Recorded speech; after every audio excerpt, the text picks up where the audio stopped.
Okay, let's get started.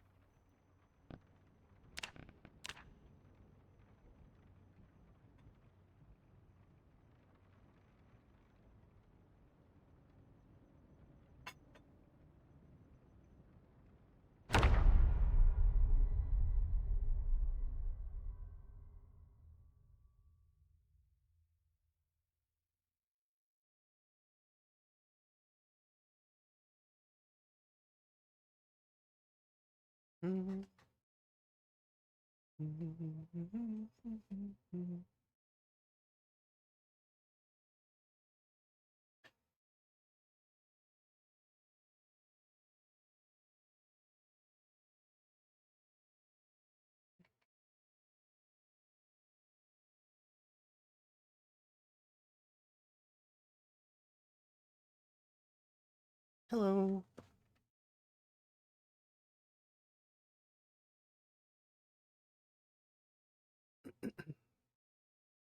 Hey, Jan.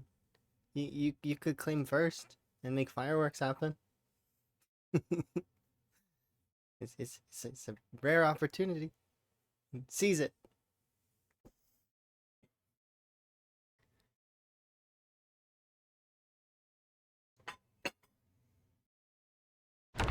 Okay, let's go. It is March Ridge time. I do have D&D later, so that is a thing. But for now, let's play some Zomboid. Get some Zomboided.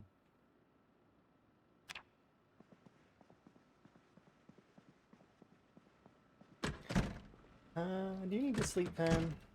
No. Need to read anything? Not this time.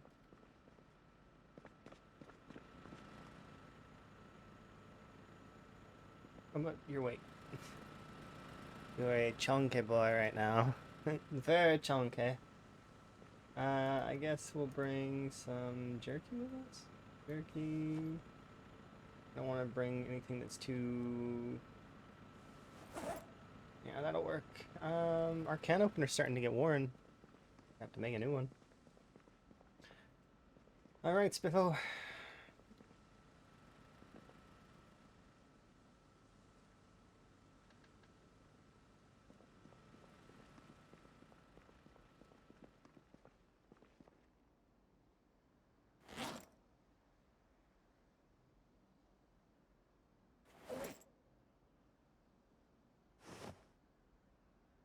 We'll bring an extra bag.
Do I sleep? Sometimes. I slept earlier for a couple hours, and then I had myself some bagels and a little bit of tea, and now I go again until D&D starts. I got time. Might as well. Sometimes though.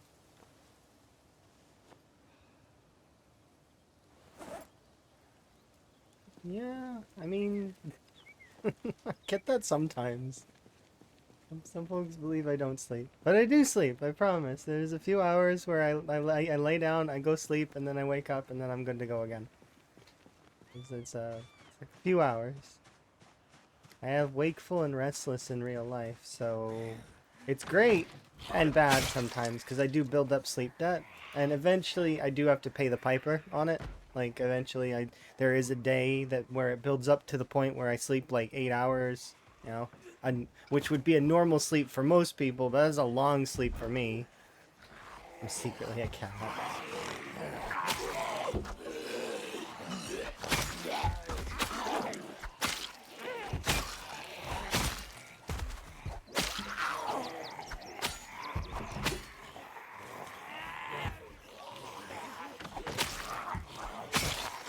Maybe.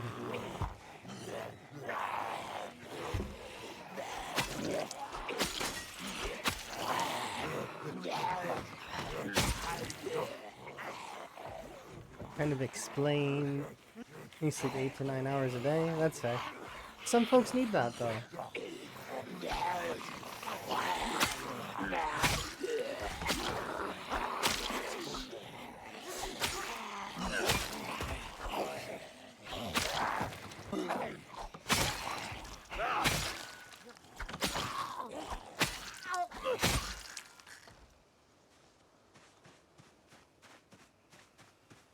Not me though. I don't need that. That's excess for me.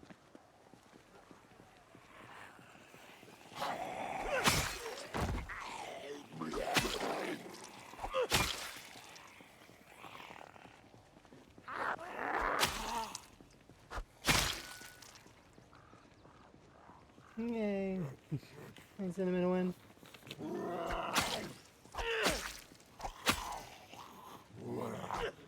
Yeah.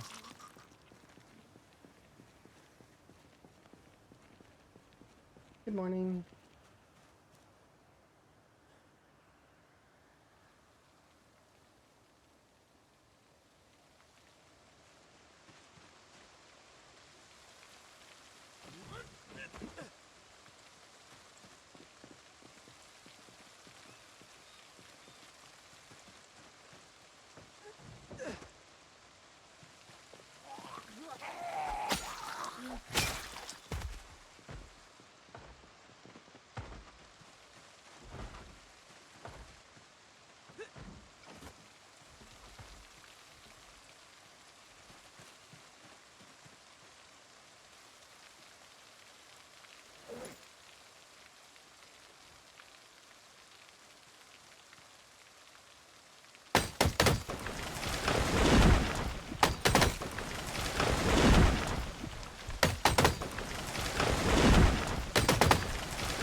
It's quite a trial.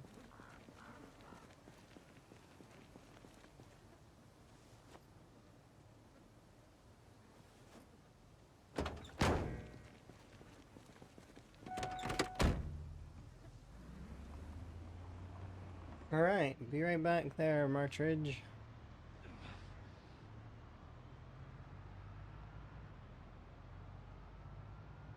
I'm gonna go back, grab a few things actually. I wonder if that generator's still sitting at the prison. Or did I take that one? I think it should still be there.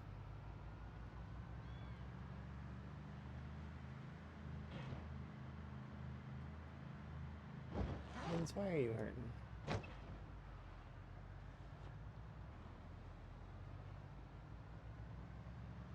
That's better. So we'll head over to the prison, we'll check for that generator, and if it is there, then we'll use that generator and the premium technology generator. I'll just leave over on the gas station over here. And if that one's not there, then I'm gonna have to go all the way to Muldraw to collect one of the generators from the trailer park, I think, because I think we're, oh dear. We're kind of at that stage.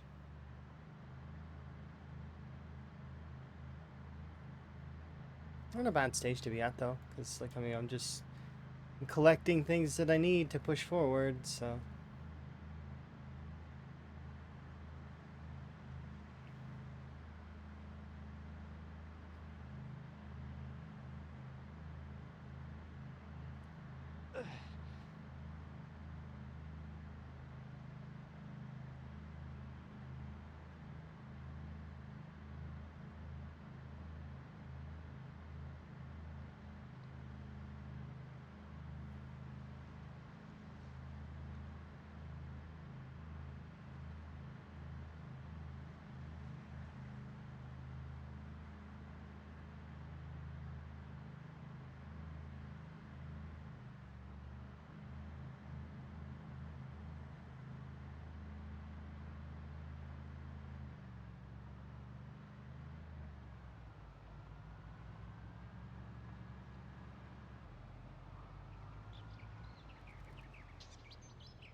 Hello.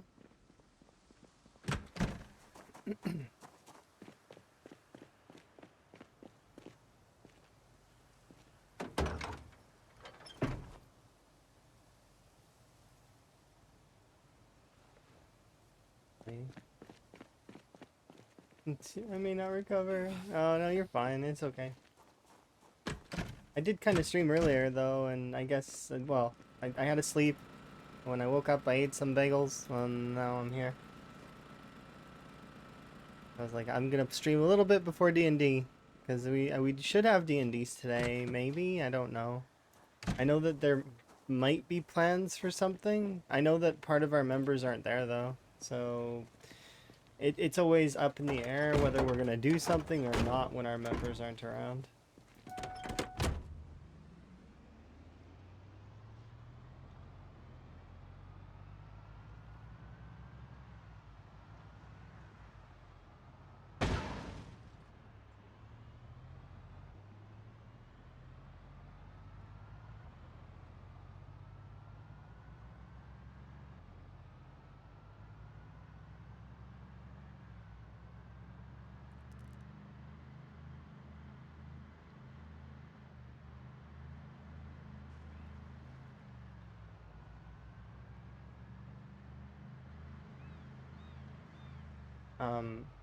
Wait, what?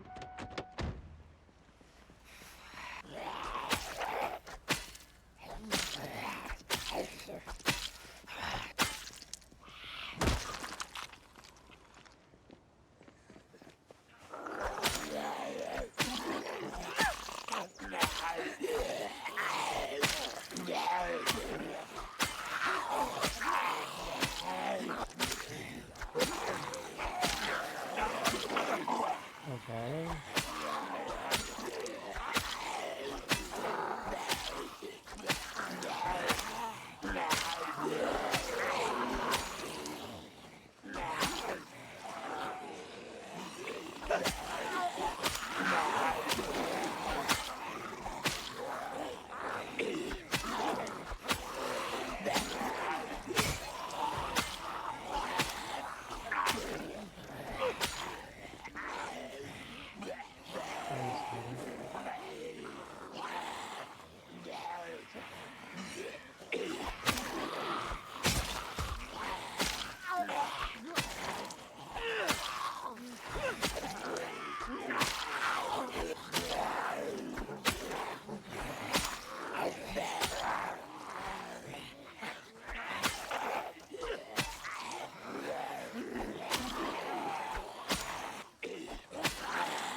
Really?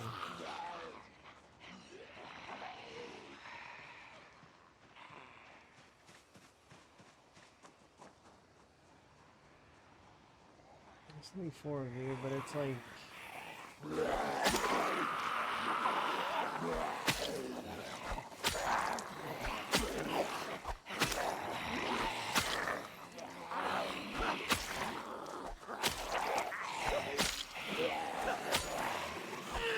This is the difference between a character that has no noodles and a character that has noodles.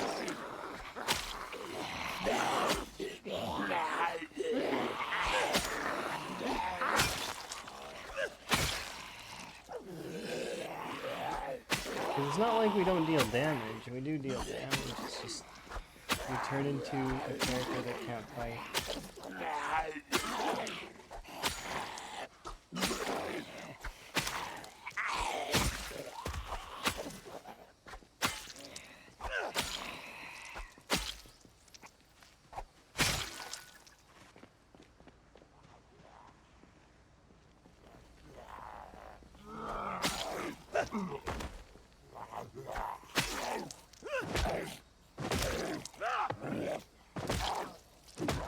I'm gonna go put Higgins to bed because clearly he can't do anything right now. He is a potato.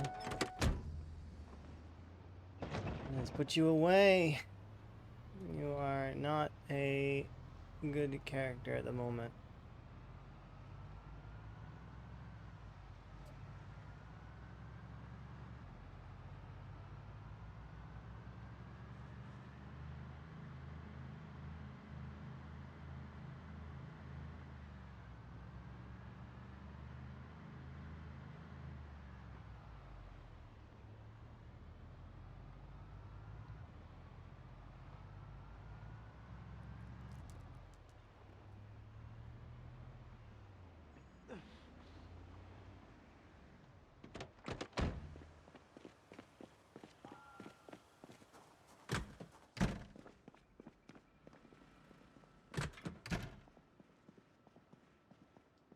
Do I need to sharpen this blade? No. And it's gonna break soon.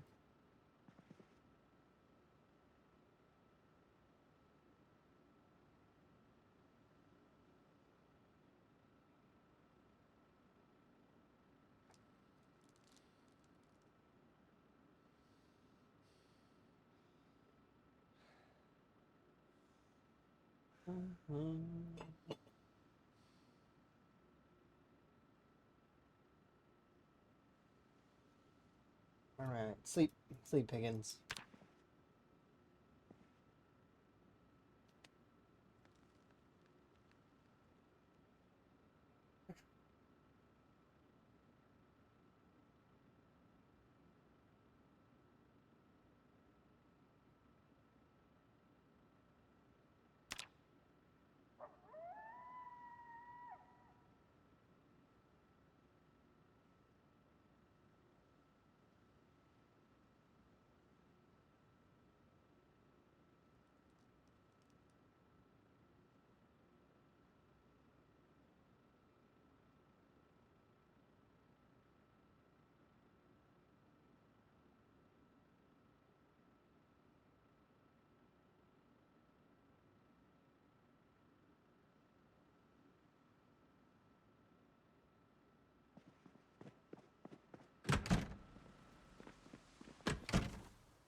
Grab like 3 gas cans, I think will be enough.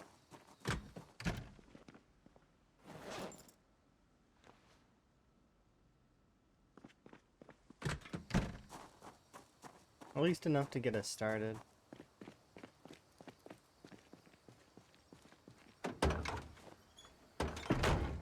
Let's go check the prison for that one.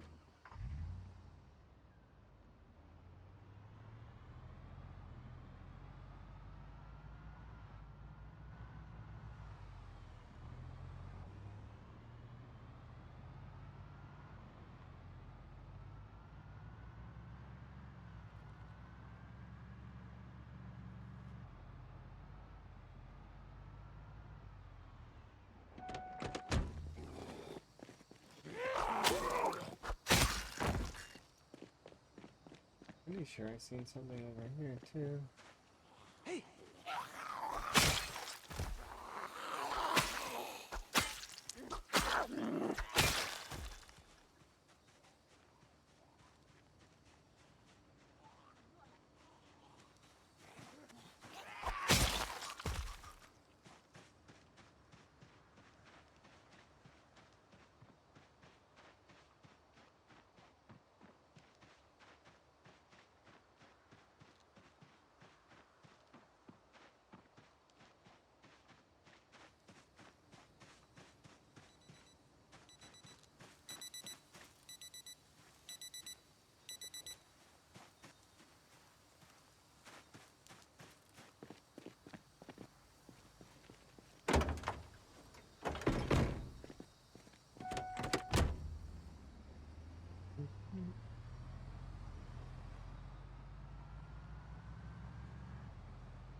That's a one-hander, but it's still a long blade, I think, right?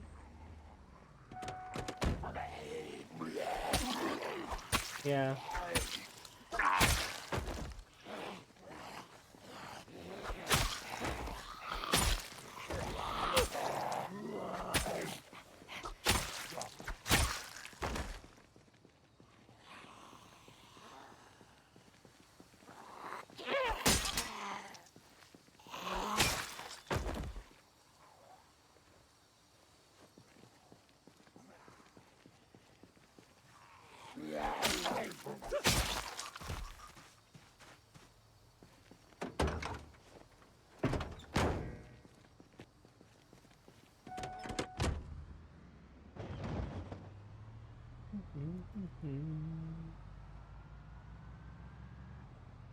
Hello.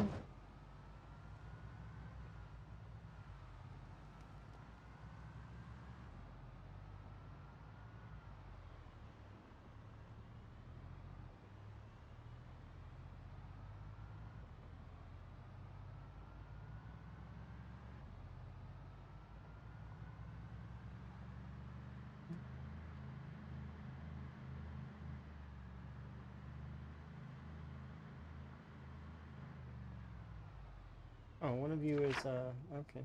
Sorry.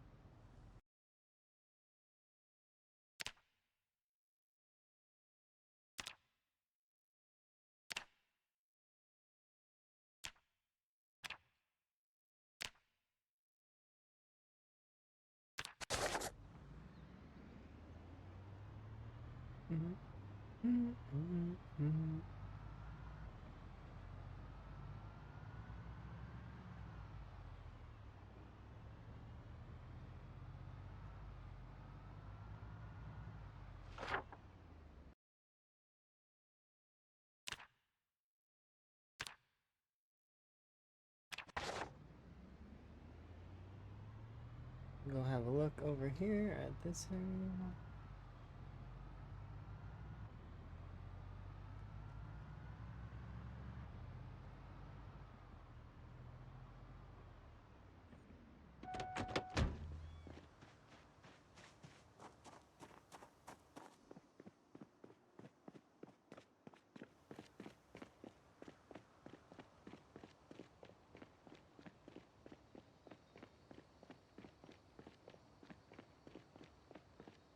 Good old prison.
Alright, time to go to Martridge.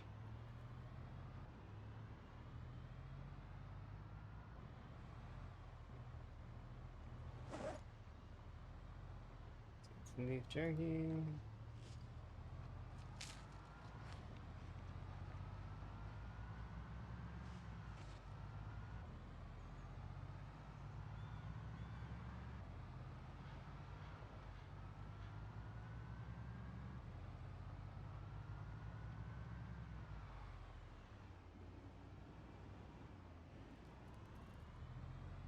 Hi, Chili. How you going?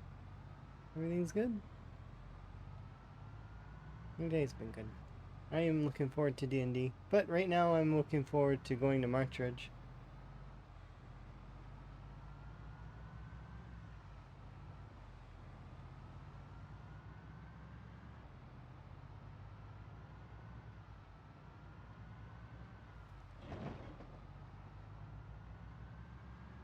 We got a bunch of stuff ready. We're pretty much set up.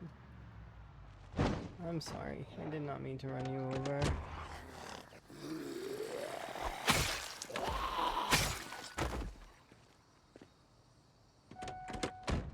Apparently there's a handful of pocket zombies in the woods.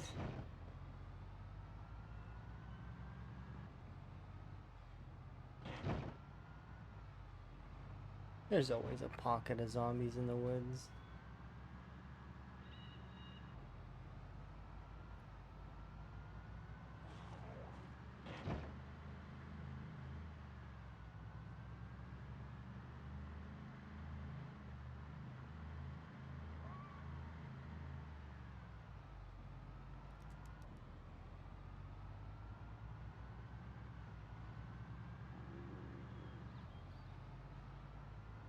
We'll probably come back in a few days just to check on things.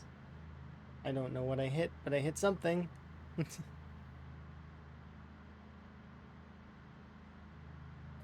But yeah, we'll come back and check on things in a couple of days when our weight comes down a little. Because it's going to come down to like into the 70s again in a few days. Because we're going to be giving her on the grind.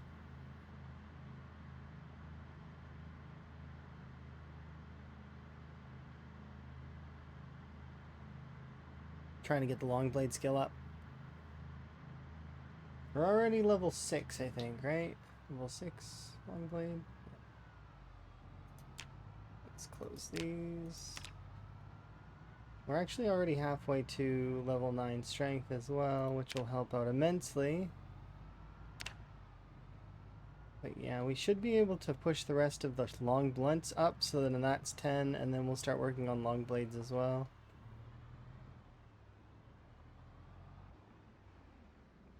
But yeah, we're almost there.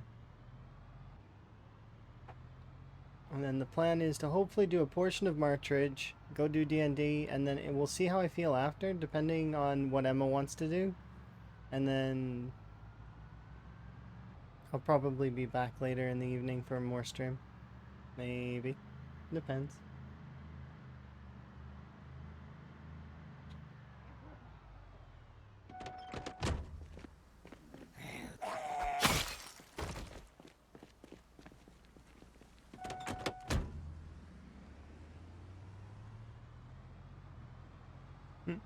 I've seen a couple of so currently the most kills I've seen in times in build 42 at the moment is 86,000, in case folks are curious. There's a couple of runs that are above 40k though, but 86k is the front runner at the moment as far as I'm aware. And that is done by a Radford.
bring these inside.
These two things here.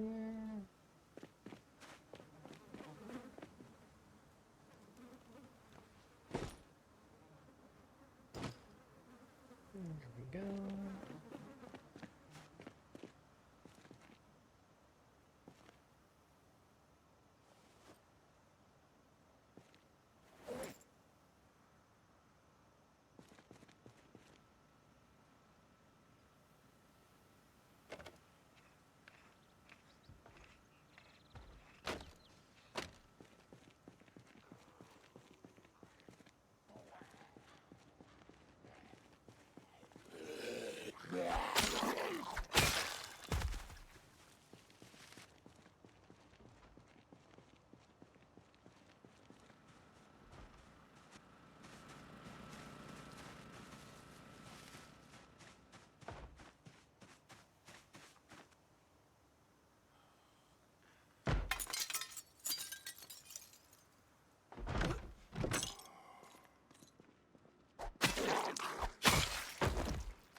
How's it going in The Sims? Oh, we're doing pretty good. How goes in your games? Are you having fun?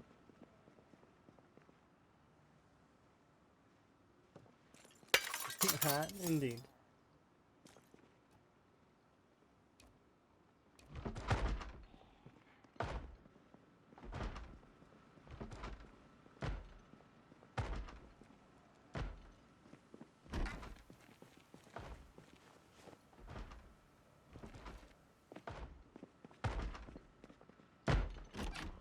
Come on.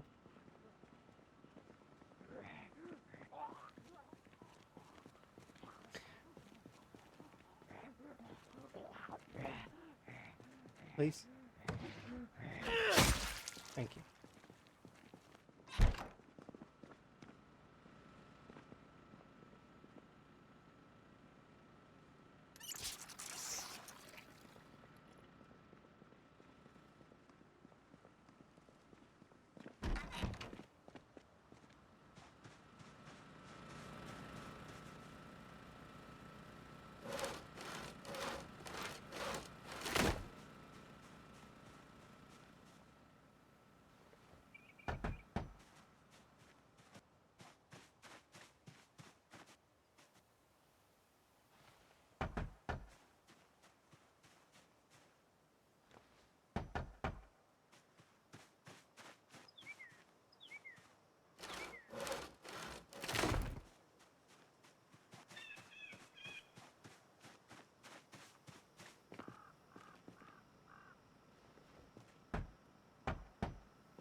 Gonna make a sound, zombie? Let me know that you're there, or nah?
There we go.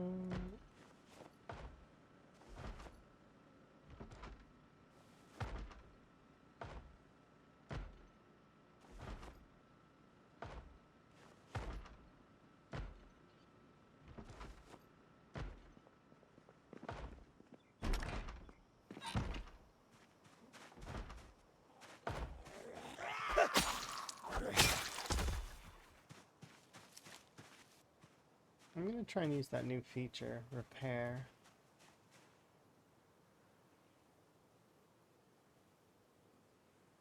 Interesting. Name disassemble object, minor damage. It cost me the full cost of the item to repair it. So let's have a look at it, because I haven't tried the repair feature yet. It's new. It's a newer feature, right? So let's try it.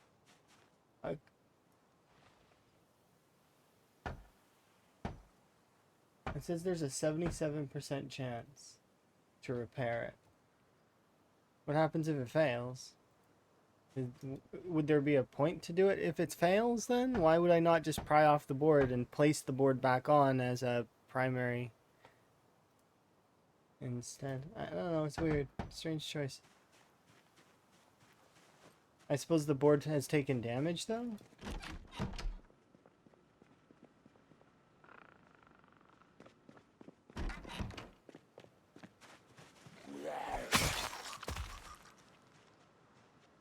Alright, I think that that's most of the zombies for right now.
I forgot you could put these on your belt.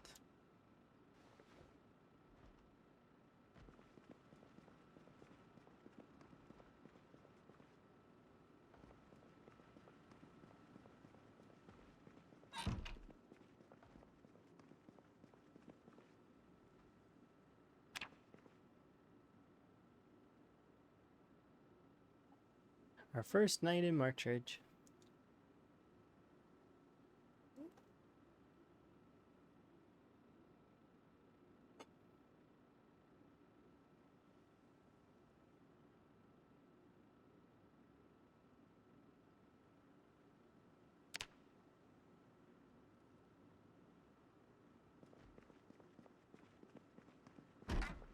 Noisy neighbors.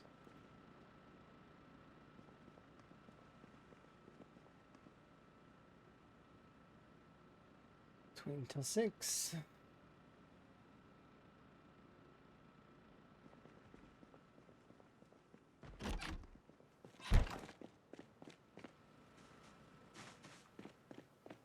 Hello.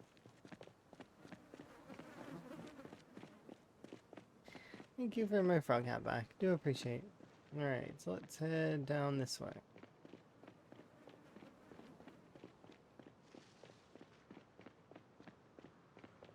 Introduce Higgins to the neighborhood.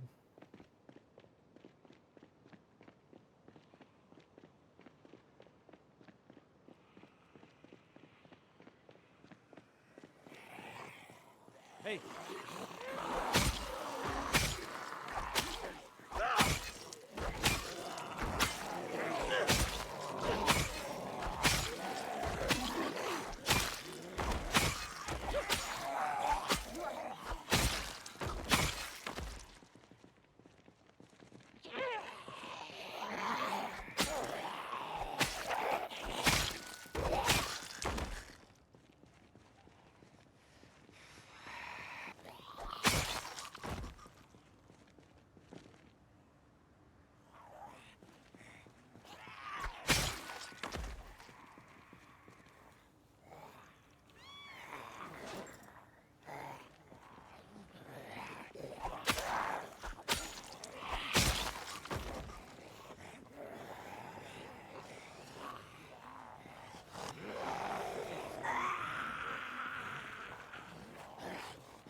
I'll wait for the zombies to kind of ease back a bit.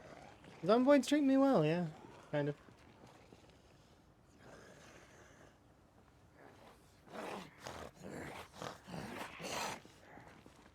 I want to wait until 7 before we engage again.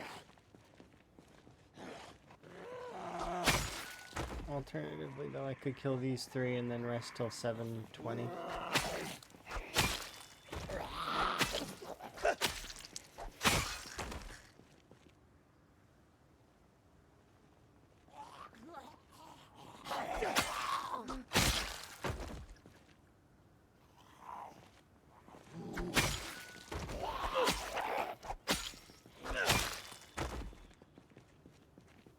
Now 7:30. Should be good to go now.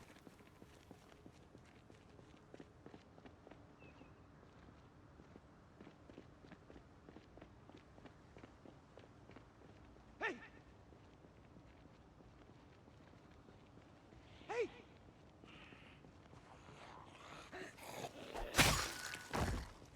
Hey!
Wait a second, where did the rest of the... Oh, it broke entirely. That's unfortunate. So it has a chance to break in several different ways, I've noticed, with the swords. They have a chance to break entirely, like and fall apart like this. They also have a chance to break into a smaller sword that actually still works. So that's kind of cool.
No.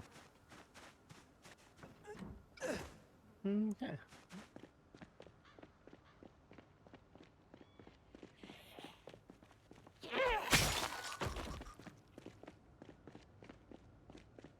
Let's run down this street a bit.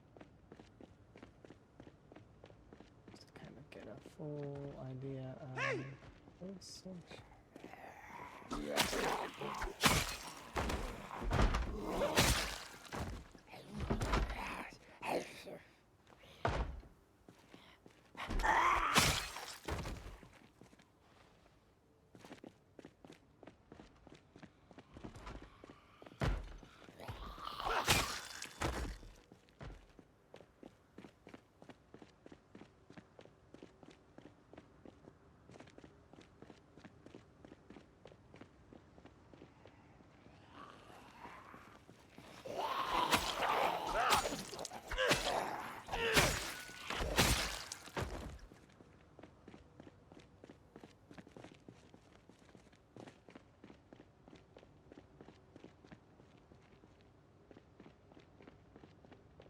Okay, nothing major down this street.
Let's get short resting here.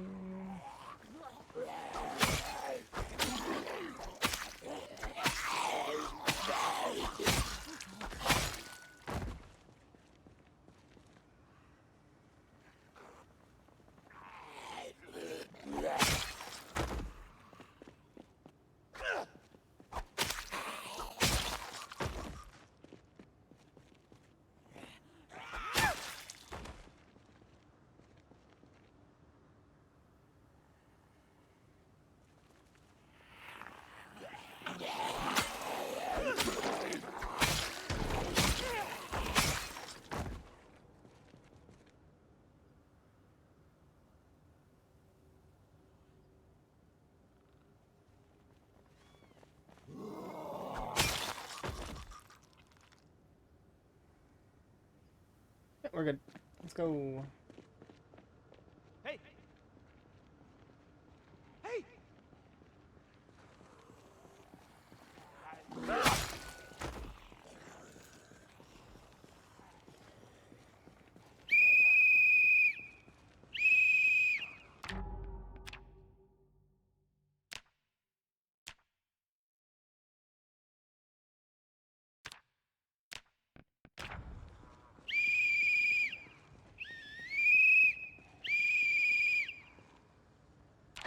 Is it in there now? No, it's fine. We're not going to be using the whistle too much, but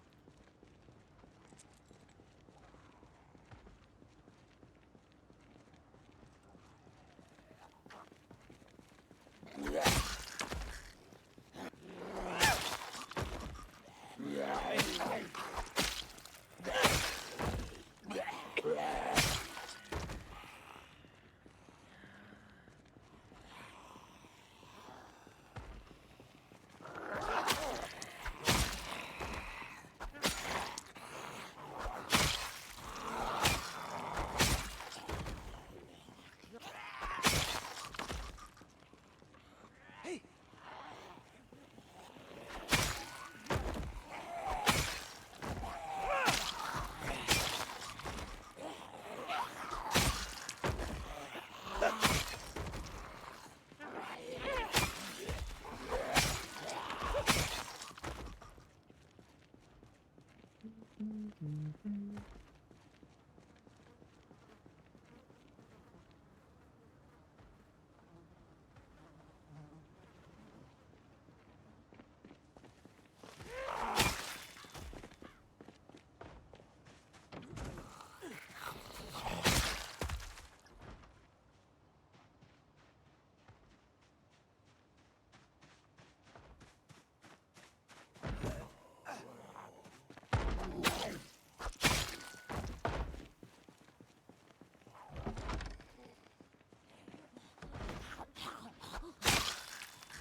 today.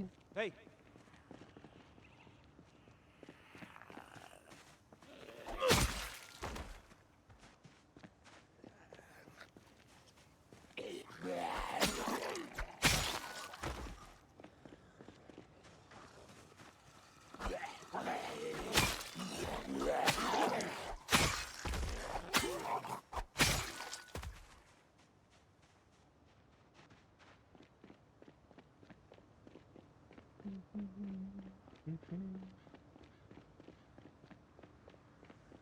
That's that street done. For the most part, anyways. Oh well.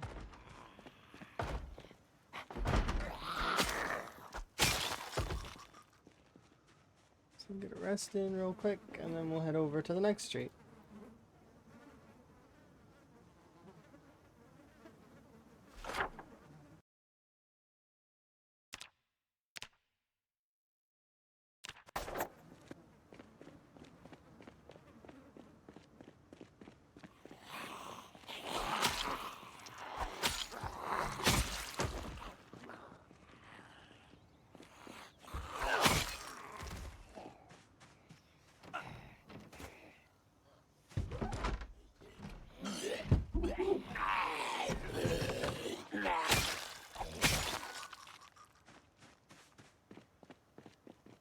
can't find the car symbol in your game? Yeah, that is a mod.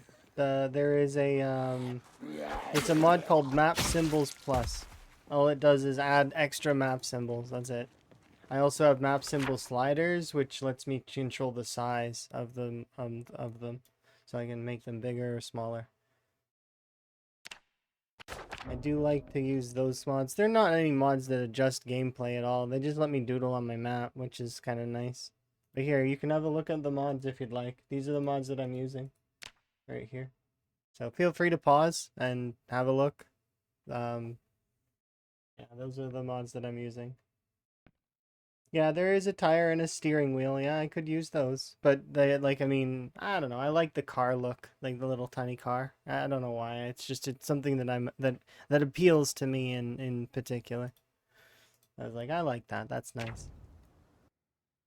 Plus, there's a couple other things on there. Like there's generators and other such symbols that I like. I like those. I think that they're nice.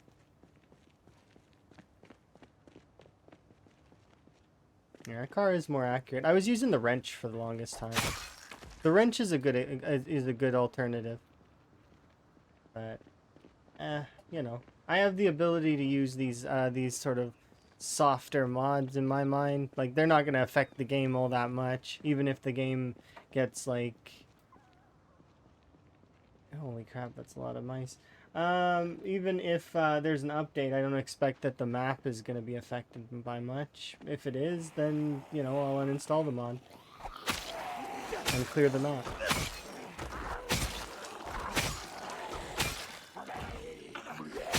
But yeah, the map is such a minor portion of, like it doesn't affect gameplay that much.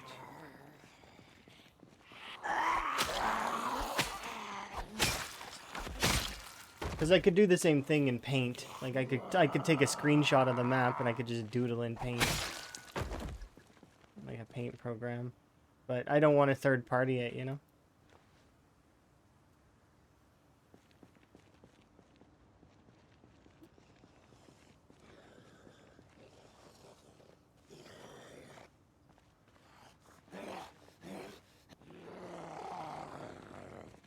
Yeah, it's not like a, it's a cosmetic mod at the most. Like I would put it on the same level as this XP thing up here, or like the kill counter, stuff like that. It's the same. It's a visual thing, not necessarily super important. It's not game breaking.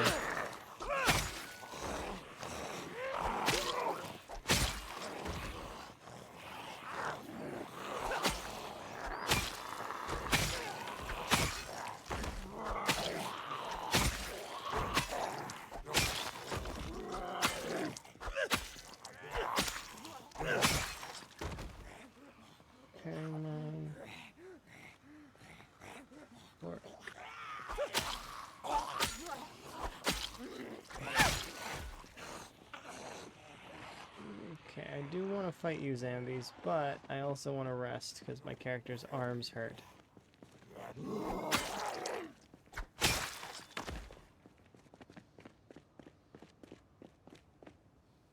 There we go.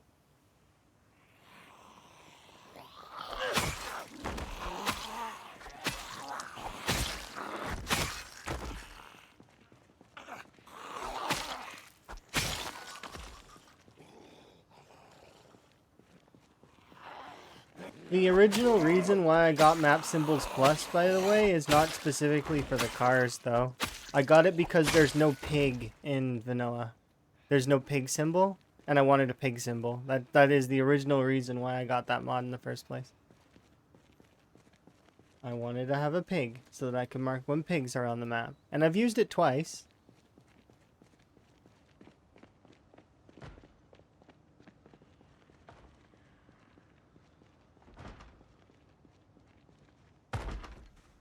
Do I ever feel like the way that I play the game is not challenging enough? I mean, sometimes.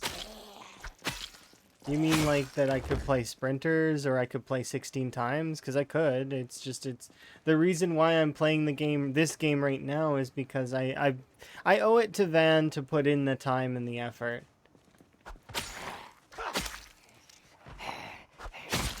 He didn't die, so, you know, I feel not obligated, but like, kind of, but not really. Like, I mean, I'm doing it for fun at the end of the day, so if I really wanted to, I could jump into a time 16 game, but it's like, I'm okay with Outer at the moment. I've got a bunch of the other veterans that I can enjoy their content and watch them play time 16 before doing it myself. So I don't need to jump directly into any of that. I can live vicariously through them. Then I have my offline game that I've got that's pretty fun, but, you know.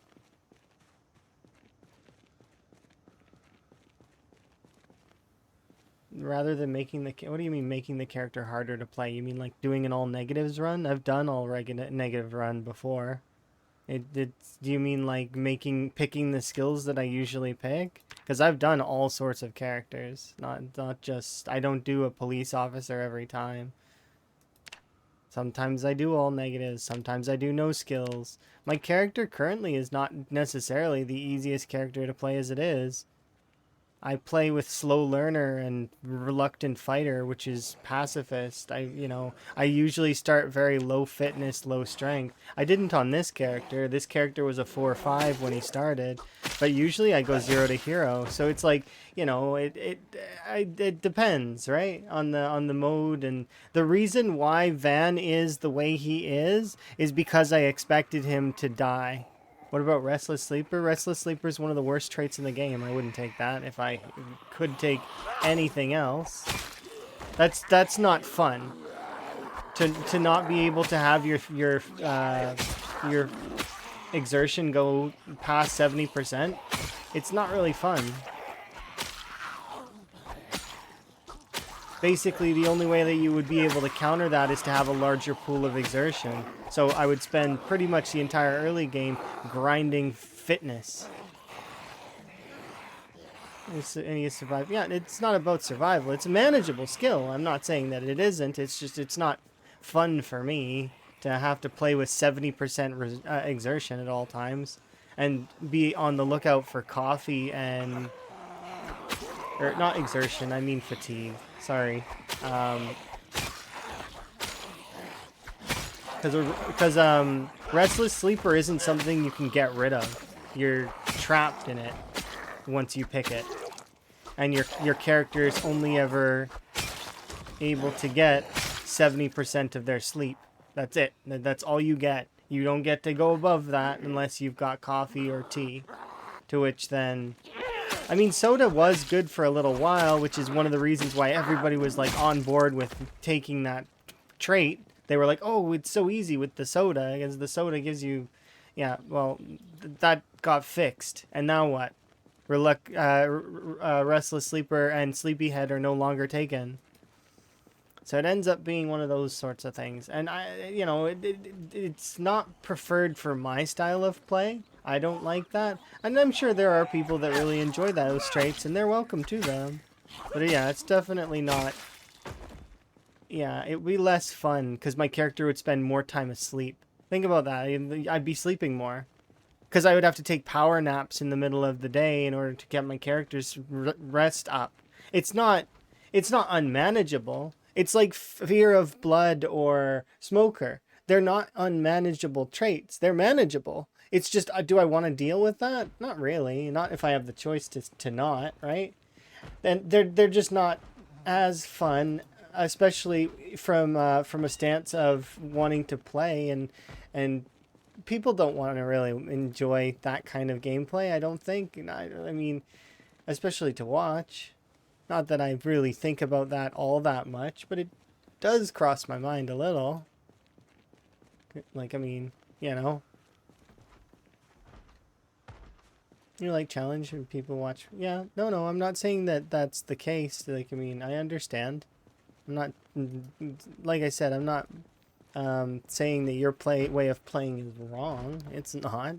And if you enjoy it, keep doing it. It's just, it's not challenging in the same way. Like, it's more, I feel like it's more just Moodle management.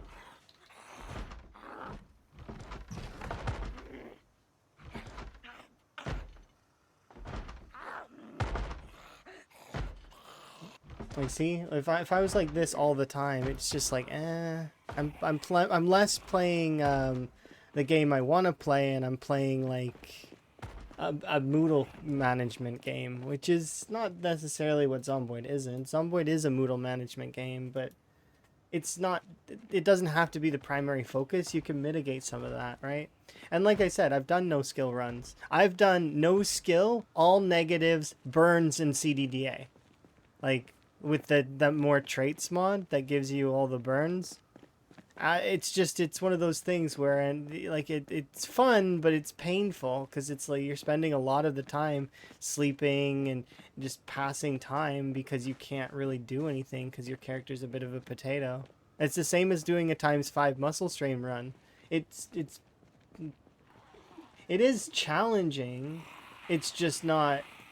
There's aspects of it that are not. CDDA is brutal. It's brutal in the first little while, but then it just becomes a slightly increased pop apocalypse run. That's all it is. It's slightly increased prop on apocalypse because it's a 6 months later preset with slightly better nature settings. The nature abundance is usually set higher because that's the balance that the devs put into it.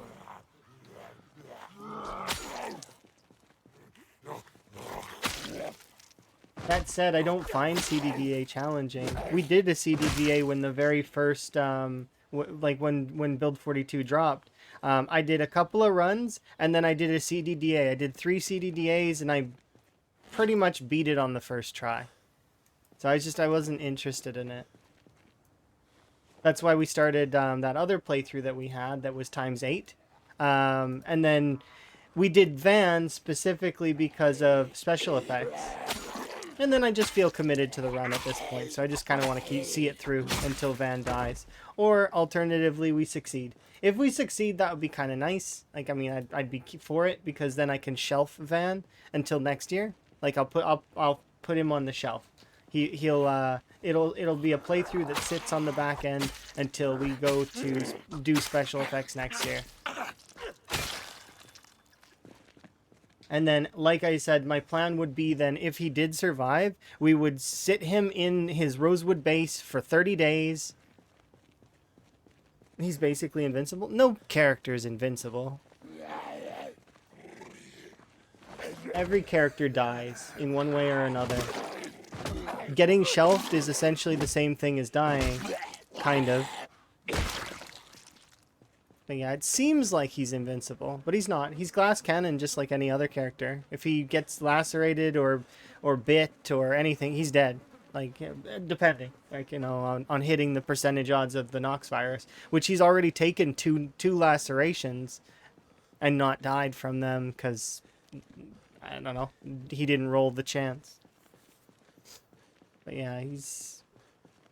In my mind, is playing this particular game hard? No. But, I mean, we did earn the space, right? Like, we've earned the capability on the character. And he's a strong character. He is, but, like, I mean, if I play badly for a day or something, that's all it takes, right? And then that's it. It's over.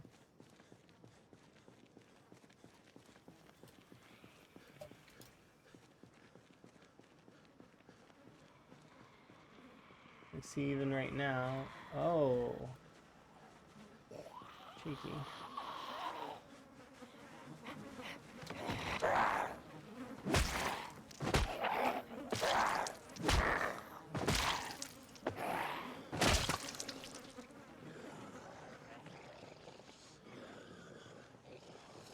I'm kind of pushing it a little bit.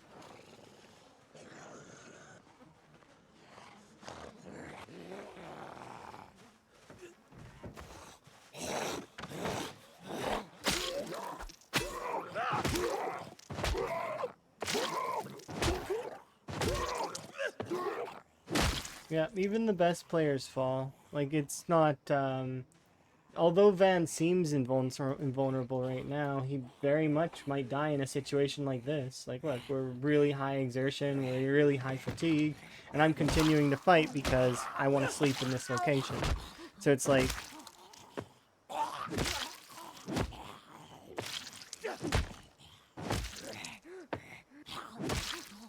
Yeah, it just depends. Like, I mean, yeah, I can argue. I can make arguments that yes, it's easy. I don't expect I'm going to die. But I mean, do you ever expect you're going to die? It's one of those things where, yeah, I might, or I might not. It really does depend. There's 2 zombies here. I'd rather not deal with either of them.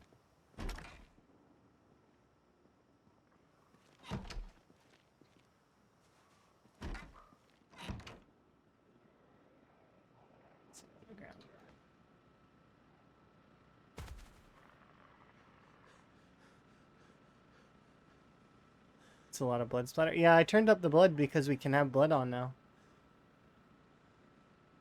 It's really nice.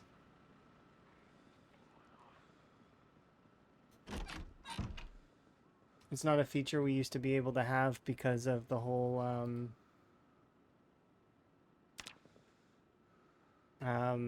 blood staying forever. Do I have respawn on? No. Because respawn on... I expected that things would go a lot more chaotic, and that, like I said, I did expect Van to die in the initial. Because when we first started this character, we had integration stuff for the charity event. So we had like me shooting guns and shouting and blowing a whistle and, you know, running around like that for several days. He lived through it all. There are some scenarios on Van where it was very touch and go. There were instances where even I was like, yeah, he's dead. He's a dead character. I just killed this character by accident. And then he just got through it, you know? Through what seemed like protagonist energy, this character just kept going. And we joked about that for a lot. Yeah, chat can be mean. It wasn't like the most aggressive of interactions though, because I prefer us playing, I like when we work together. So there was both negative and positive things that people could use. One of them was that I had to drop my weapon. There are crowbars and shovels that I have that I cannot use. I put them over in they're in the basement in the gas station of Rosewood. They're that first gas station on the north side by the Gigamart. Yeah, that's where I put them as sort of like a storage place for them.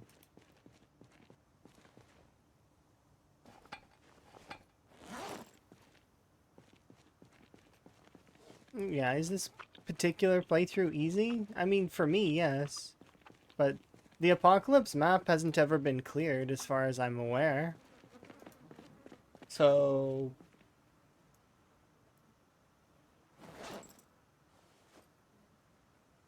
why not do it?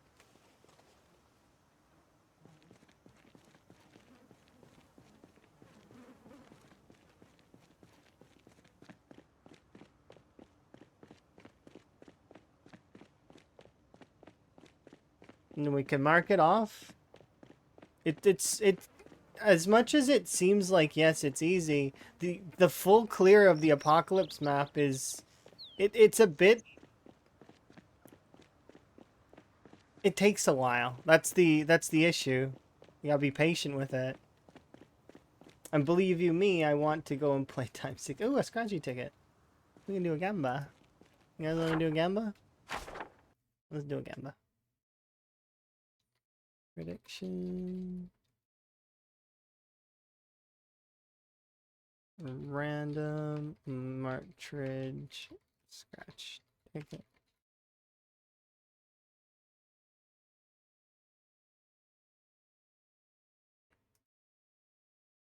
Yeah. You guys can gamble on that. Whether or not we win on this scratchy ticket. We might win, we might lose. Don't know. But yeah, it's I don't know. I'm having fun with Van still. Otherwise I wouldn't play him. I would jump directly into a 0 to hero times 16 brutality mode run.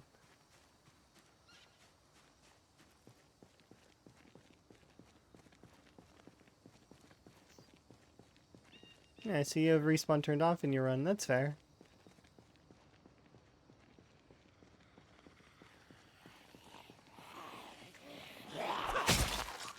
But sometimes folks have it turned on. Sometimes it all depends on the playthrough, right? Like there was a playthrough that I did a while ago that that was really fun, but I lost interest in it specifically because of how random the characters were. But that was part of the challenge. They were random characters. It was meant to be that way. Um, but it was the studio map, and it's Coaster's Deathly Famous challenge. It is fun in its own right. It's just that the reason why I lost interest in that challenge in specifically was just because I kept getting bad traits, and it felt like it was more up to RNG that you roll a character that's not completely terrible. So I was like, it's hard, right? I didn't like playing Chauncey. He was unpleasant for me to play.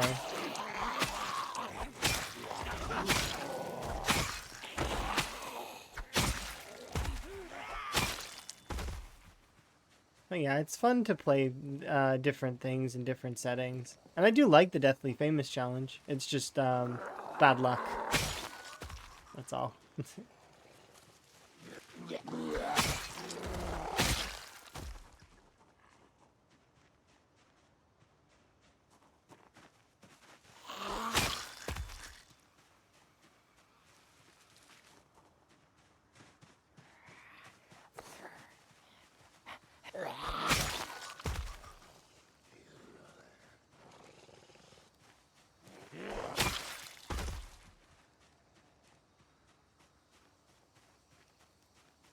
Yeah, if you want to make the absolute most kills possible, you would set up an established base with respawn on, and then you would just keep killing the same area over and over and over again. If you want my honest opinion on how to rack up the most kills possible, that's how you would do it. You'd have fairly good respawn, and then you'd set up a lure that basically all you do is infinitely kill, non-stop. That's essentially how you would do it. But nobody really would be as interested in that, right? Because it just seems farming. Like it doesn't seem like there's no like follow journey there. They just are getting kill numbers, right? It's essentially like turning on debug and giving yourself an endless amount of katanas and just killing zombies that way. It's not quite there. There's no challenge in it in essence. Not that you could maybe argue the same for this mode, but it's one of those things where I keep setting up new outposts. I keep kind of making things progress, right? And sure, Van has some of his skills. But we're going to use the other weapons as well, which means that, you know, we're going to be untrained in those weapons, and it's going to hurt Van's combat capabilities significantly.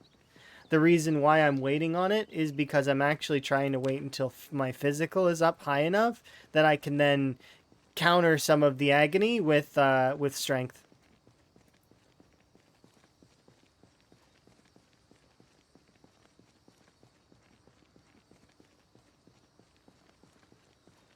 Have you ever watched how many viewers you've had and you played in that way?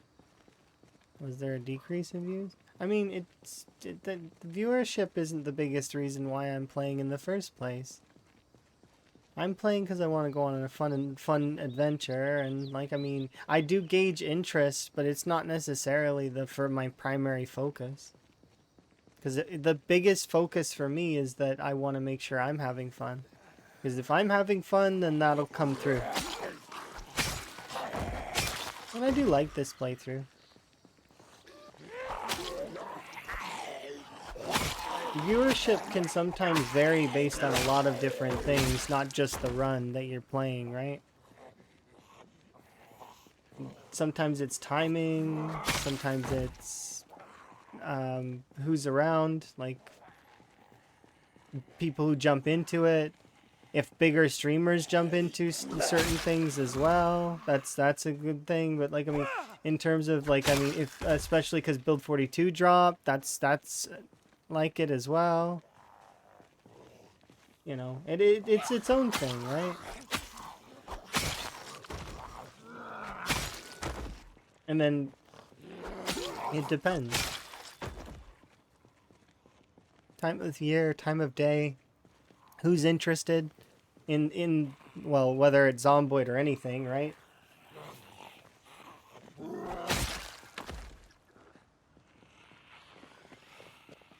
Viewership will change. It's not. It's one of those things that's kind of like it's dynamic and doesn't stay the same.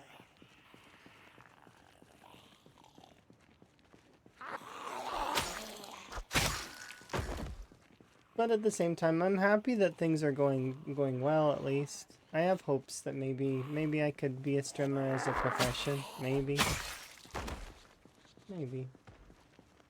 We'll see. It's one of those things that I'm hopeful of, but I don't put all my eggs in that basket.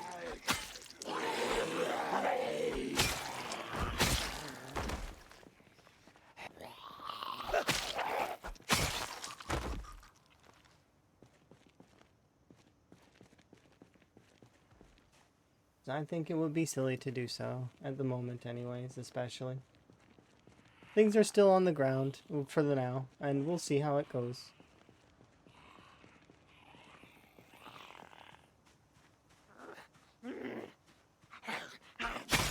I know that my current schedule, though, doesn't help my streaming. That you want to be consistent. You want to stream at basically the same hours every day. And I don't.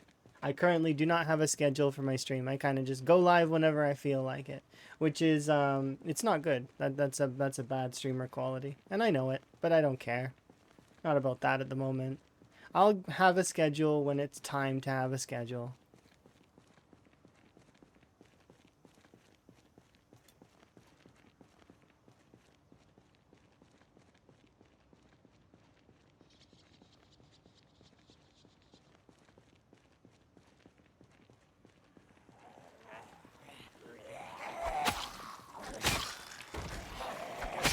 Yeah. Doing a really long playthrough can also exhaust folks, but it can also be impressive. It just depends. There's ebbs and flows in it.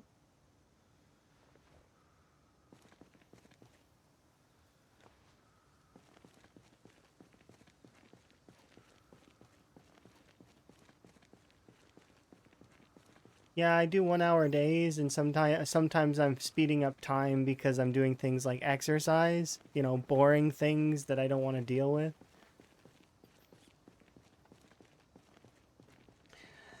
Something that I've noticed is build 42 is easier in a lot of ways, more ways than most. So there's a lot. Surviving in build 42 is easier than build 41 was. Not that it's particularly hard to survive in either. It's not, once you understand how to kind of go about it. It's, and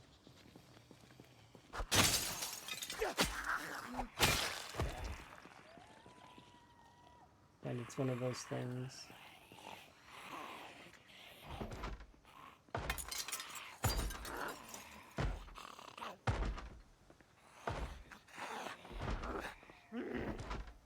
The reason why I think it's easier is because there's far more avenues you can go on in build 42 than you could in build 41. Build 41 didn't have as many avenues. There's a lot more choices you can have.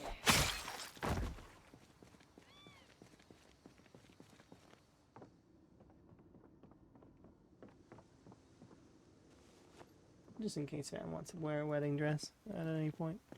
But that's the thing, right?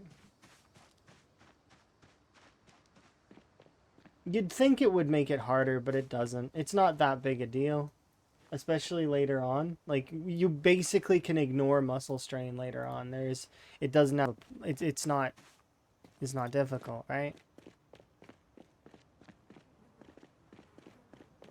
Even on ×2 muscle strain, I'm barely really noticing it as much. Like, you'll hear me comment on it a couple of times, be like, yeah, I need to rest a little bit.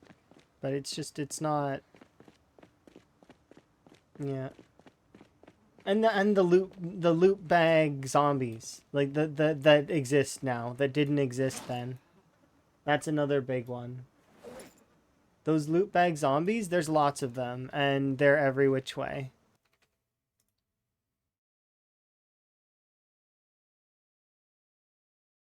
Let's have a look. There's a 100% to lose, but so I'm just going to delete this one. And we'll return the points. Because nobody voted on the yes. Nobody was a believer for this ticket. This ticket didn't get any belief. It assumes it is a loser. I'm tempted to scratch it and see. A population? This one's an apocalypse playthrough, so it's just apocalypse pop.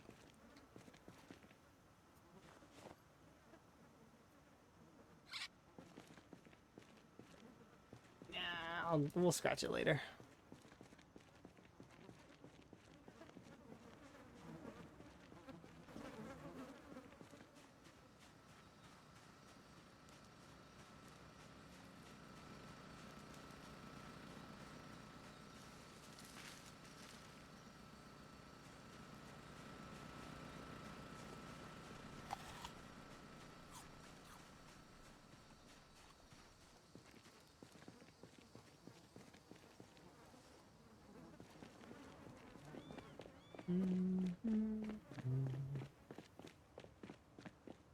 We'll head down this road, we'll do this section, and then we'll start making our way towards the apartments.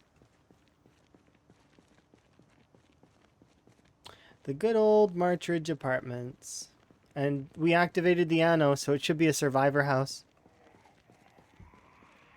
Hey!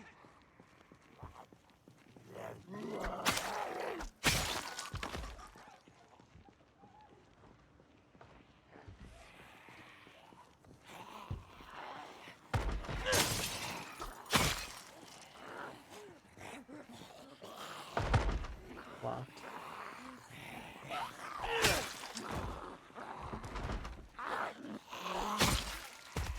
What was that Terraria corruption music? Yes.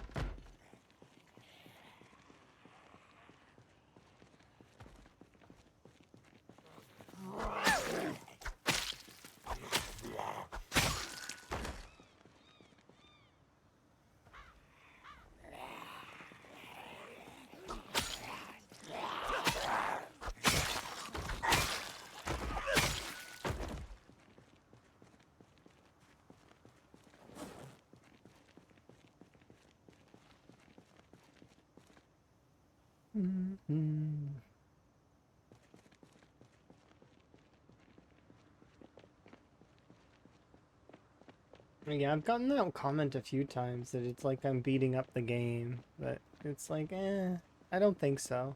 I think that I'm just playing the game and I'm having fun.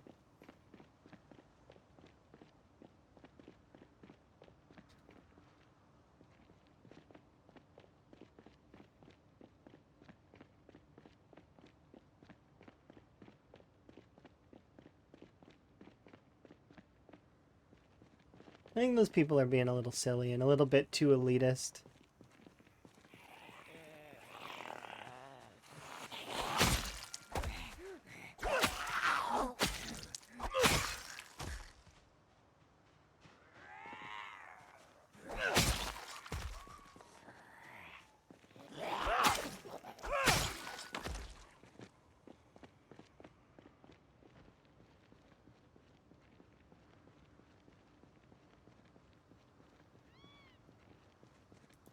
Yeah. You use the spawn anywhere map? No. Or I've used it before, but not for this playthrough. You're talking about pillows, right? I have used that mod before, but not in build 42. Did they update it? It's a pretty fun one. You can kind of appear in a bunch of different neat locations. One of the funniest locations I've seen that mod spawn you in is like a courtyard filled with zombies. You have to like run away from the zombies immediately to begin. It's really fun.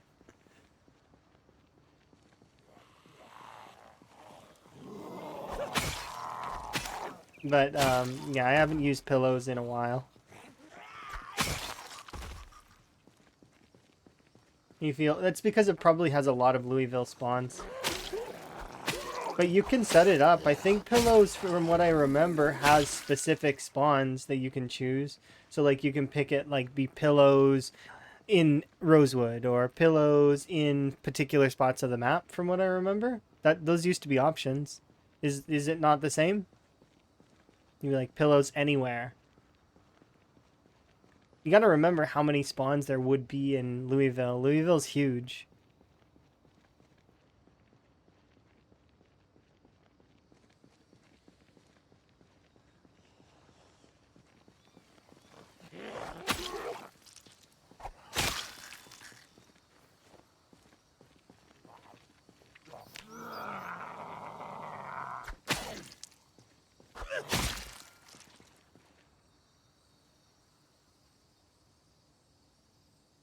We're good.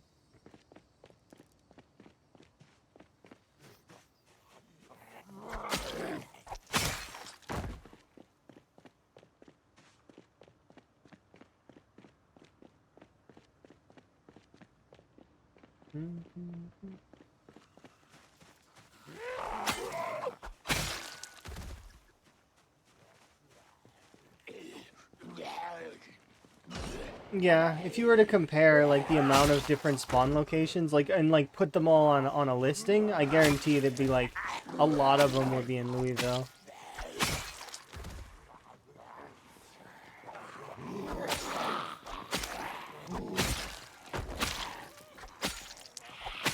What is that on your back?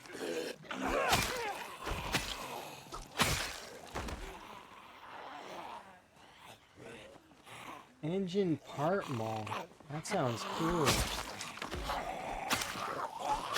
What is that? That's the kettle mall, isn't it?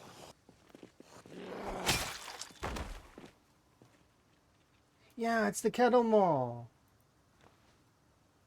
Large hook. Bone mask. Look, he has the kettle mall. And this one has engines parts mall. I want to try it. It's definitely not a good weapon. Ah, I'm so disappointed. I mean, it weighs 6. No wonder it's not a good weapon. Darn it. It's a cool idea. A lot of these weapons are cool, but they're not practical. Like, why would I ever use this? It's a makeshift sledgehammer. Okay, does it actually work like a sledgehammer?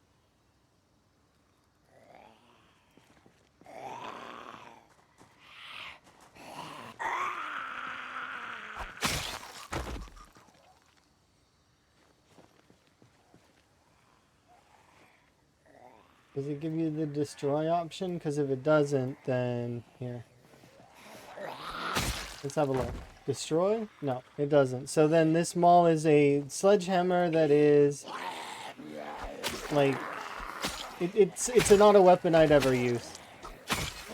Despite liking it as an aesthetic weapon, it's kind of cool sounding. It's not a weapon I would ever pick up and use. Even in a dire situation, I would choose to use unarmed instead.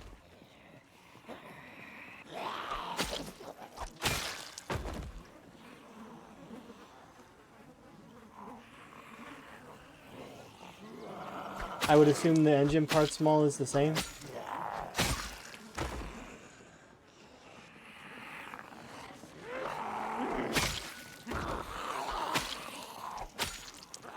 Like, if it had the same functionality as a sledgehammer, but the thing is then everybody would be gunning for them to use them as sledgehammers instead of using them as weapons. That's the thing, is they're just, functionally, they're not good weapons.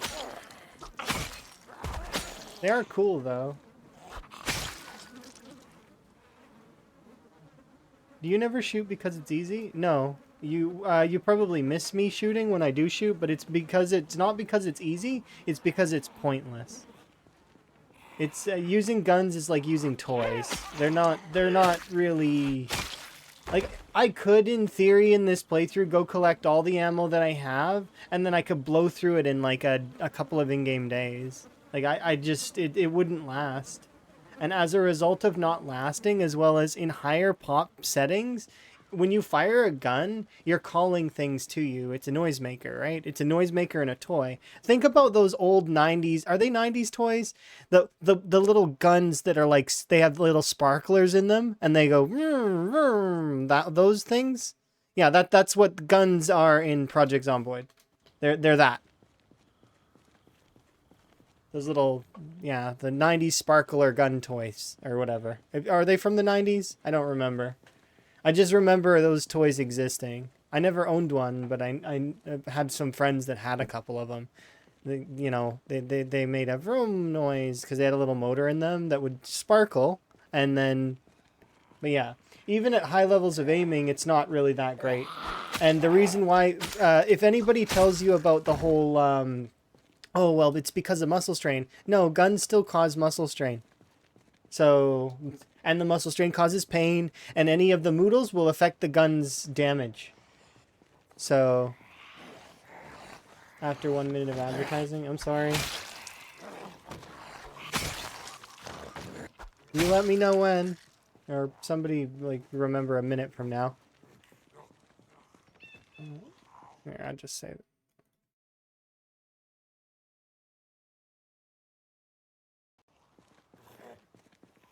But yeah, it's practically not useful, is why. Long story short. And I'll repeat it here in a second because that person was trapped in advertisements, which I can't control that. I can only control when they go off, like by turning them on, like, and then I would walk away. Sometimes I make my tea during those times. I was actually meant to do that here in a bit, but I forgot because I was busy wandering.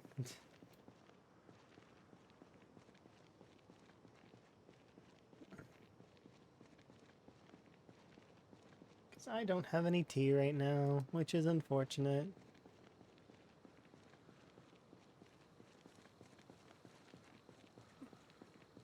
Well, so there's another thing that it doesn't bother me, but it kind of bothers me.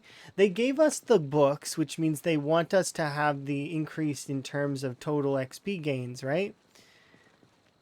Yet they leave on that debuff for reloading and the debuff for aiming.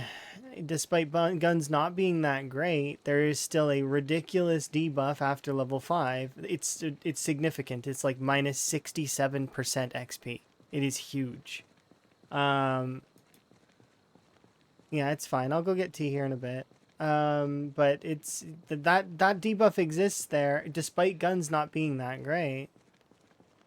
Like, it's weird to me. I'm curious the reasons, but at the same time, it's one of those things where maybe there is a reason for it, and I don't know why. Maybe they intend to give us ammo, like, to craft. Maybe we'll be able to craft ammo, and that's why. Maybe that was always the intention, which is why the framework was set the way it is. I don't know. I don't know why the devs make some of the decisions they do, but I wouldn't be presumptuous and assume that I know everything and that, oh, they should do it this way. I can make suggestions, but at the same time, it may be that way for a reason. A good example of that was brought to my attention was crowbars. Crowbars, a lot of folks think crowbars should be able to open everything, right? But that makes keys functionally useless. So, and the devs went out of their way to make a key copying system. So, if crowbars could open everything with common sense, all right, well, then that takes away from keys. Keys no longer have a function. Why would you bother keys when somebody can just crowbar open everything, including in multiplayer? Well, I locked my base. Well, I had a crowbar, so I could just break in. It's like, especially because you can forge your own crowbars. And a lot of the functions of the crowbar are applied to other weapons as well. For example, the tire iron as well as the claw hammer can also open or pull barricades off.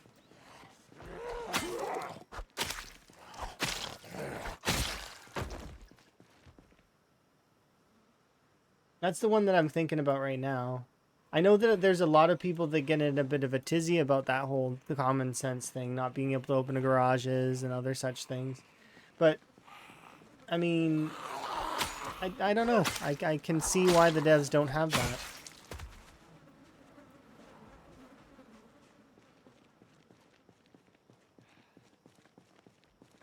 Yeah, see, you like those things, and I can understand. And like I said, I'm not saying that that's wrong to like those things. I'm just saying from a gameplay perspective, I can understand why the devs don't have that, right?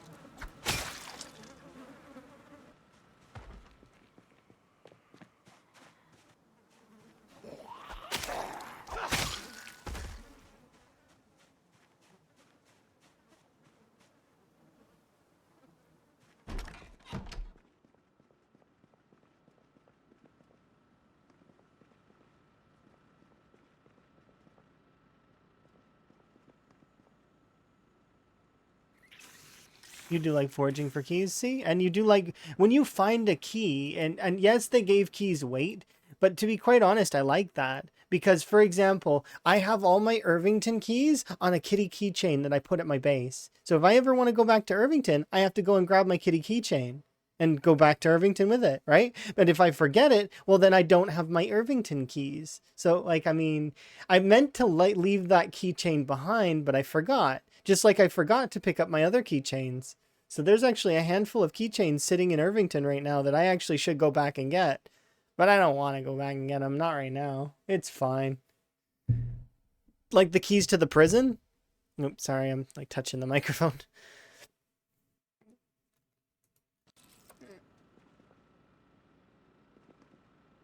That they didn't have weight. See, some folks like it, some folks don't. Some folks hate it. They want to grab every single key. And there are lots of folks that are very much I want all the loot, right?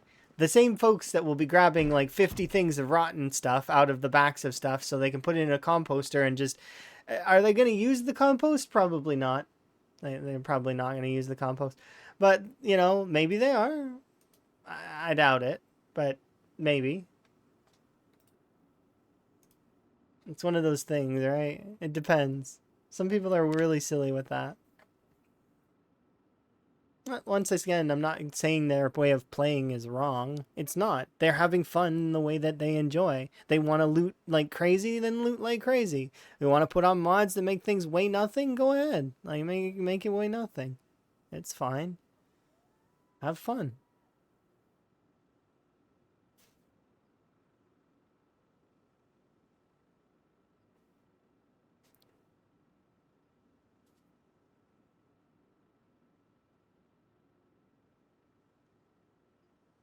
Less of a meme. I can understand that mentality on the guns, and I kind of want it as well. It's just like the stealth system. I kind of want the stealth system to be in a better place. Because Wick made a lot of good points with the stealth system. Because he wants to play like a stealthy kind of sneaking zombie game, which is understandable that Zomboid could be there too at some point. We'll have to wait and see. Specifically, if they lower the wall hacks just a little bit, that might help.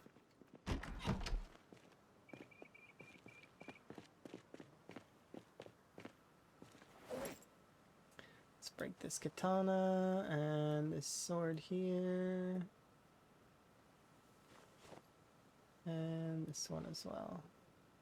That should be enough.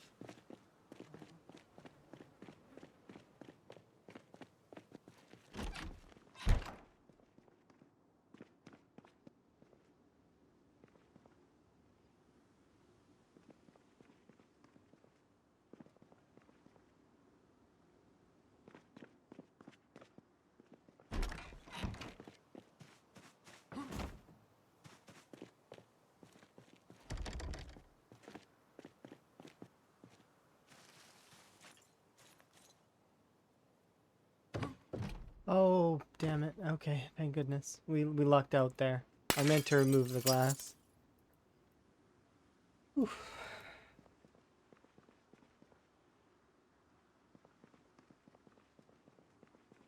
It's all for nothing in that kitchen.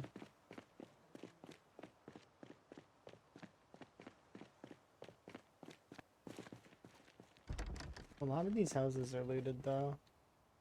Ooh, that's a box of mac and cheese, I think. Or cereal. Is it mac and cheese or cereal? I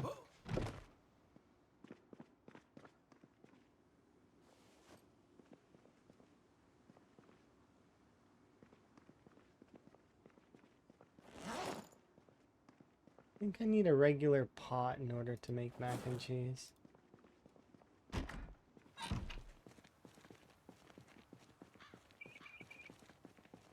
Yeah, I wouldn't mind having a playthrough like that, or like even if like so one of my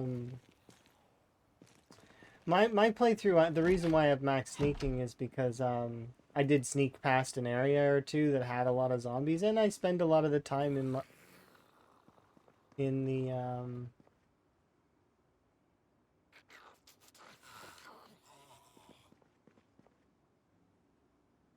sorry. Either there's a zombie in this closet,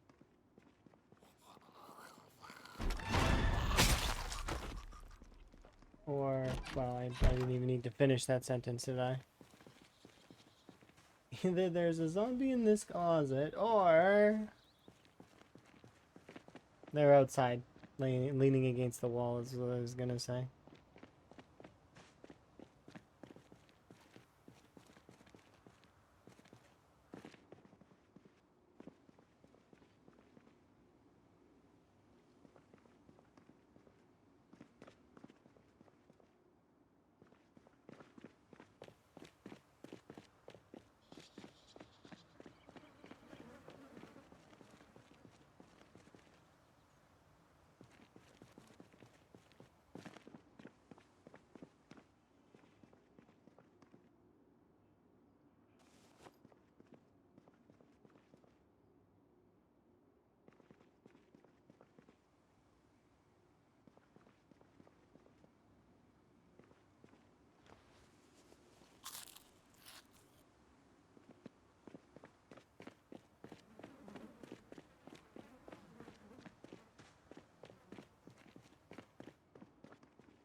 Yeah, I wouldn't mind having a playthrough like that for other folks, especially. I would probably play a handful of it myself, especially when they add bows and arrows. Now, you better believe I'm gonna be doing a Skyrim like style playthrough where my character spends 85% of the time crouched and sniping. That'll be super fun. I enjoyed doing some of that in Z-Bay.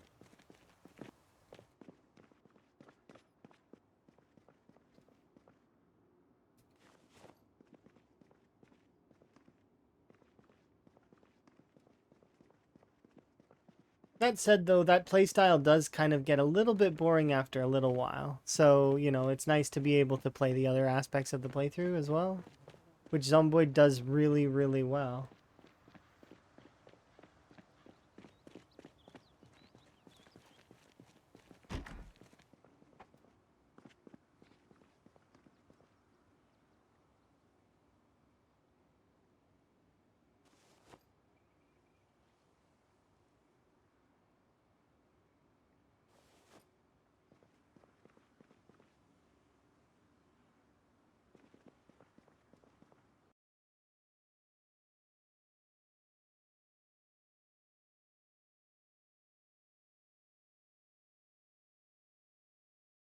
Yeah, see, those aspects of the gameplay, though, are not very well defined.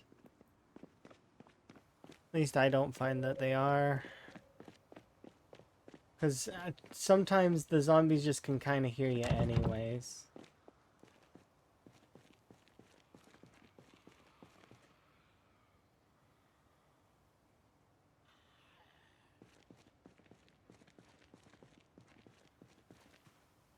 Don't have a crowbar at the moment, nor do I have a tire iron. Yeah, once they see you, it's done. That's it. That's all it takes is for them to open their eyes one time and see you. It's not that great with pinpoint hearing. Just so I can tell you right now ahead of time, they'll chase after you very much because they can hear the sound way better. So it's almost like even with high sneaking, it's like well, actually you can get to a point where you have almost no sound radius on your character. But the second you melee a zombie, like if you try and attack a zombie, well, suddenly you've just given off a sound source. And then all the zombies will turn. And if they look at you once, then that's it. They can see you through walls and everything for like 15 seconds. It's like 14.7 or something, but you know, around that. Oh, there's a bleach house.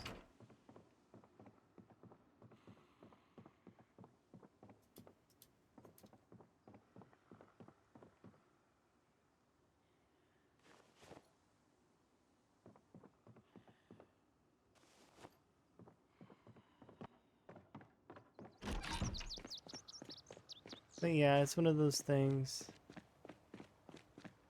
I see you on every time. I'm not on every time. I actually have D&D today, so I'll be going off here in a few hours. Because I'm going to go do D&D. But I am going to take a brief AFK here in a short little while to refill my tea, because it is empty. But I'm not on all the time. I do stream a lot though when I can. When I have the capability, that's how it's always been. When I used to stream more, especially even like I used to. It was really fun. Enough time for you to devour your food. You eat fast then. Consumed.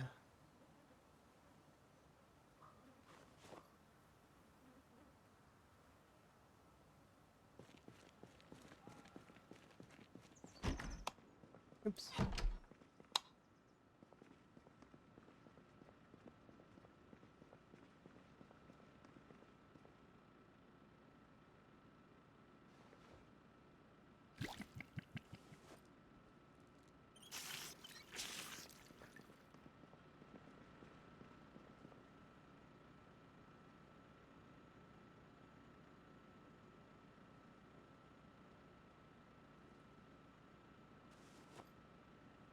I don't want these things in my food.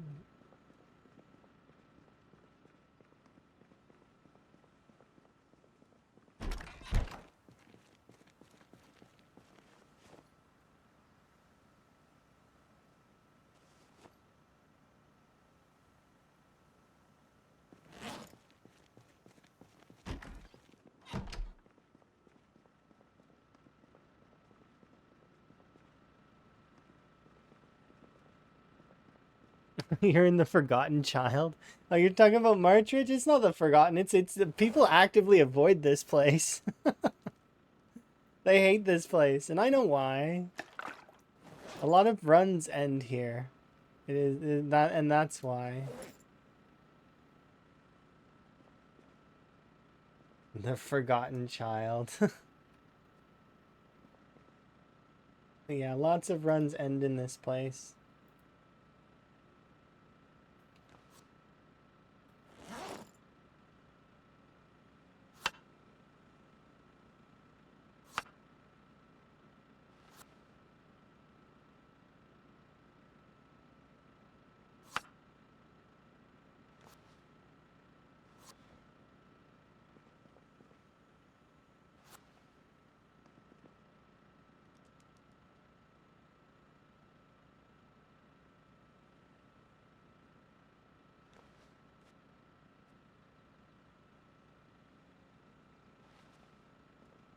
You want to remodel a house? That's fair.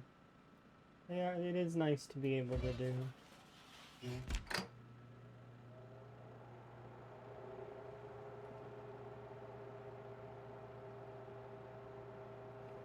You're originally a Sims player.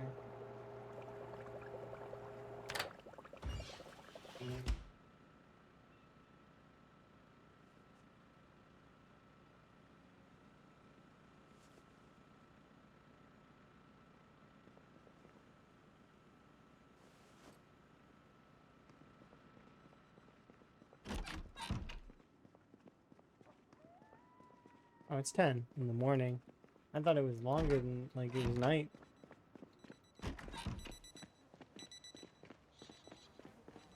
Why did I think it was nighttime?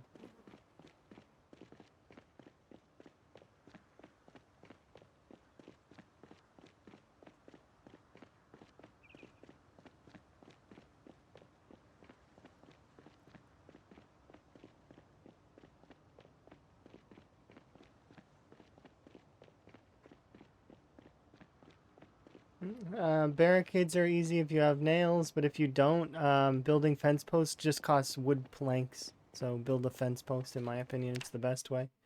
It's the cheapest. Doesn't cost you nails or anything. And then you can just take it apart after. You just put a wooden plank in the ground, and then you can like disassemble it if you have a saw, and then just like keep putting them in the ground, taking them out. so on and so forth. You can actually even stack them on the same spot too, but up to a certain point.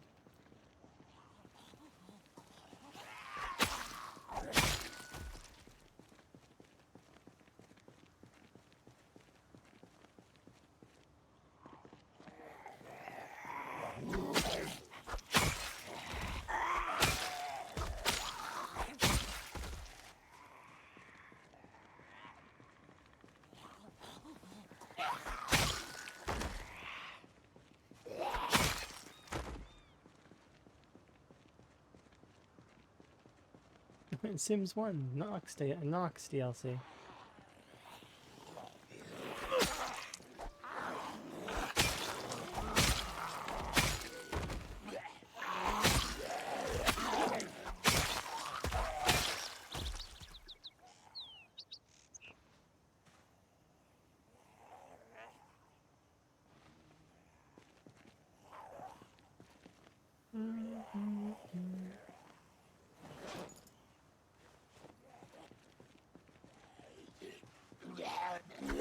I'm trying to make the suit red. Could you imagine?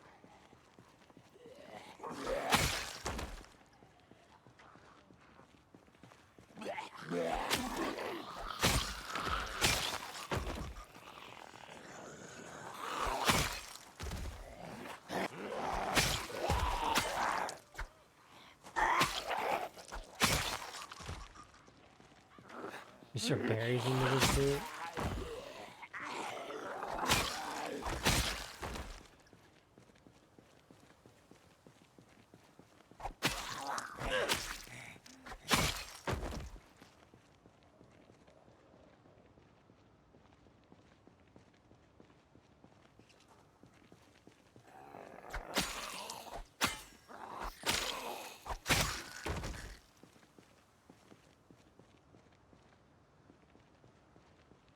Yep, it's a survivor house, not a big surprise.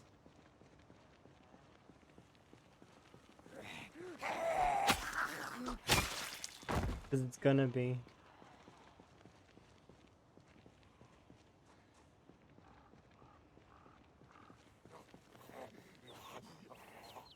We did look at the piano, so.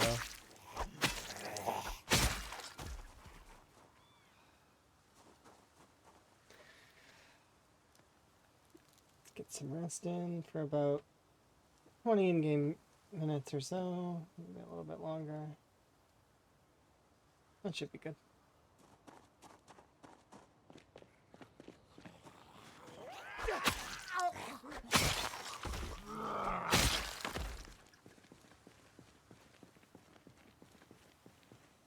What is this? Invitation letter? A doll? Oh, this is kind of a sad story event.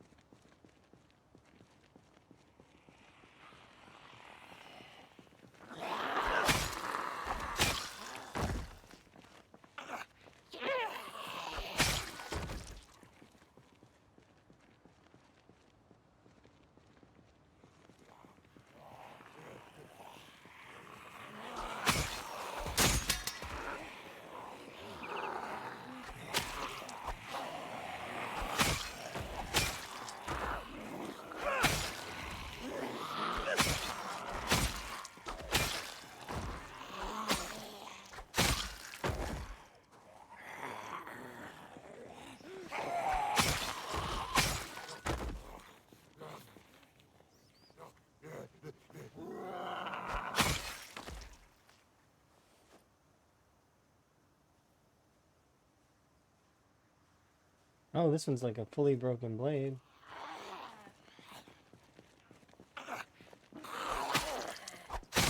The one in my inventory? Oh no, there isn't one in my inventory. The whole blade came off and is broken. Enjoy your work. Look, another scratch ticket. I'll save these ones for later.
Oh, you didn't remind me. Guns are functionally not great. That's why, by the way. They're like toys.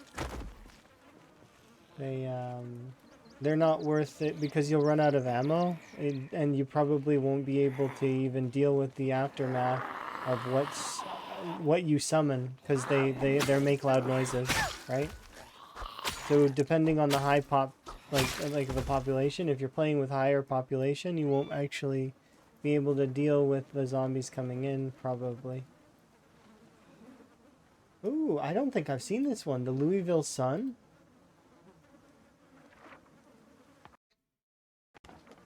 Look at that. It's colored.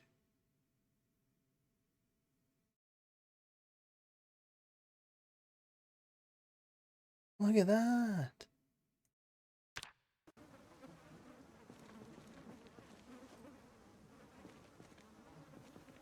Yeah, it was a nice looking paper.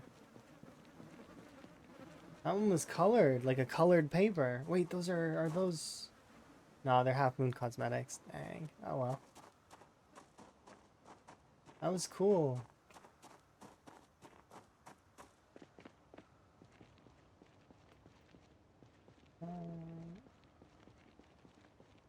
This way.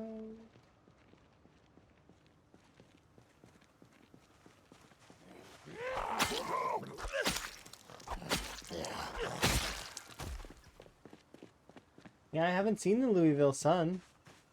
Like, I've seen the paper before, but I didn't know that they had the same... I would assume that that probably means that all of the papers have the first couple of weeks of July. And as a result, they're...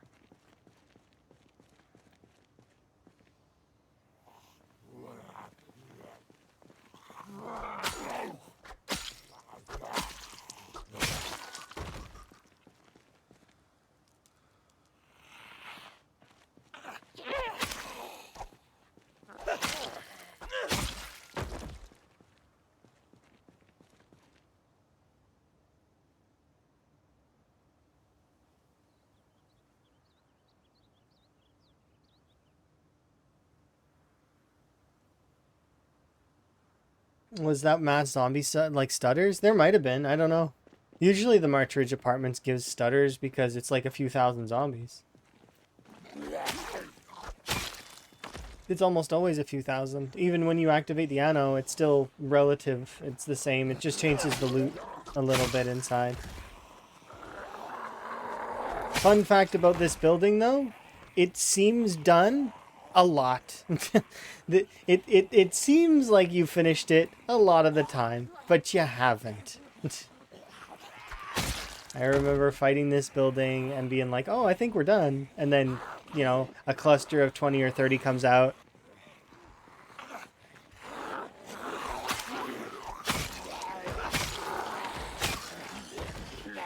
Super chill. Yeah, that's kind of what I go for. I like having it sort of, it's relaxed and fun, and that's what I want.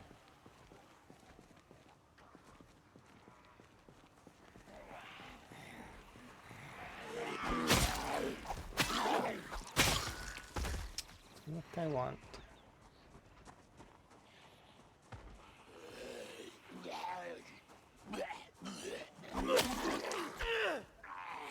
I can't remember if you ever did this one back in the day. I remember doing this one time way back then, and I didn't die to the March Ridge Apartments, but I did run away. I didn't finish it. And then I've done it one other time since then. I did it during the Whiskey and Sam race.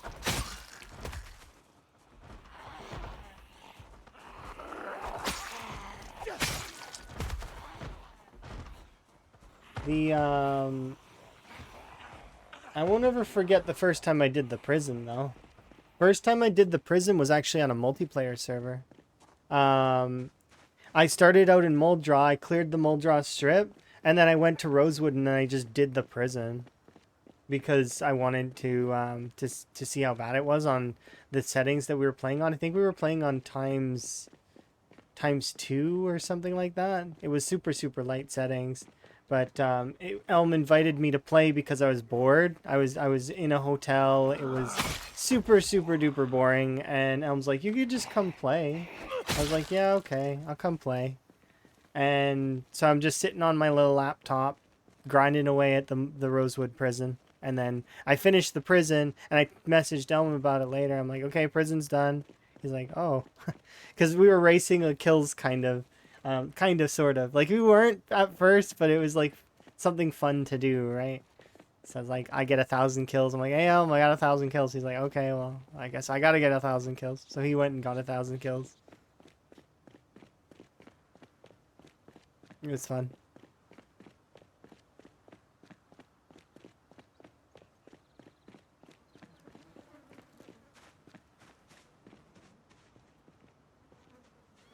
It was fun. I enjoyed it. Like it was quick clear too. You'll play multiplayer Zomboid again, and if you really really miss it that badly, do co-op. You can do coop. Do some co-op.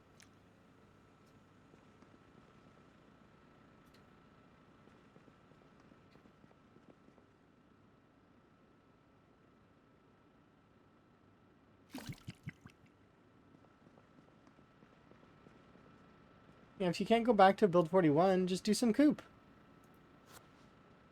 Get one friend and have fun. It's not going to be the same, I know, but it's like, I mean, it is at least, you can at least play.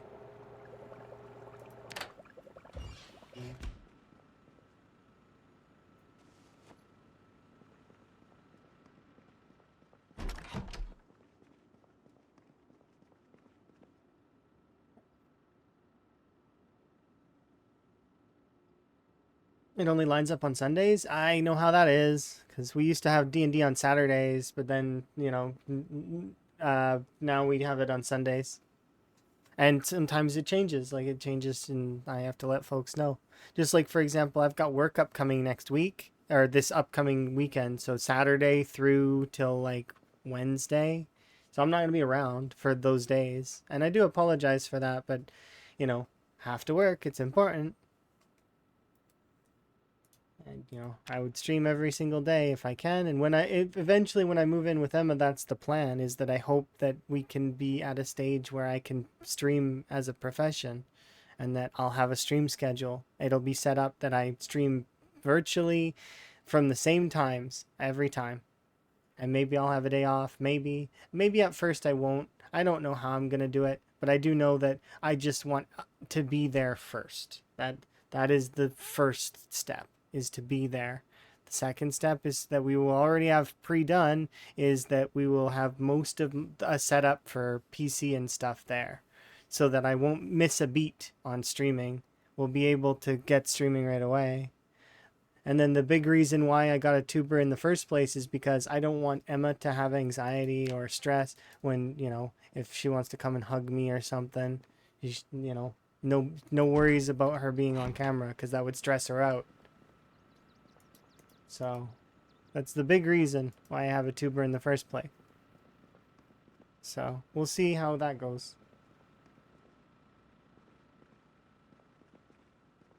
All right, we'll get started here in just a moment to start pressuring the Martridge apartments. But I am going to BRB because I got to make tea. So be right back.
I pushed the wrong button.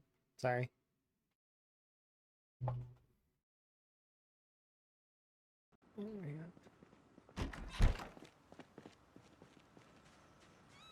Let's go.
Hey!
Thank you. I do appreciate.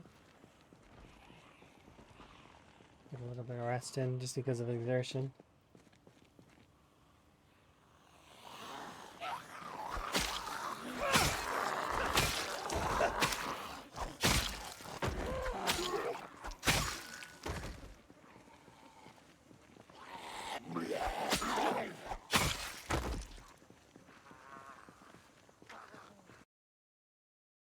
Talk about your traits, AK buffs and debuffs, why I chose them and why. I can't give you the exact character build because right now because Van's traits are different than when he started.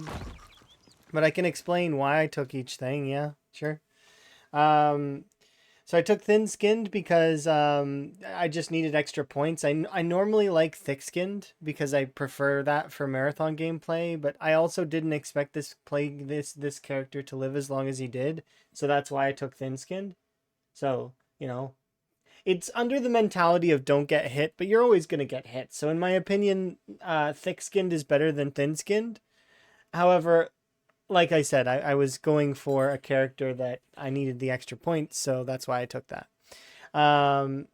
Slow learner and reluctant fighter or pacifist is what I know it as. These two I almost always take because it slows the XP gains, but I'm gonna have level 10 everything anyway, so it doesn't matter.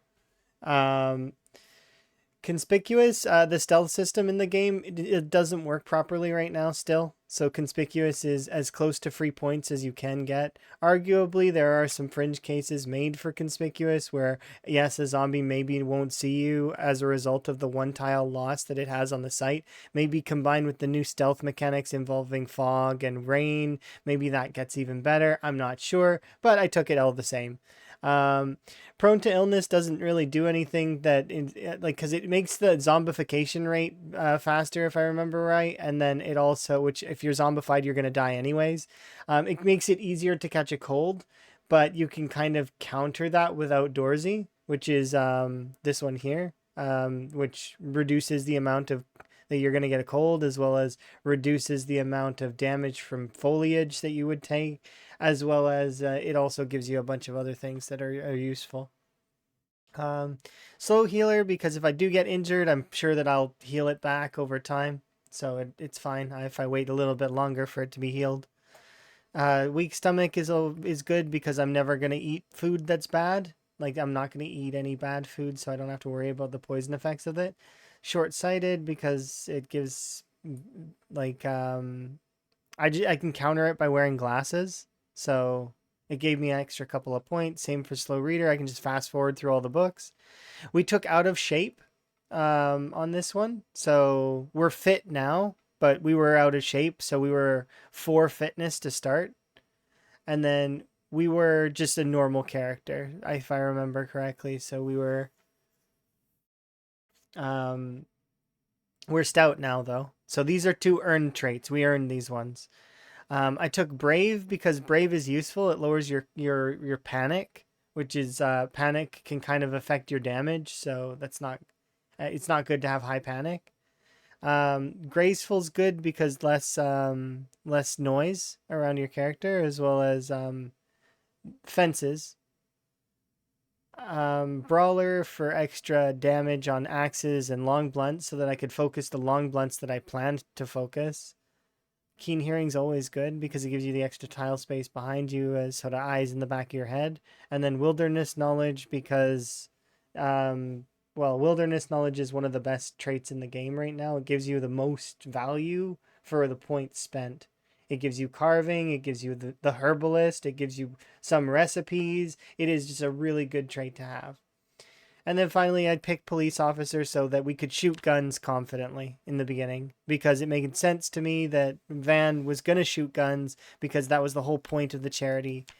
One of the things was to shoot weapons. So it made sense to me to bring a police officer.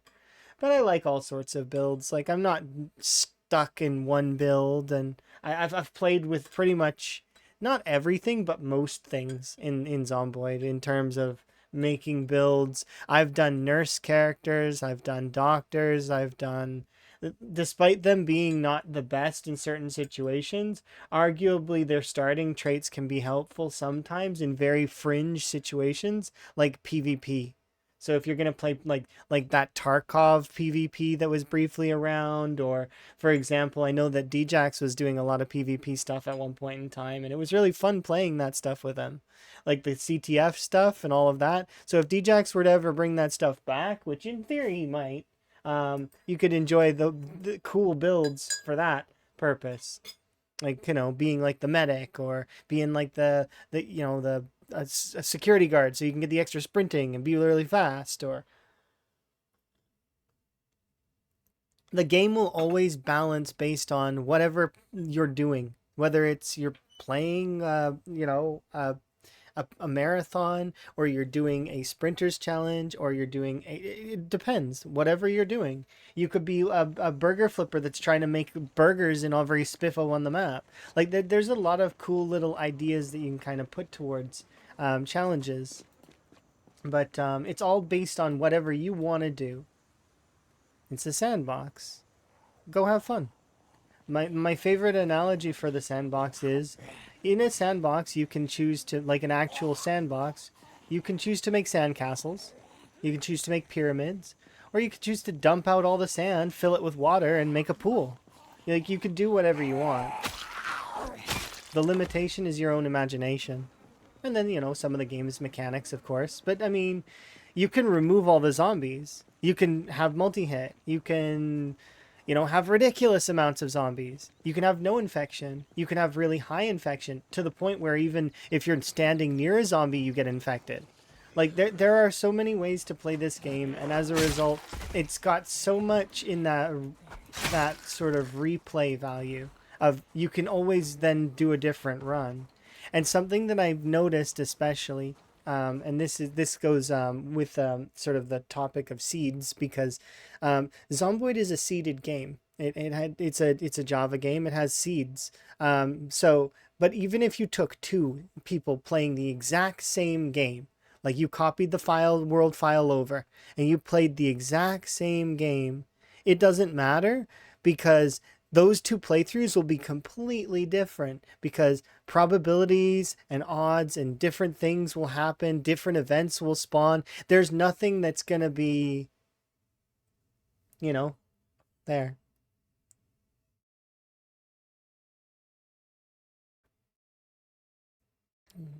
Yeah, that sounds good. I do appreciate that. I haven't done anything with my main YouTube yet, and I will do stuff eventually. I'm going to be uploading Van's playthrough, by the way.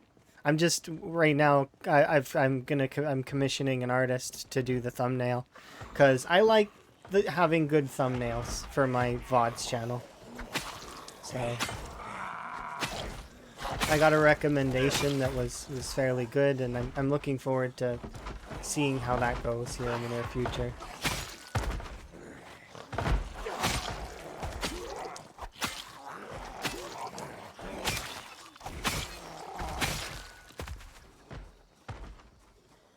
But yeah, this particular playthrough I do want to upload, because it's been a pretty fun journey. And I should get in the habit of now that I figured out how to stop the corruption on my YouTube stuff, I can upload more confidently now. I just need to split the videos via highlights first, and then upload that way.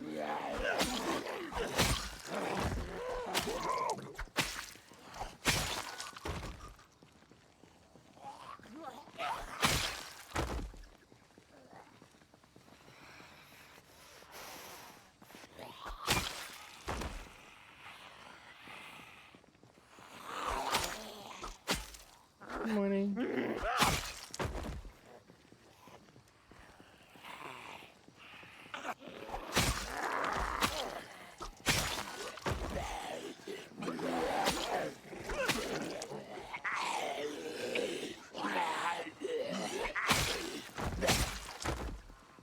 Yeah, I understand being a student and needing to make sure that you're pinching your pennies, and basically instant noodle or macaroni diet for ages and ages.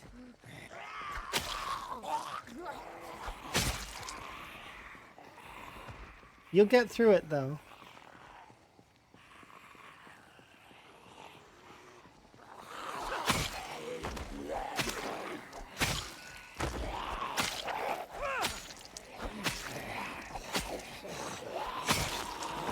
Let's go rest, then. The rest is basically it's just apocalypse with with double the muscle strain and no respawn. That's it. The reason why I set it up this way is because for special effects, I expected that the integration would be more aggressive than it was. And it was aggressive, but the pop was not high enough. And if I were to redo it, I would want to increase the pop. Unfortunately, I can never re-increase the pop for Van ever again. Not unless I increase it right now, because we're activating cells as we go. Meaning that if I go through the whole map and we clear the whole thing, it'll all be active. So by increasing the pop, it won't matter, because you can't increase the pop on it. Would only affect cells we haven't loaded. So the cells that we've already loaded, those ones wouldn't be affected. So the only way that I can get zombies back will be through respawn, which I'm okay with. We'll bring Van back for that after, if we manage to succeed.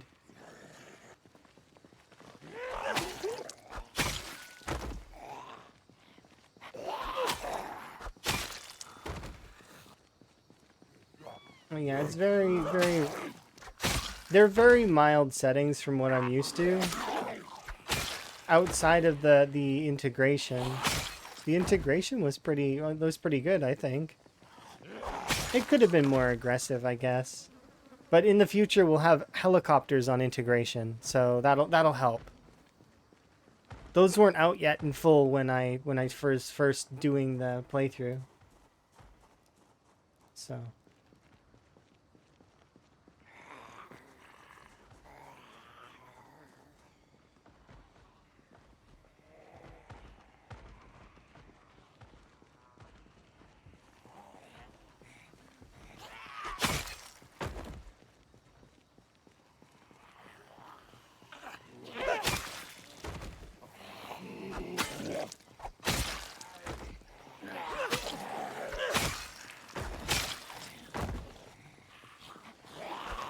Oh, technically I did turn on the wound infection rate as well, but that doesn't do anything right now.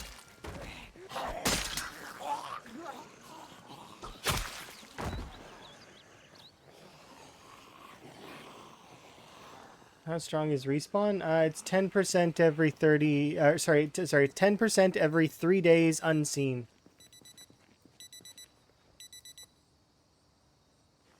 So what that means is so long as if you haven't been to an area in a little while, 10% of its population will respawn every 3 days. Meaning eventually, if you've not been there for a month, 30 days, the full population of that cell will respawn.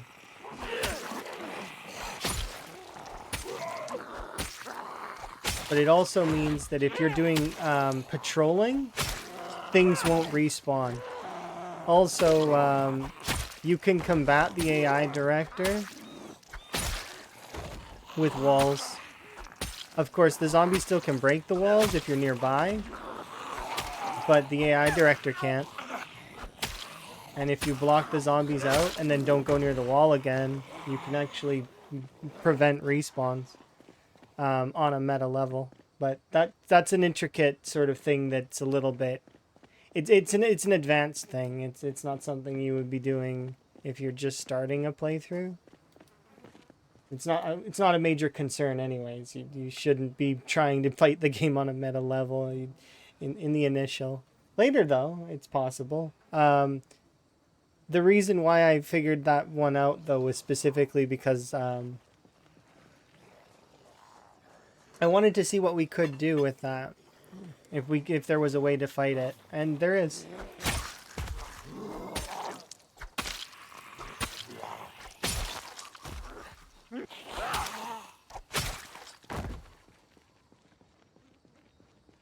Okay, let's have a seat and just relax for a short time.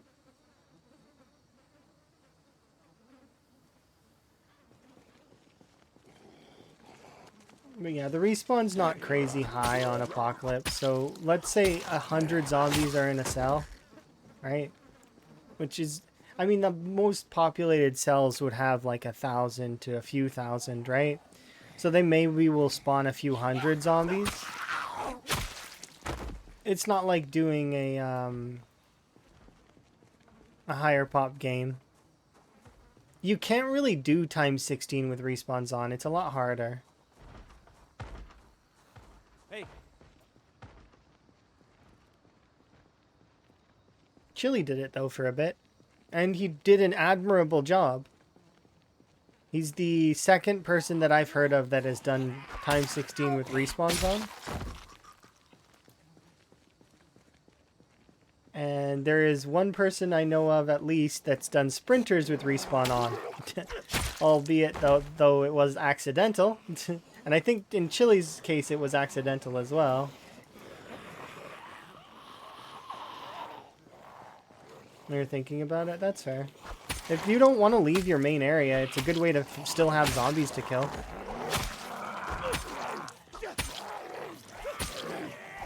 Like if you want to stay with your farm animals, like a lot of folks are going to want to do now.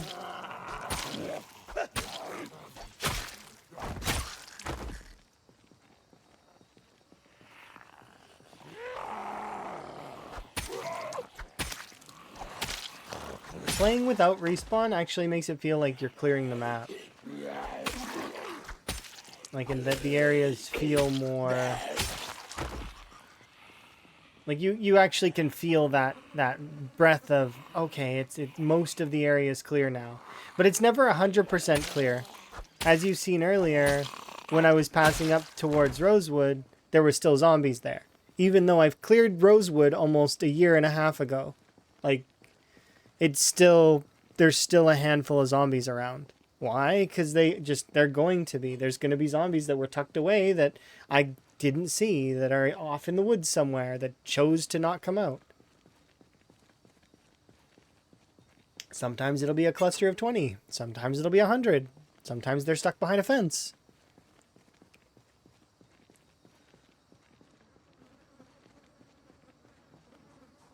Definitely varies.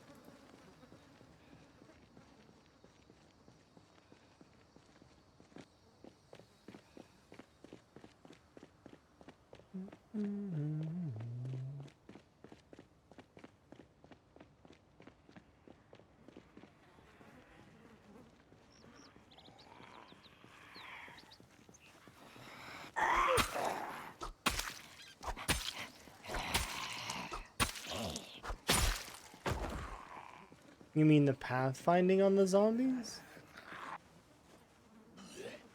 Like how to control them in a way? Yeah. There's lots of ways you can control the zombies.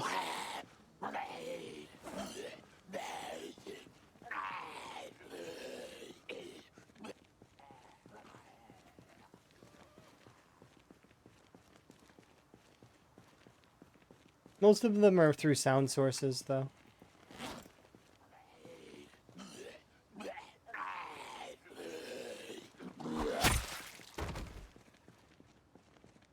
So, like, you have varying different, like, levels of sound. And as they go off, the zombies get distracted. You're wondering why? Because it takes time. And I can just make another sword, so why would I bother sharpening the blade right now? It takes time to do that. I'm not going to bother. I'm just going to let the sword break and go make another one.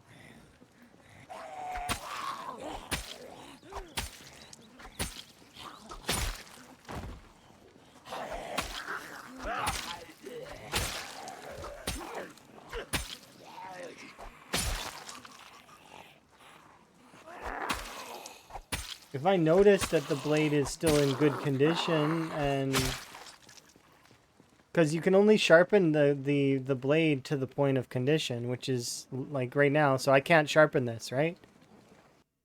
It does give you maintenance XP, but I don't need maintenance XP anymore. I'm level 10.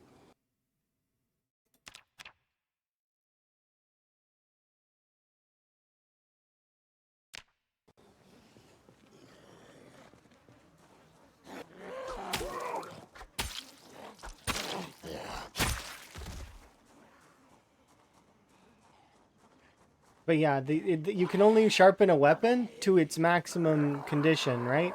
So see how the condition is there? The sharpness will only ever be as good as the condition. So I can't actually sharpen these ones.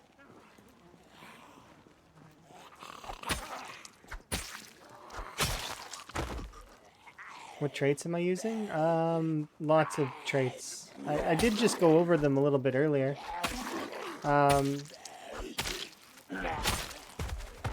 Here, you can have a look. These two here weren't on the list though. These two I took out of shape and no strength bonus. But we earned these over time, because that's how it goes when you level strength. We were out of shape to start.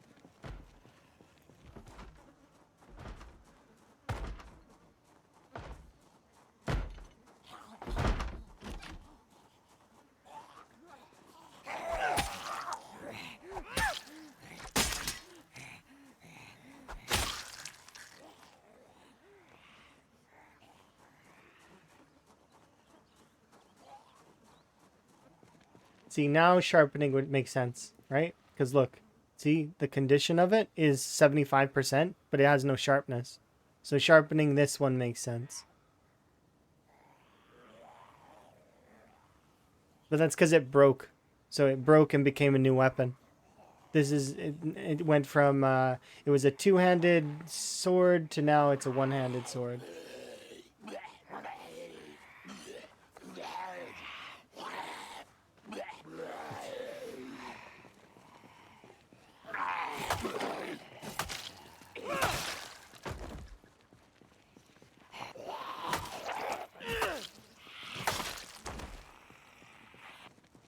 Yeah, that's one of those things that You'll figure it out over time with when you should sharpen, when you shouldn't. Right now, it would be a wise decision to sharpen this one though, and then it'll last a little bit longer as a result, and do a little bit more damage.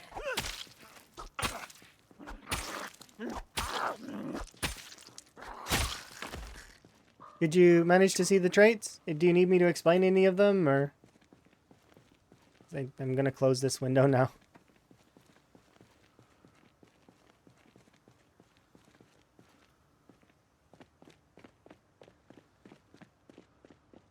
No problem.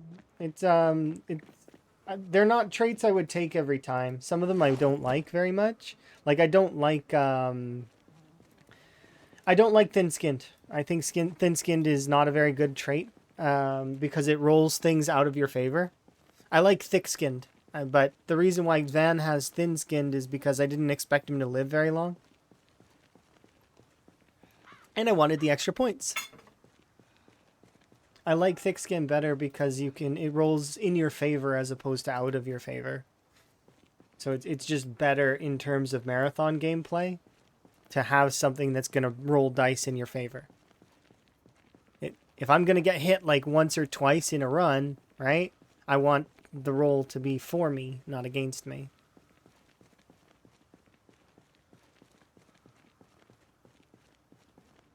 Because everybody says that same thing about, oh, don't get hit. That's not true. Like, you're going to get hit. Everybody gets hit eventually. It's just a matter of, do you manage to have high enough weapon skill? Are you facing the right way? Are your moodles in a good situation? And then in that case of thin-skinned versus thick-skinned, well, I mean, you could roll favorably in that way as well. You never really know, right? When you're going to get hit or how it's going to come at you. And if the armor is going to tank it as well. If you're wearing some kind of armor, of course, don't give up your stamina for your armor. Because stamina is worth more than armor.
The Longblade books? I think you can find them in police armories as well as... Survivor Zombies seem to have them a lot of the time, so definitely go looking for your loot pinatas. Back roads.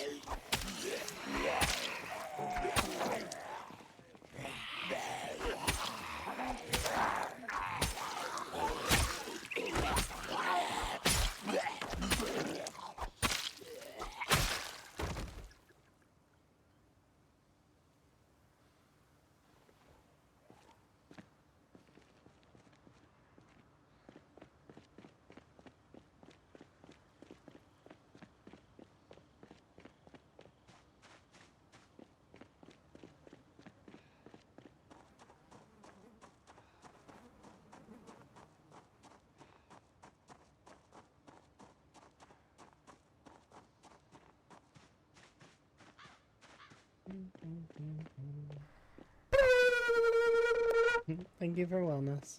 I'm sipping my tea.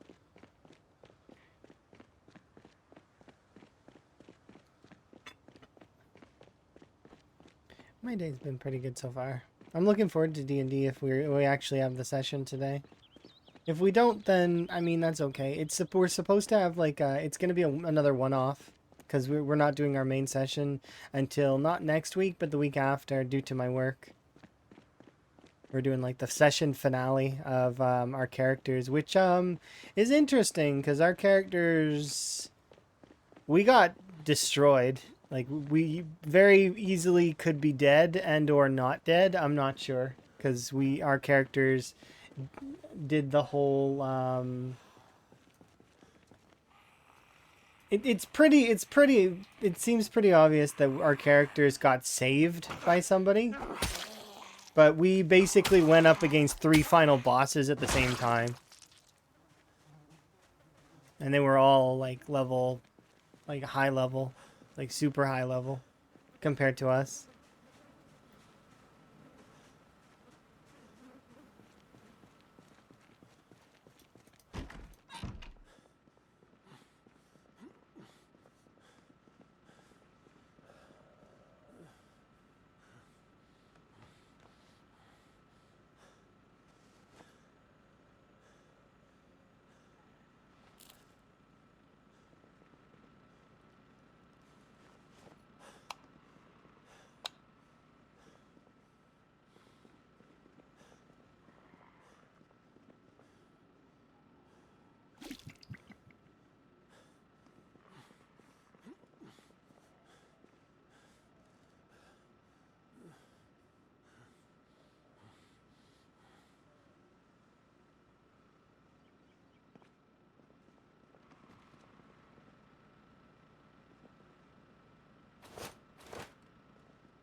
Hello.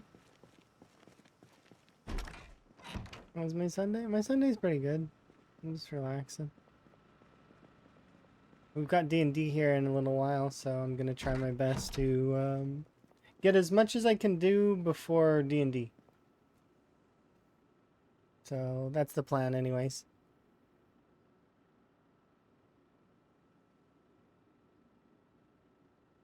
But yeah, we're in Marchridge and we are outposted and putting pressure on.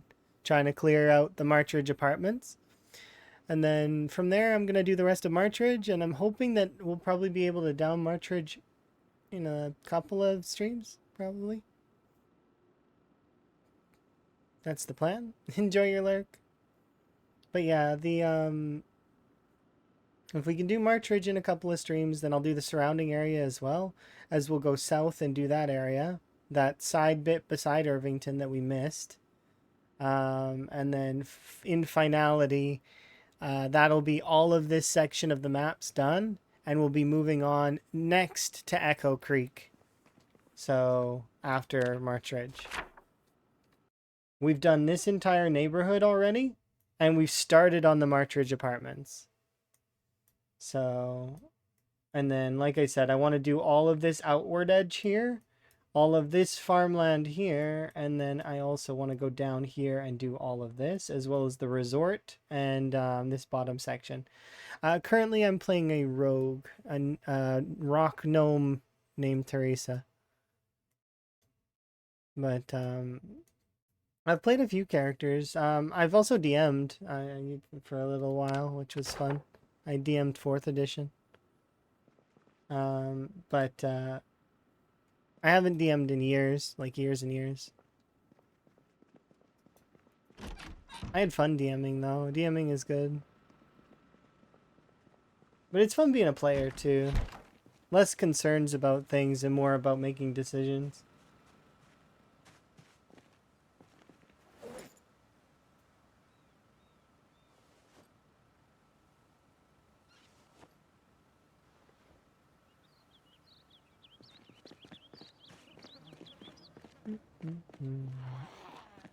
But yeah, I think the next character that I'm thinking about making, because I made we've got some throwaway characters that we made for one-offs, as well as we're planning on doing a grim dark campaign. So I don't know what that entails. It may be, but we'll see.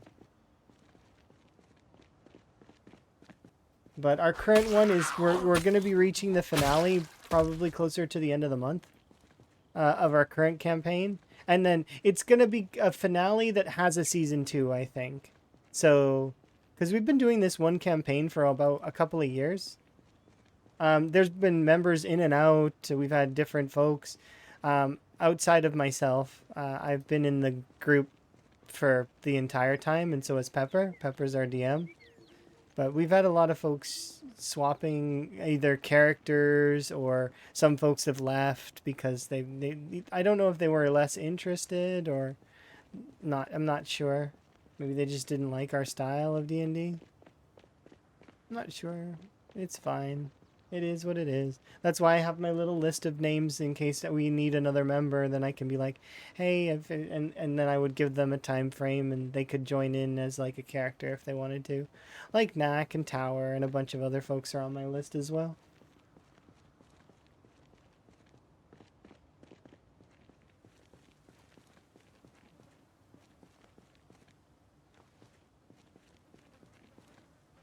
I wondered why I was eating weird.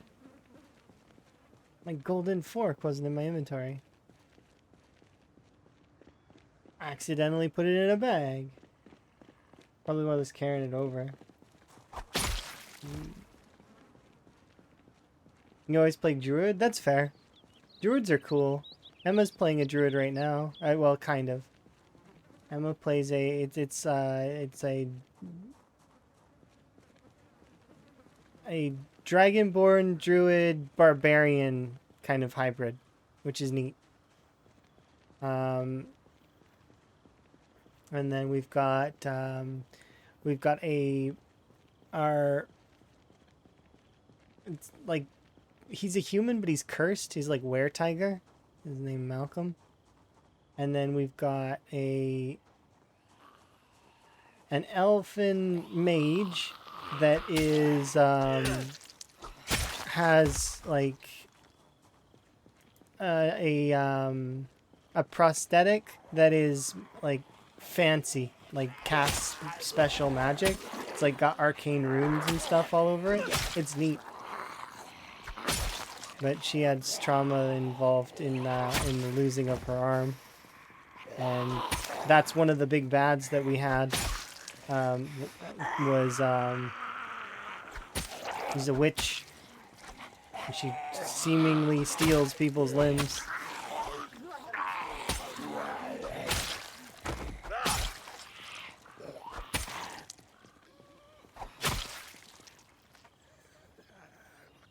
And then one of the big bads is one of our old characters, actually. It's a character that used to be part of our group that became evil and is now is like a demon now. But one of the old folks. It is kind of cool. I'm looking forward to D&D.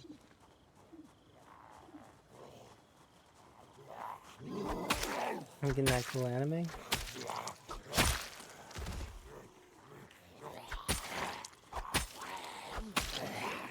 It's just something cool that we started doing, and I'm happy because Emma got to be included.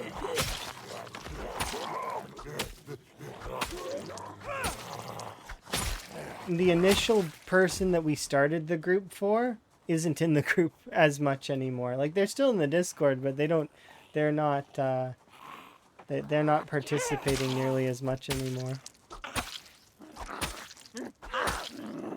Which is fine.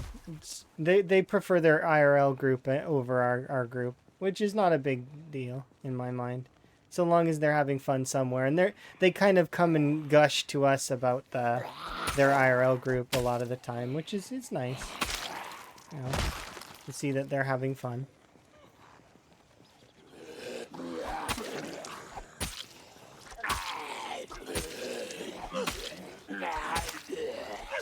We play on Discord with Roll20 at the moment.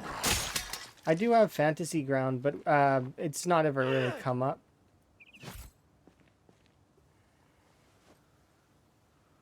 Like, I have a very, like, the full version of Fantasy Ground.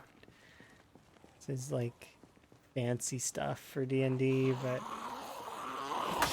I got it ages ago because we were doing D&D stuff. And like I said, I was a DM, so...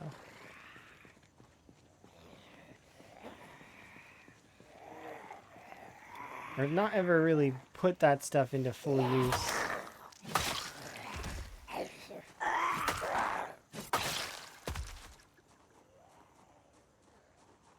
But I do know it's better than Roll20 for a lot of things. It's a bit expensive, though.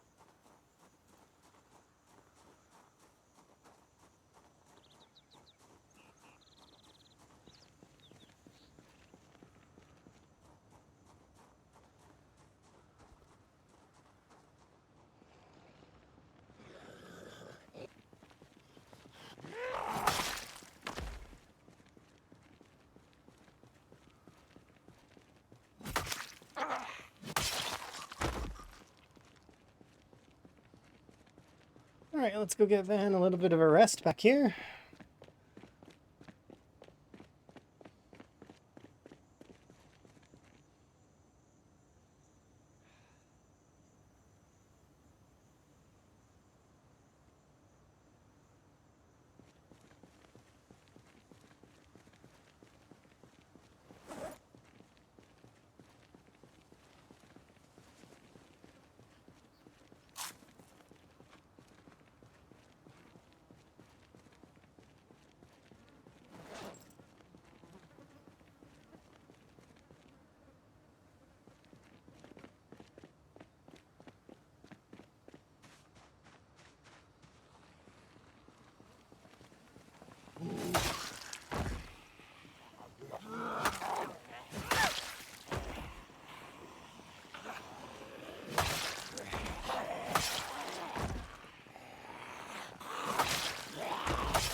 I heard Baldur's Gate is really good, but I've not played that one myself.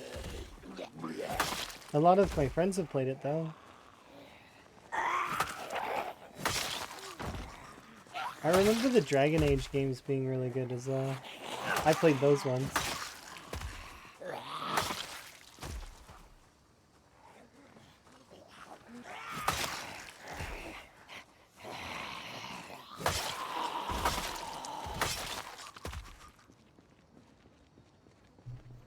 Okay. It depends, though. Like, I mean, I can understand. Emma has struggles in that same way, working with teams without really getting to know folks, you know? But every brain's a little different, so...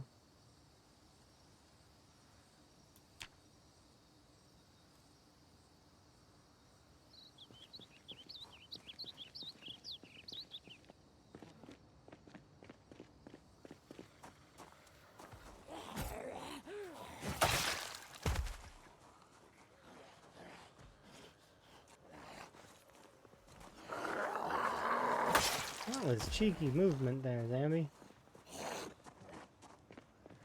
Hey.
rest.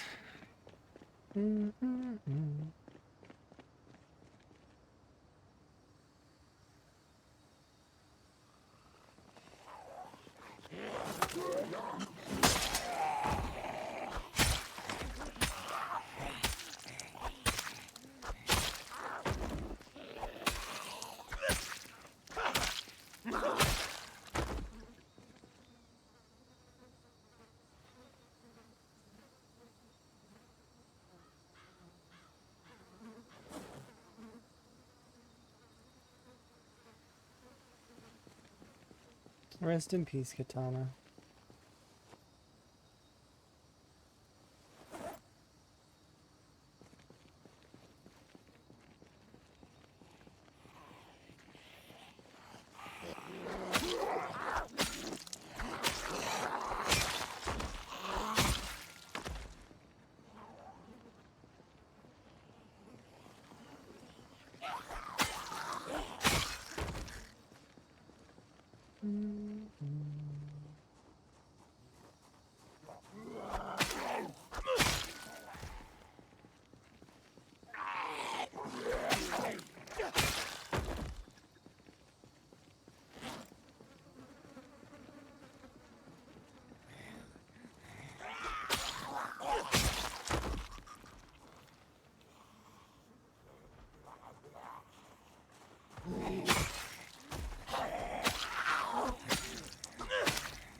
As much as I want to keep going, it's not going to be beneficial to me to do so.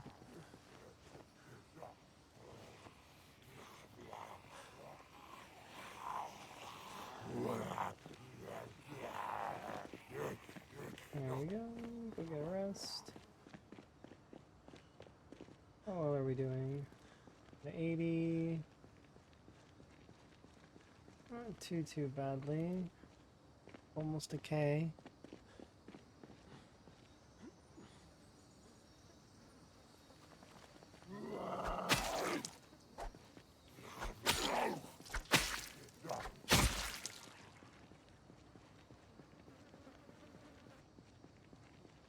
Did they see me? I think they did.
No, I'm not playing that. We'll go over here and have a sit over here.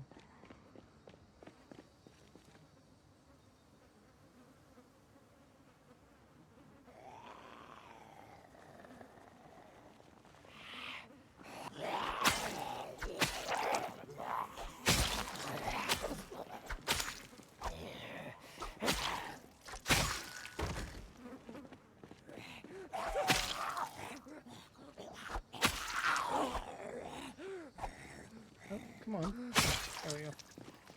Fail.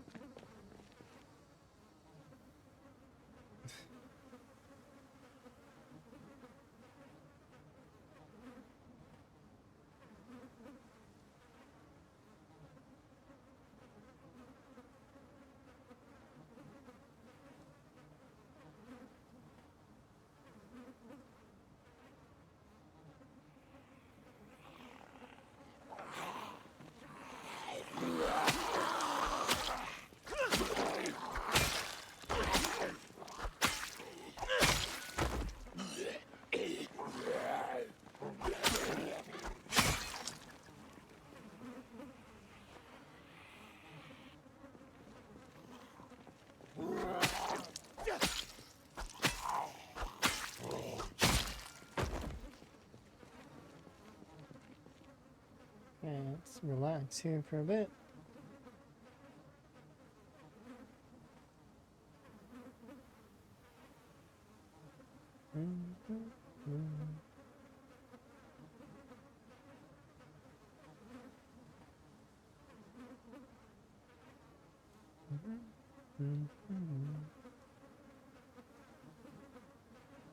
That's half of it.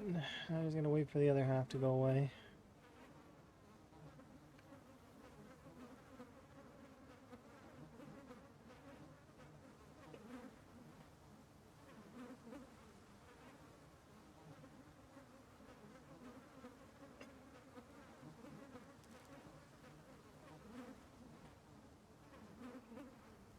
There we go. We're good. Let's go. At least for a little bit.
There is a hand for it.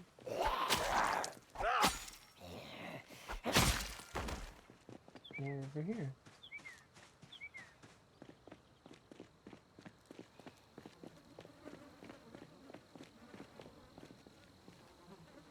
Nice.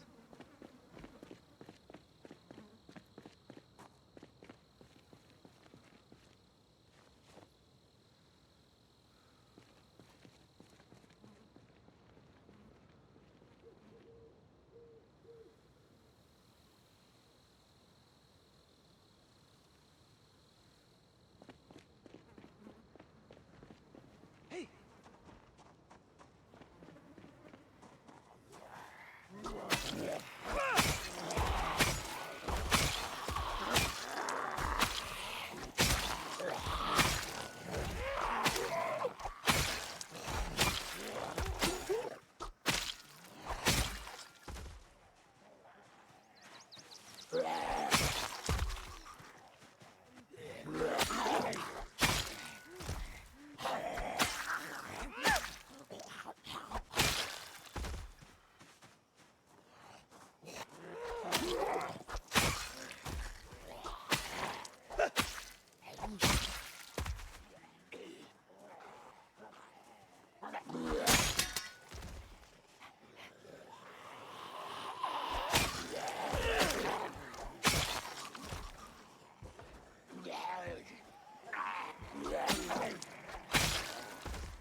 We're so close to the next level of Longblade.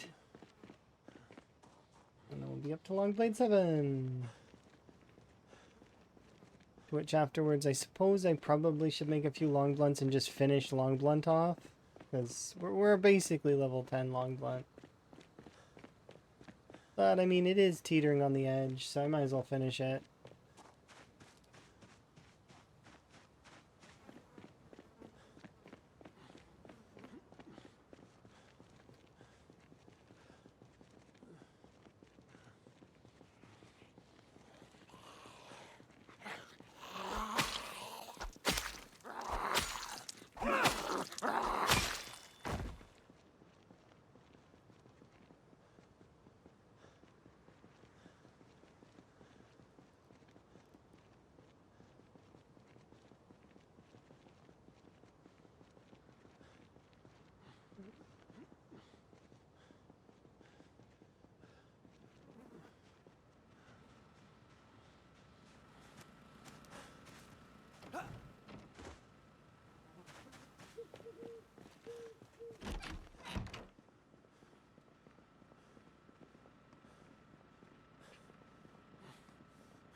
Good night, Van. Have a good sleep.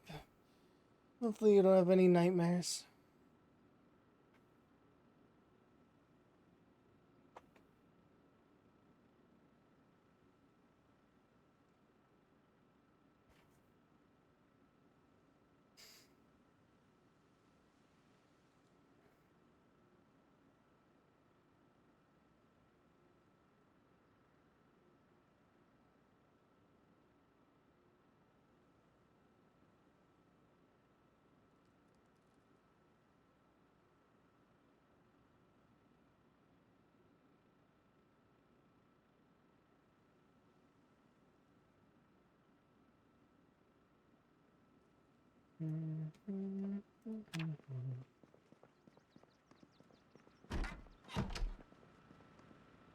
Alright, let's turn you into a wooden spade, throw you on my back for a moment.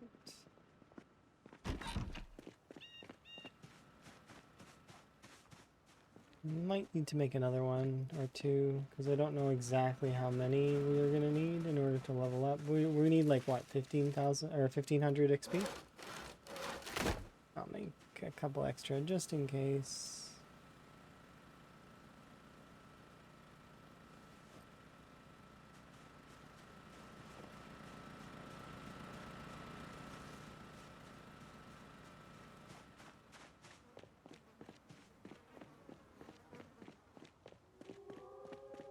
You can fire up some PC. That sounds fun. Hopefully you have a good time. I am going to probably wrap up here in an hour or so, which is earlier for me due to the fact that, remember, I want to get a little breakfast in before D&D. But, like, I want to try and push the Marchers apartments as much as I can before then. So, we'll see. We're making good progress. It's solid progress. But let us park you here.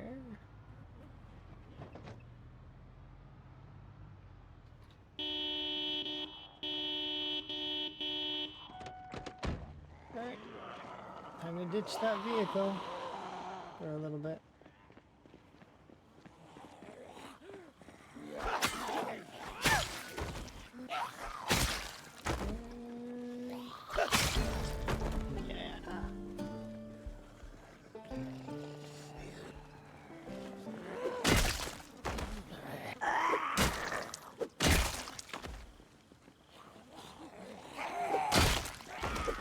You're amazing. Thank you very much for the follow.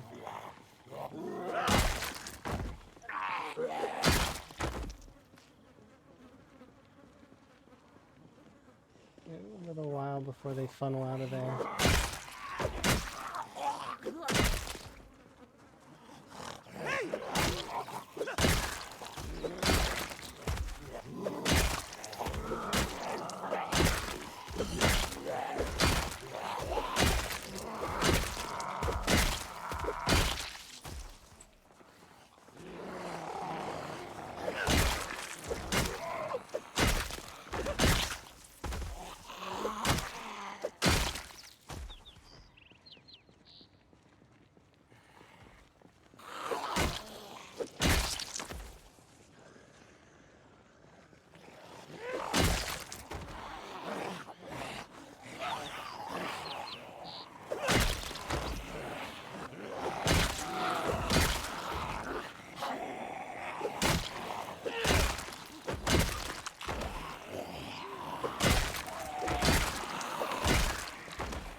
It's back off.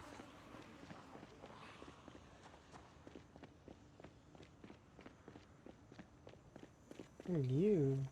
Deer Valley Power Corporation.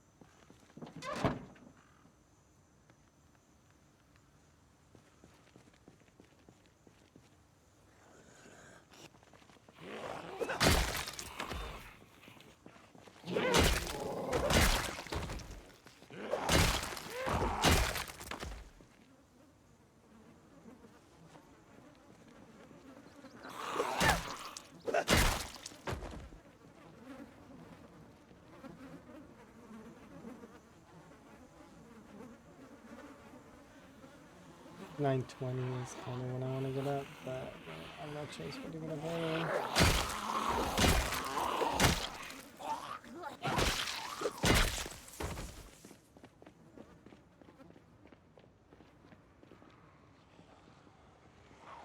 See like some of you.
Much longer. 1400 XP.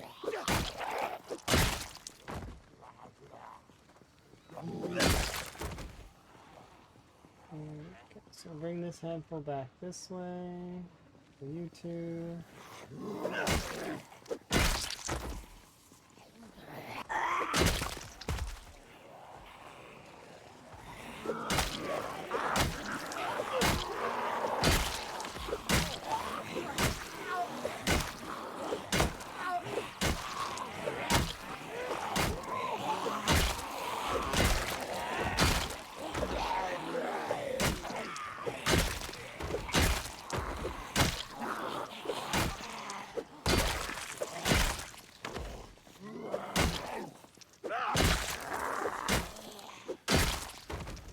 Really nice shoes. Oh, they have 2 holes in them. That's unfortunate. Okay, those zombies are busy over there, hugging the car, so we'll let them do that while I get a little bit of a rest in down here.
You mean the jaw stab?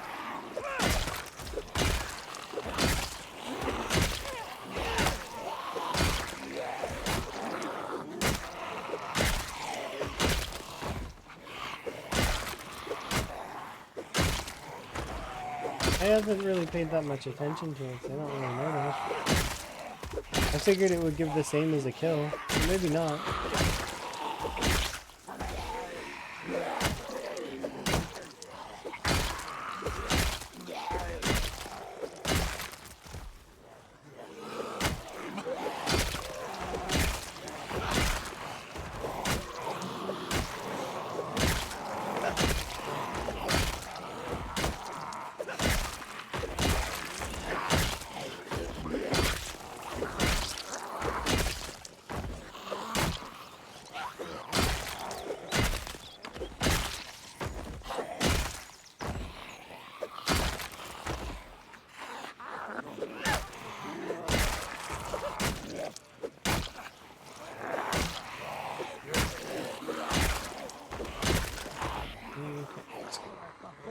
Get some rest in. We're getting there though. The Martridge Apartments is slowly falling. And we're super like not close, but like we're getting there. I can feel it not waning, but it's less. It's gradually getting less and less.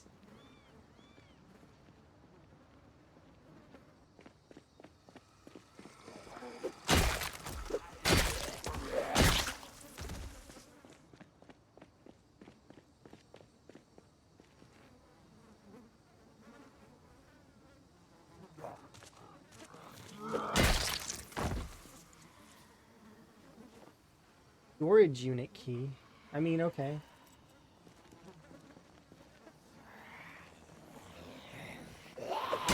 I need to get another keychain. Ooh, caffeine pills. Okay, give me those. Let's look around for another keychain.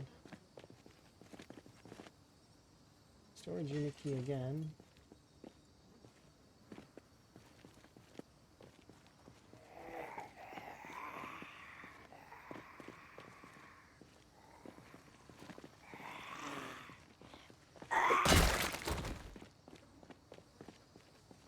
I know there's another keychain somewhere around here. I've seen one.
And like.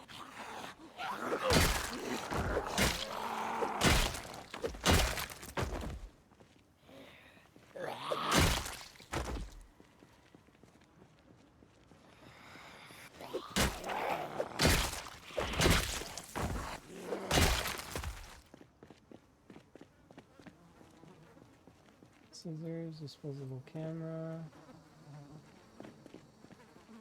backpack with a granola bar.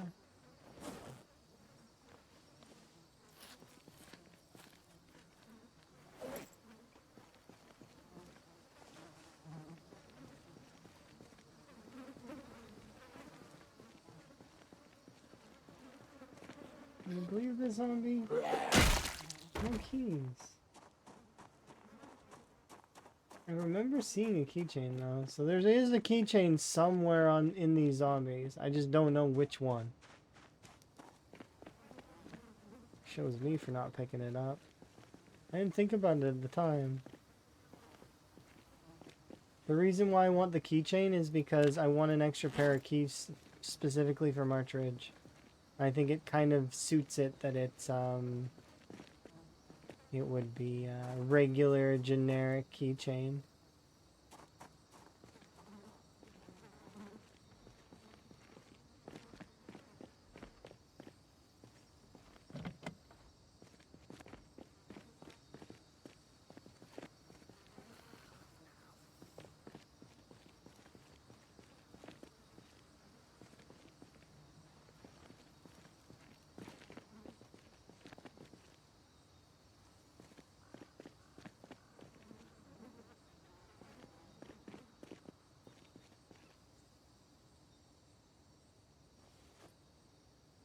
Was this one we've seen already?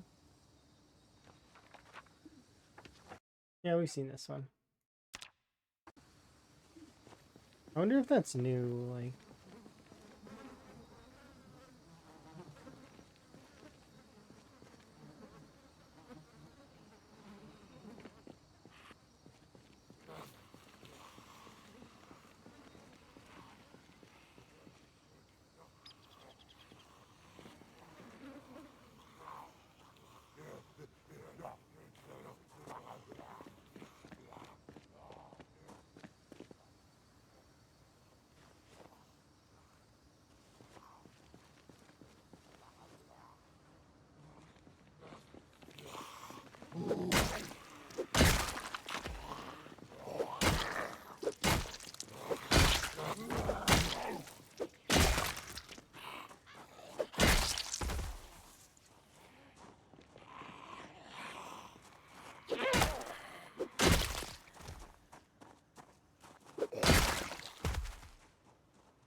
There's keys to the storage unit again.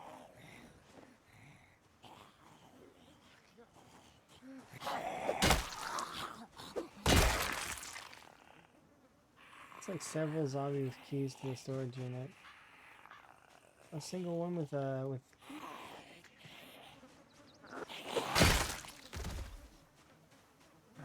keychain though. I must have missed it. There's got to be at least one zombie here that has keys.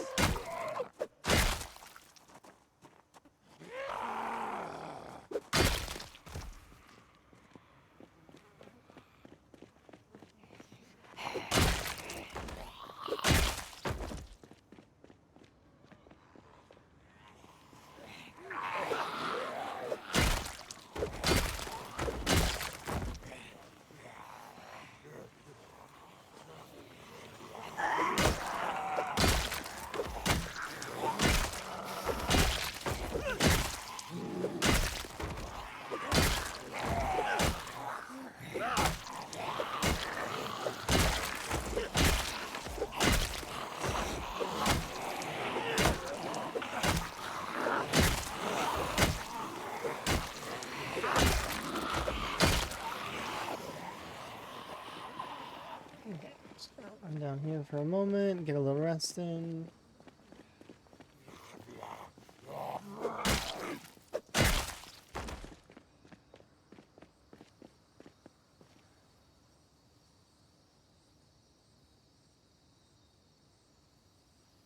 Turn back. Clear the rest of that group off of the car.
Thousand more XP after that first little bit here.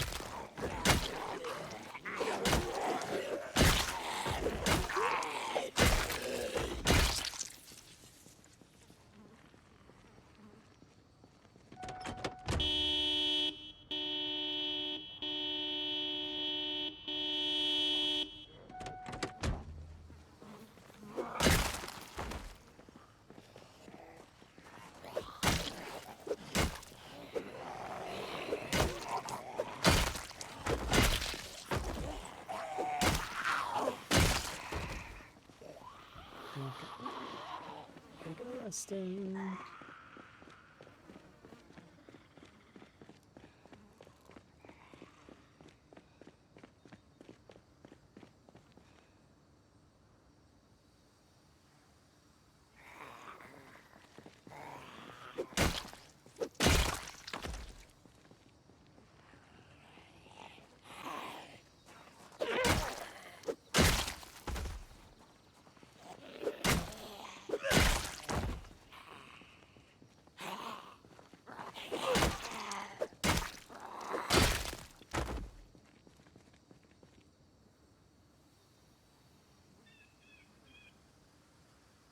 Okay.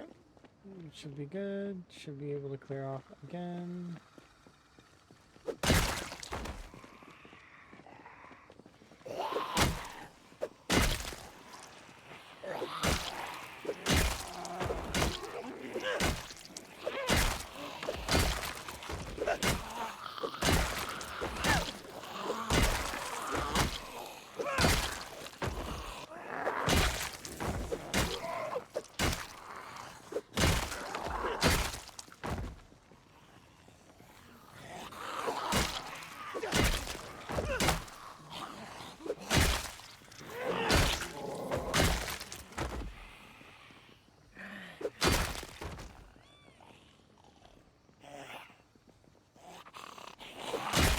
Van has set foot in the Knox military apartments.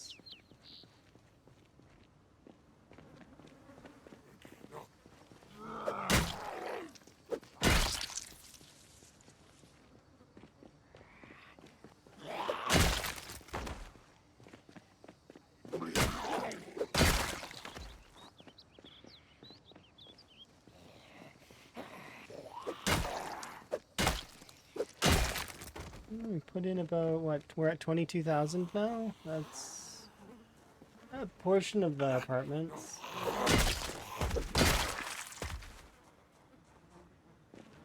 Definitely a portion of it, for sure. Go check the back end.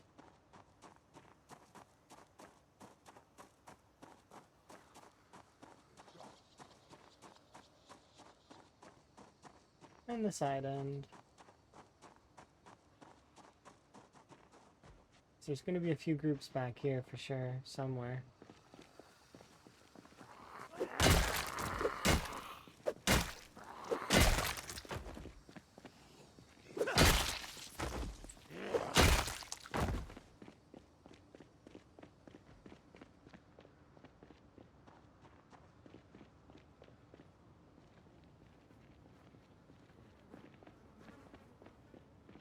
Not too bad, Van. You've done good work. Most of the apartments will be clear. There's probably still another few hundred in there. But a sizable portion of this building is now cold.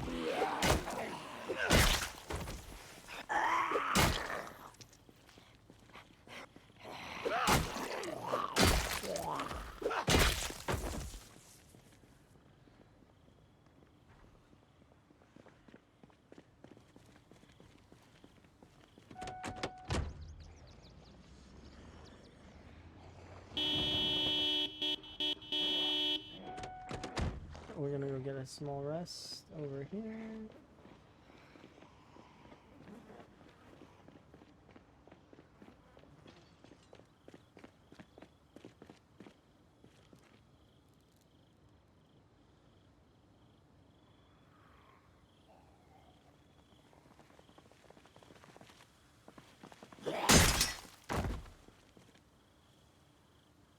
I'm glad I made a few of these because I thought maybe we'd be able to hit the full 9K now, but it's fine. We should be able to hit it within the next 3, hopefully 3 or 4. I might need to make a few more. We'll see. That's the plan at the moment, is to make a few more if I need to, just to hit that 9K. Be level 10 long blunt.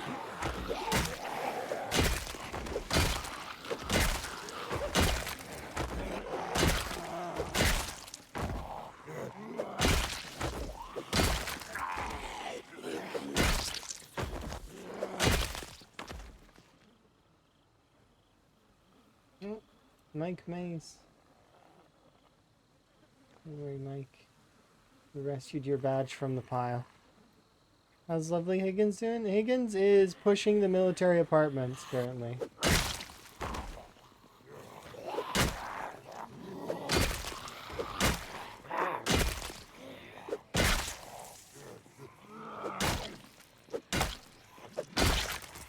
We gotta head back here in a second.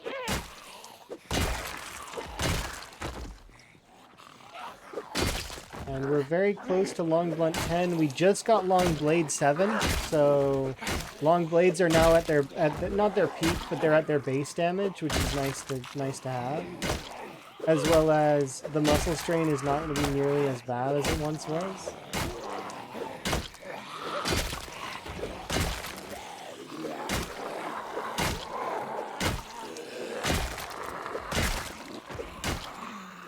Yeah, I'm hoping that we'll hit the next level of Long Blunt here soon.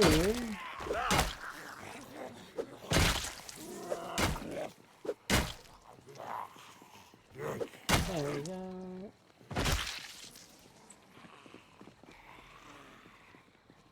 How am I doing? I'm doing pretty good. Mostly. Better today than yesterday in terms of health. Like yesterday I was a little bit sore and there was, you know, it's one of those kinds of days that...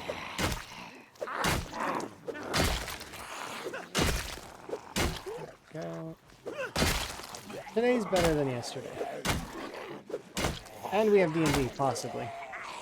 I'm going to double check though before I end stream, because if we don't have D&D, I'd rather push out the March Ridge Apartments. But, that's if D&D gets cancelled. Which I hope it doesn't, because I like D&D.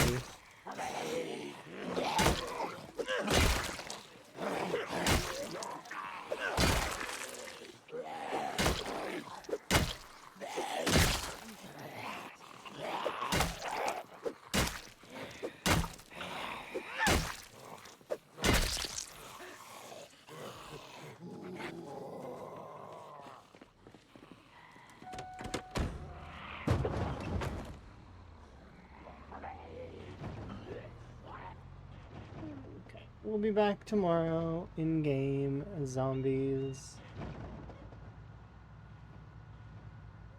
Oh yeah, this March Ridge Apartments is a survivor house because we got the annotated map. If you find the March Ridge annotated map, you should try to read them because one of them will turn the March Ridge Apartments into into a survivor house. It's great.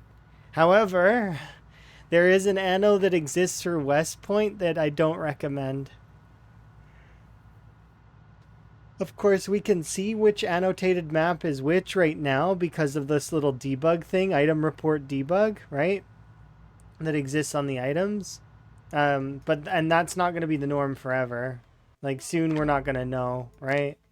Which I think you can shut it off somewhere, right? Is it under accessibility?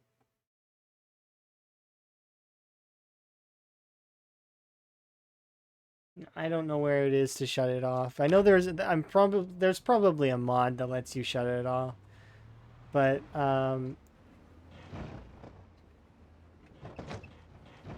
yeah, the bad one is in West Point. For those that don't know about that annotated map, it's an anno that spawns a pipe bomb, and it's active. It's an active pipe bomb.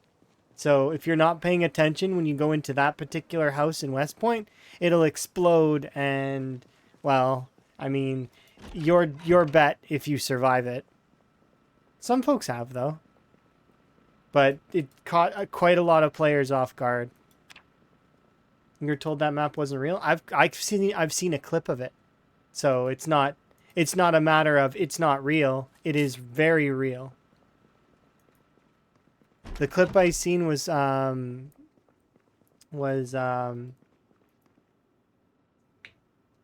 Lightning Kuno. It's a bug? No, that map exists. Are you talking about this right here? This is actually the little thing that where we can see the items and like the item report is so that it's sort of like this. It's part of the unstable so that we can kind of report bugs a little bit easier, right? It's the same thing. It'd be like, oh, this item's broken. Which item exactly? Oh, it's this item with the underscores and the that. Yeah, it's supposed to be for that. But yeah, that map does still exist from what I understand. It's a West Point map. You mean the map spawning a pipe bomb in the house? No, it's an actual. It is one that exists. I've seen it like actually in a clip, like and it almost kills Kuno in that playthrough. Kuno was playing a vanilla CDDA playthrough. There was no, it wasn't a modded playthrough at all. Hello.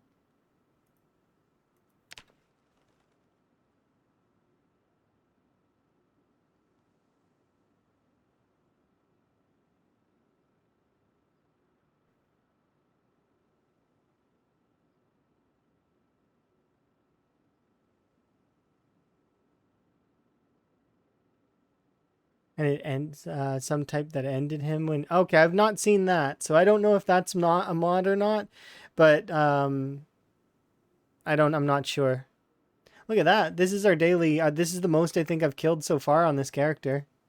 Van just had a 300 day, 327. Not bad. That's pretty good. Of course, he was using his main weapon. The long blunts are still not able to push the same numbers as the axes or the short blunts right now. They're just not. It's even with this particular weapon being as good as it is, it's just not on the same level. I think you can get a heck of a lot more with axes right now, and I think axes should get a really big nerf. But if that's my own opinion. Once again, it may not be a popular opinion. Axes are a little too strong in my opinion right now. Same for short blunts. No offense, short blunts, but you have way too many weapons that exist for you. I feel like all of those weapons need a little bit of a nudge down. And then same, I don't mind this one going down as well a little bit because I do feel it's a little strong. It's 1 to 2 tapping almost all the time, which is good, and its durability is fairly lengthy. So, and it's easy to make, right?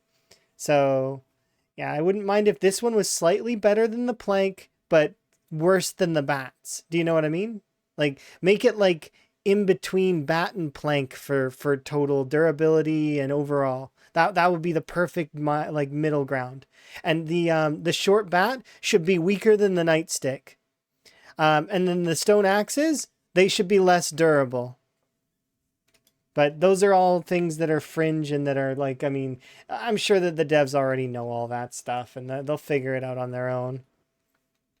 I'm going to do a brief look at Discord. See if I got a response.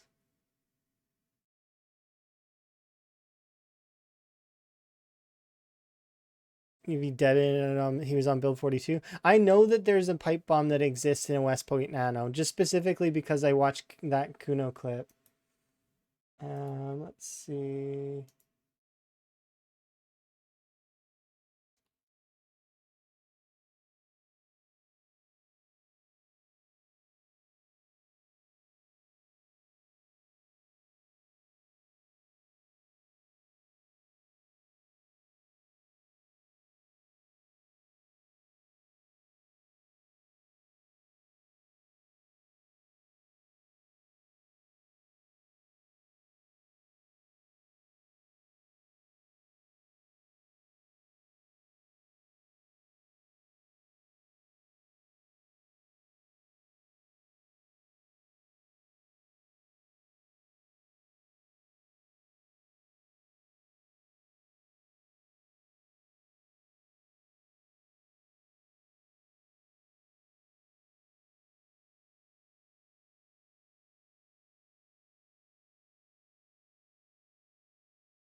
There we go. Sorry. So I'm gonna do a brief BRB. And then we'll see what happens when I return. Okay.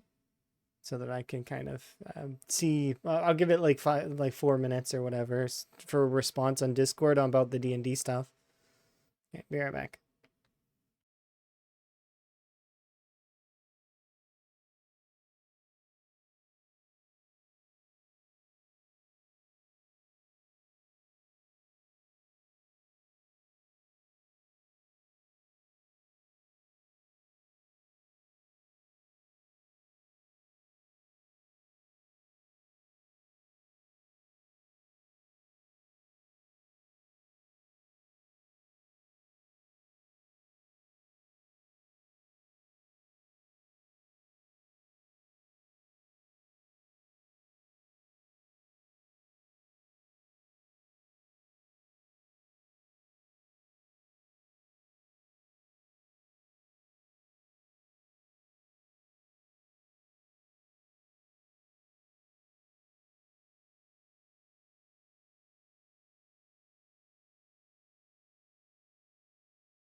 Oh, that's no fair, timer. I was here. I just didn't push the button. Okay, timer 1, the time. This is no fair. Um, I usually beat the timer considerably. It's, yeah, okay, fine. It wins. It wins this time. Embarrassed a little bit. But yeah, so I found out D&D unfortunately is not happening today. So we don't have tarting. I don't have tarting. I have timer wins, but yeah. Oh, you're right. I should take the L. It's no fair. I didn't want to lose, but I lost.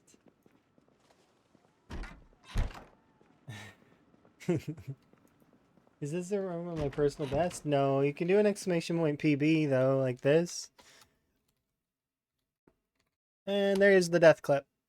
Enjoy!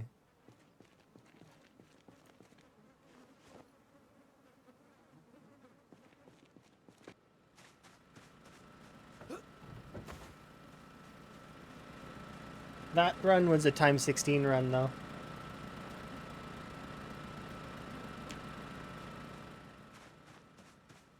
Which is one of the reasons why it has such a high kill count. Is I defeated West Point, I defeated Valley Station, I defeated the Crossroads Mall, and then I also was pushing Louisville. Like I beat Burnt Town and I was pushing Louisville at that time. So when I died. To a nimble, I nimbled too close to one set of zombies and then I missed, like I hit my swing on the katana, but it wasn't quite the right connect. So it ended up being worse than it should have. Yes.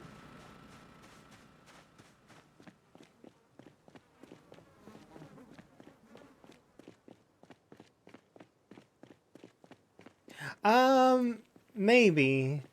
You're not wrong.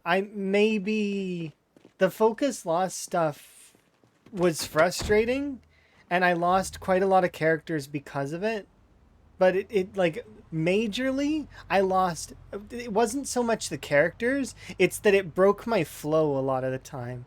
When I was like in a moment of like of real like I'm like killing it on the zombies, it would interrupt my attack and break my flow. So I would then be worse for wear doing more zombies in the future.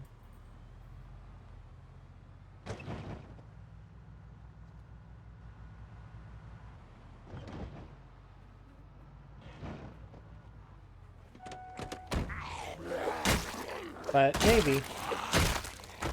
I haven't hit 100k since that run. But it's mostly because we've done a lot of fairly challenging runs.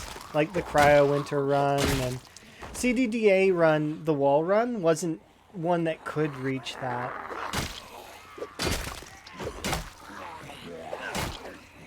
Because it was a CDDA run, which means that respawns were on and there wasn't gonna be, even though respawns were on, I would have to kill a lot of zombies very quickly to get up to that number. We made it to the 40k range though, if I remember right. But yeah, I do appreciate that you think that I would get there. There's quite a lot of folks that are very confident that I've got that, which is like, I mean, and I've got a little bit of more confidence than I used to have. It's something in terms of Zomboid gameplay, I mean, specifically. There's games I'm confident in. Zomboid wasn't really one of them. Mostly because Zomboid brutalizes you really hard in the early game, so you don't really feel like you'll ever be good at it. It's just one of those things that Zomboid does really, really well. It's it beats you down. This game does. Yeah, so we narrowed it down that it was a Windows update event. That's what we figured it out. that it was Windows Event Viewer. But not just that, one of my mice was double clicking as well. So because I had a couple of small issues like that stacked up, I couldn't quite figure out what was going on until some of the chat were like, try this website to see if your mouse is double clicking and it's a hardware failure. And then that mouse was indeed double clicking. So that was part of it. And then also the Windows Update Event Viewer. It still does it even now. If we wait an hour and 40 minutes, it will happen again. It'll happen again today. Because it's just part of this PC, is just part of the Windows stuff. If I update to Windows 11 in the near future, which I'm going to have to do when we get my new PC, then I probably won't have this issue again. Not, at least not as, maybe it'll be a different time, or maybe it'll be better managed. I don't know. But I just know that it's an issue that I've had for quite some time with Zomboid. Delicious. But it's not really Zomboid's fault. It's my PC. Which is, it's on me to get that kind of stuff fixed. So I don't blame Zomboid at all. However, I am extremely appreciative of the devs adding this in. This right here, this setting, is phenomenal. 5 stars. I'm super happy. It's already saved my runs a couple of times. It saved Van's life too. Because there's been a couple times where I've been busy and not realized the time, and, well, time for a focus loss.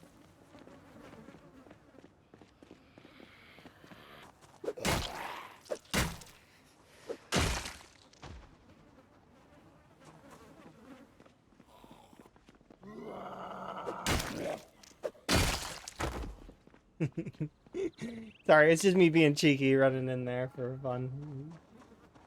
It's an interesting building to go inside.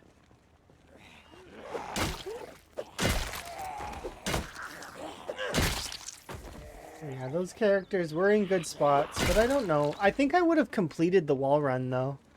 Maybe. And if I had completed the wall run, I may have had the vanilla world record. Maybe. But it doesn't matter. The world records are kind of just, they're meant for fun anyways. It's one of those things that we shoot for them, but it's not in all seriousness that serious. Like, they're kind of like an afterthought, that just kind of something that we're going for, right? Something amusing to do. And then...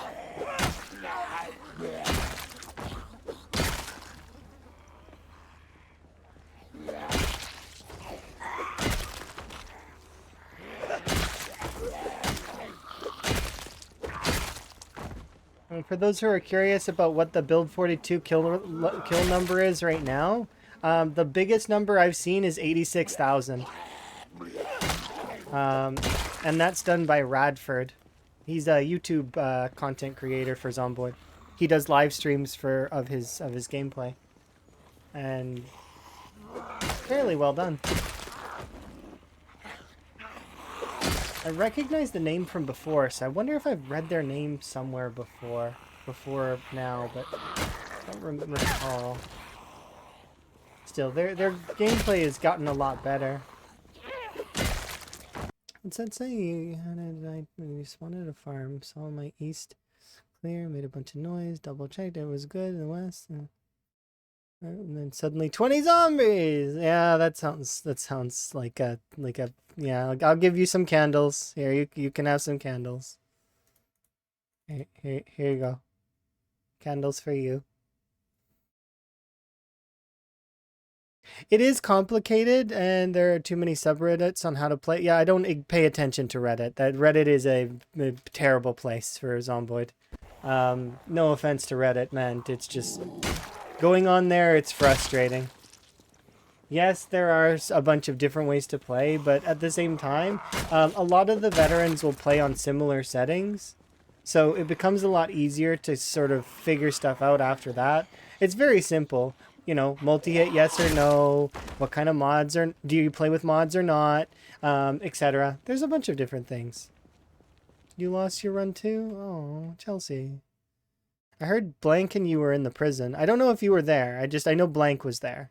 Blank told me that me and Blank having conversations, and Blank's like, "Yeah, I'm in the prison. I almost died." It's like, you don't respond to me then. Like, you can respond to me later. Don't risk your character. There you go. Some candles for you.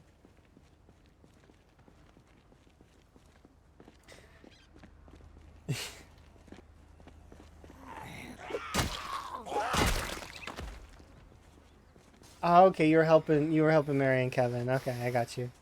Mari?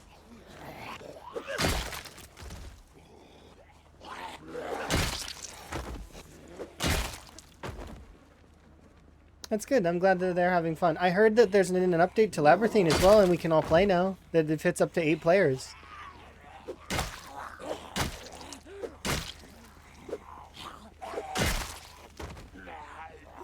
No more people sitting out.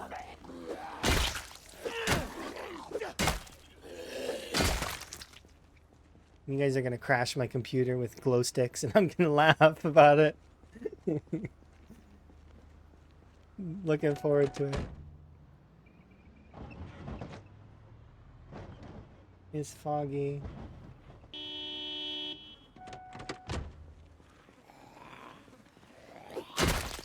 Yeah, there's a lot of folks that play with different settings, and yeah, some folks will play with harder and harder settings because they find it more fun.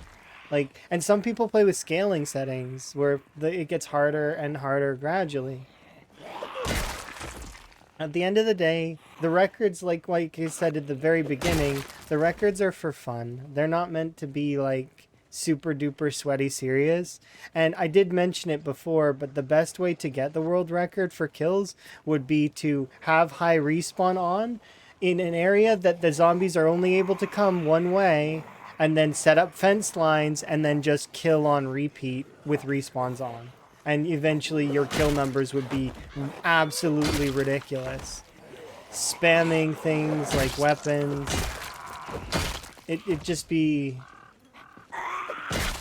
But that run would get, like, kind of...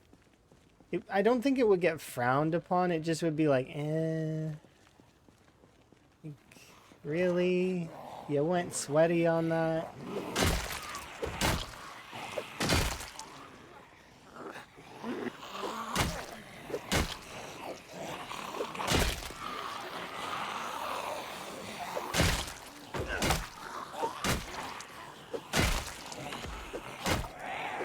Because a lot of the higher runs are like kind of story-ish.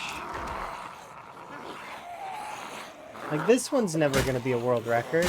The closest this one would come to a record is the first character in Build 42 to clear the map. Is there any official? Lamprey's starting one up. He's planning to do one on a website, maybe. But I have one for Build 41. I'm not doing one for Build 42 yet, though, because it's not stable. Things are changing too much. Weapons are not in the right spot. I want to see it stabilize a bit more before I start my hobby again.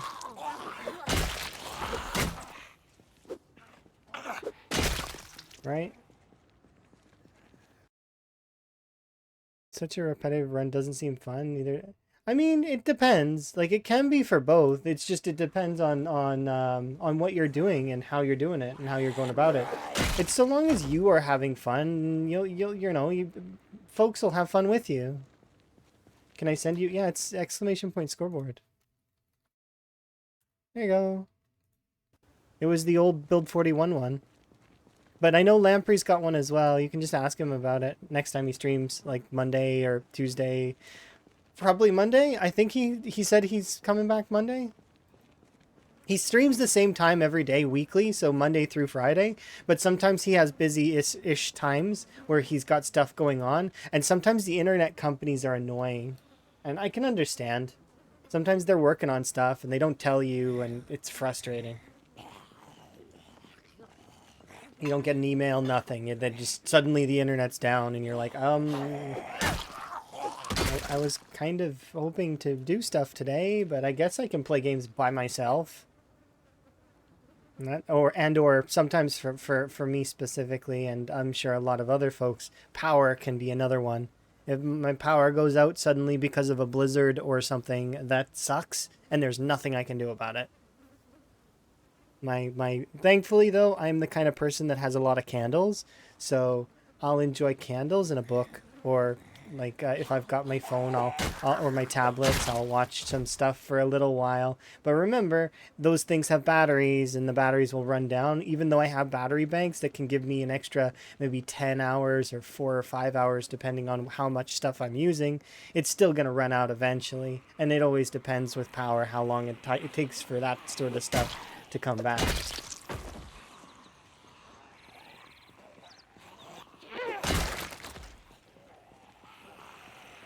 He's taking a couple of days. He might not. He already gave a warning, like, and put that in there of people don't talk about politics or religion because he doesn't give like he doesn't care.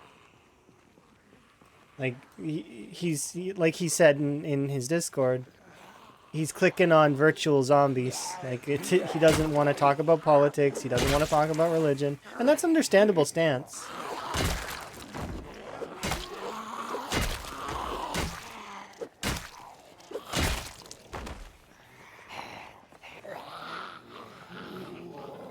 Mostly because it's pointless.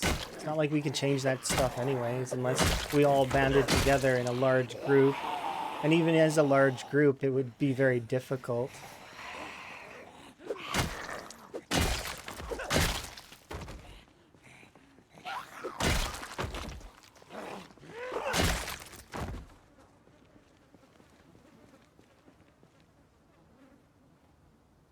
That's why I prefer frogs. Because frogs, they're just chill. They don't think about anything. They just sit there on their lily pad and they relax. And they smile. And then they eat food. And then they lay back down on the lily pad. It's nice. It's very cozy. It's good. No, it's because everybody has differing opinions on it. And, you know, some folks want to be right. And going into that argument wanting to be right is not necessarily the way you should go about it. Like I said, some people, like, they want to be right and they want to win. Like, it's not, that's not an argument you can win. It's everybody loses a little bit with that stuff. Yeah, we should all be frogs. And just chill on our lily pads, eat our food, and relax together.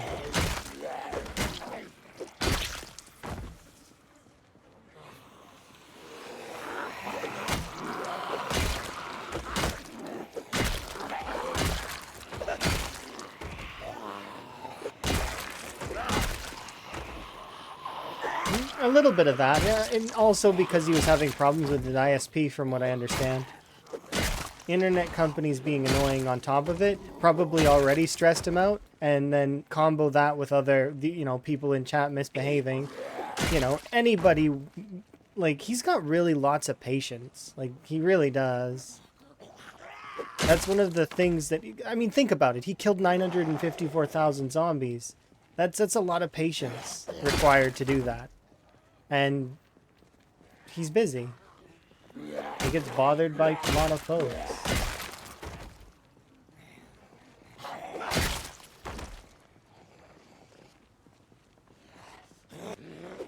I wasn't there for that though, so I don't know for sure how it all went down, and there's no VOD of it, so obviously it was pretty bad.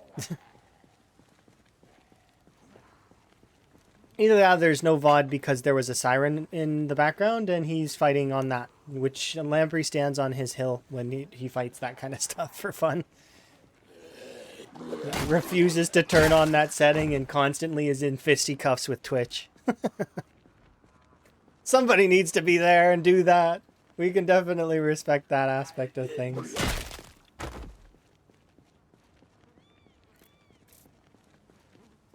Oh yeah, that's the thing, right? Everybody has their own opinion, and you don't always have to be right. You gotta, you know, be able to respect other people's opinions. That's why there's some folks that dislike some of the groups I'm a part of, and they're entitled to those opinions.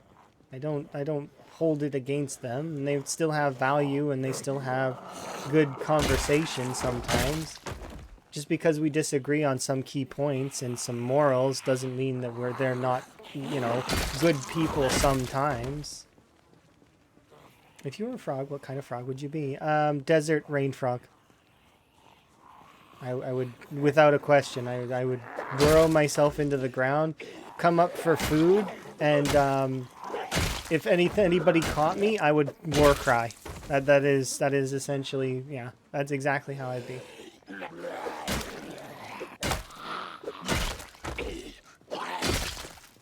Meanwhile, if you wanted me to say what I think, which kind of frog I think Emma would be,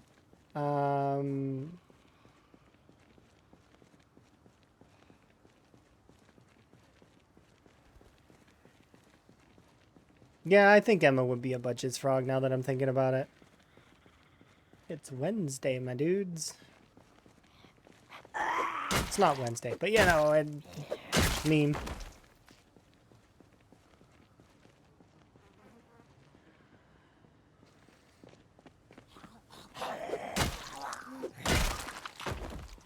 I mean, approach with caution, but at the same time, I'm not gonna bite.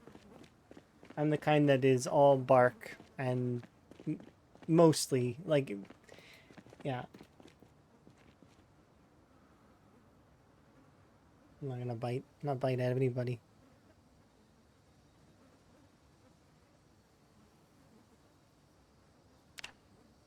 I don't know where a person's been. I'm not putting them in my mouth. It's not happening.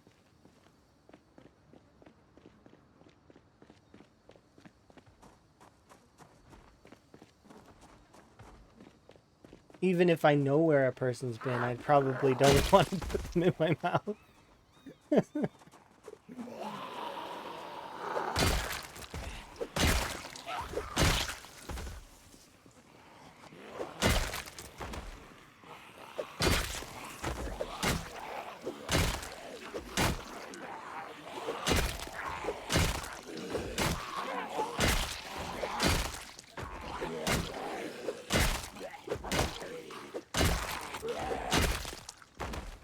Higgins, why are you sad? I mean, you did kill thousands of people. I suppose that might be why you're sad. Come to think of it. Not a single survivor in any of this. The existential crisis in this individual would suck so hard. They not finding a single one from looting bodies? Maybe. I haven't been looting that many bodies, though. I'm just walking over them.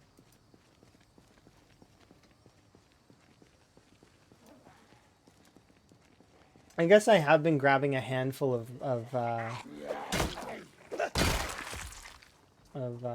what's it called? The watches to take apart. I'm a joy. I called Rural a joy yesterday and he got confused. It was kind of interesting. Rural is a joy to be around.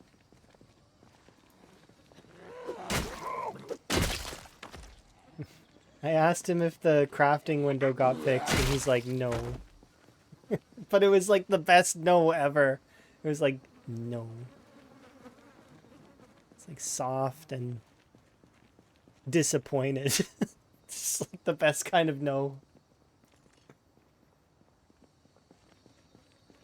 Yeah, that's true. Not seeing or speaking to a single human for over a year would kind of... He's got sheep, though. I guess it's not the same.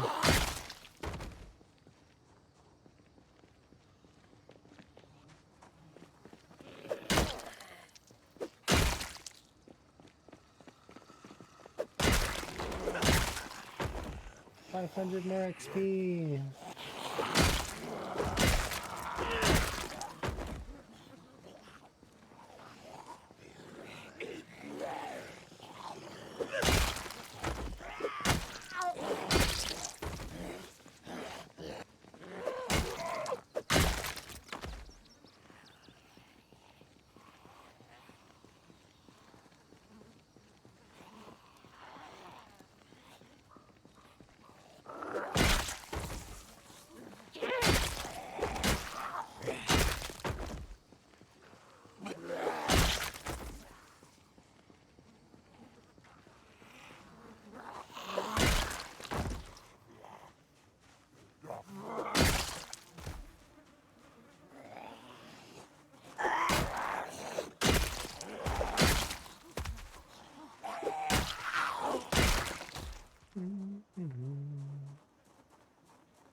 You could speak with yourself in a mirror, and now I've just got William. Or, it's Willem. It's Willem Dafoe, right? Why do I keep adding I's to his name? His name isn't William. It's Willem. Willem Dafoe. Green Goblin. Talking to himself in the mirror. Maybe we'll dye Higgins' hair green and he'll be Green Goblin for a bit.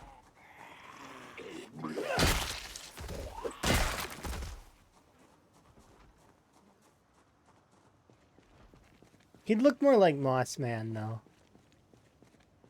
I'm not against that.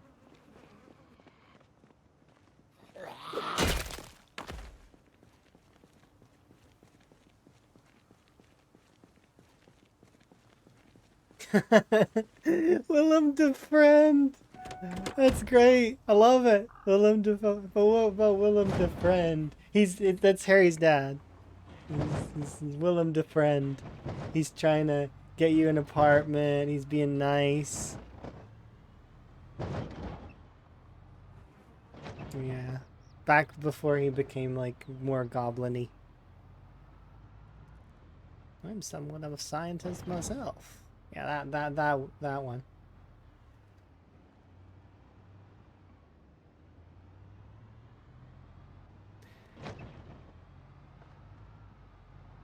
Not many zombies left inside now.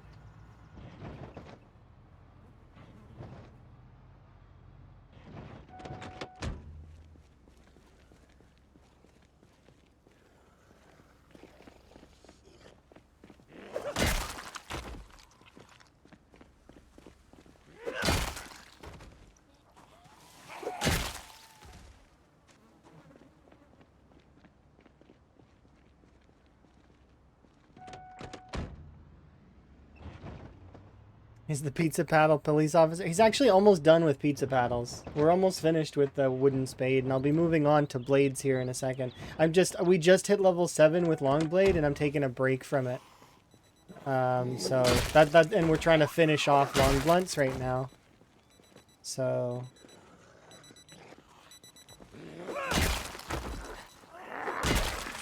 we should be done with the long blunts though here soonish. Like roughly 250 or so more zombies to go, and then we'll be good.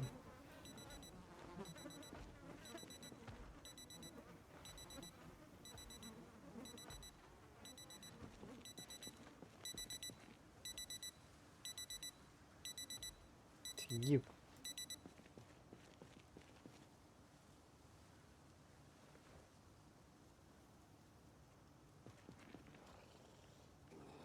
Oh, by the way, I was gonna ask Chelsea something. But is Chelsea still... Chelsea, are you still around? I was gonna ask you a question.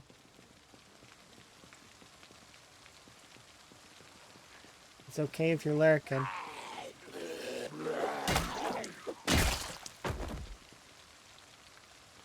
Chelsea might be doing chores or something. Oh, still around. Okay, good. I was gonna ask you if you enjoyed your Monster Hunter.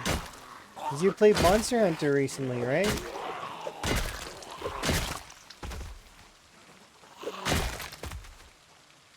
I want to play that game more.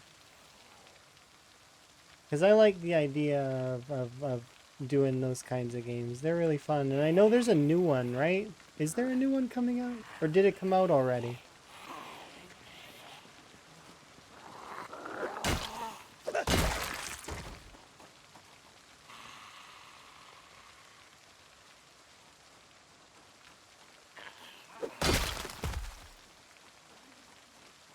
That one kicked... Okay, I got you. I understand. I don't remember where I was struggling, but I did die a few times to some of them with Emma. There was specifically one that has this like big old beam, and it beamed me twice and I died. But I was learning how to dodge it. It was really tough. But that one was in Rise. And it might be in both, actually. It was like a gorilla-looking thing.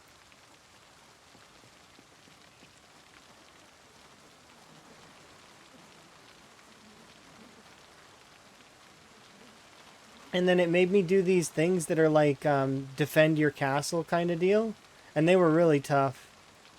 I beat both, but it was tough. It wasn't easy, and I died a couple times in it.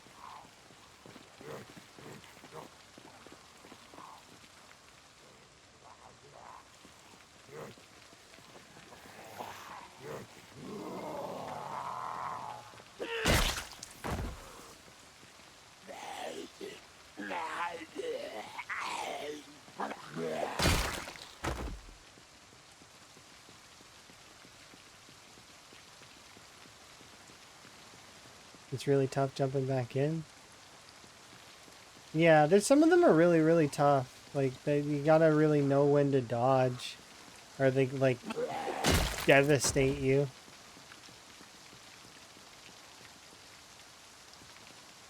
I like those games though; they're fun.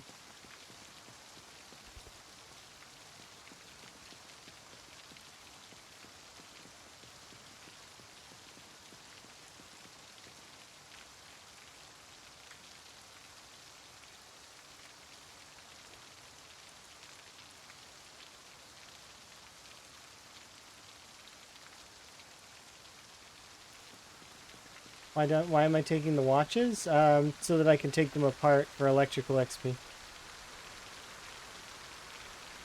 Watches are one of the infinite sources of electrical XP that you can get.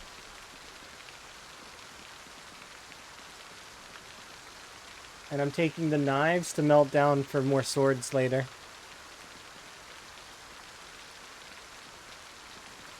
The reason why I'm taking them instead of just taking them apart here is because I want to build a small stockpile of electronic parts back at my outpost. I don't need a lot of them, but just some.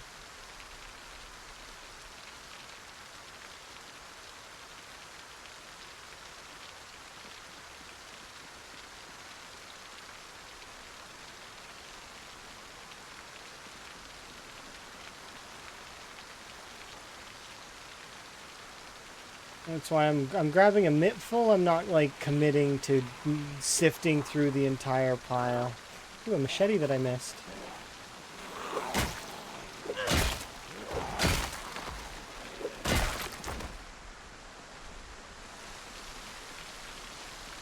You think you'll play Wilds? I mean, I could give it a go.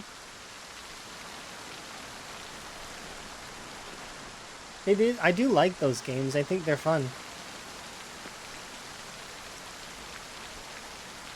And I know Blank plays it, and that you play it as well, and that they're 4-player games, I think?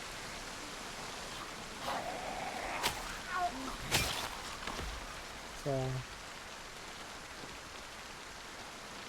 there's a chance for a lot of fun to be had, I think.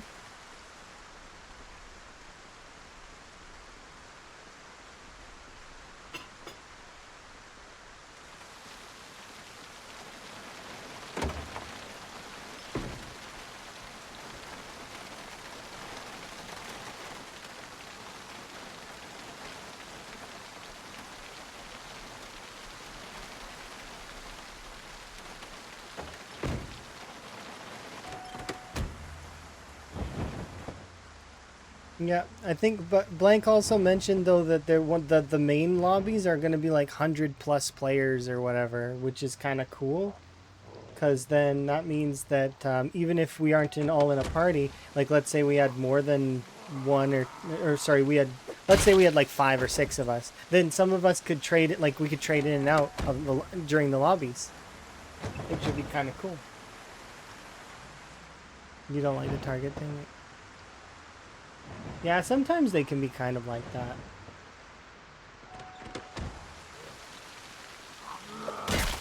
But I like those kinds of games. They're fun. Positional-based combat is some of my favorite, which is one of the reasons why Zomboid resonates so much with me. That's all Zomboid is, in terms of its combat, is it's positional-based combat.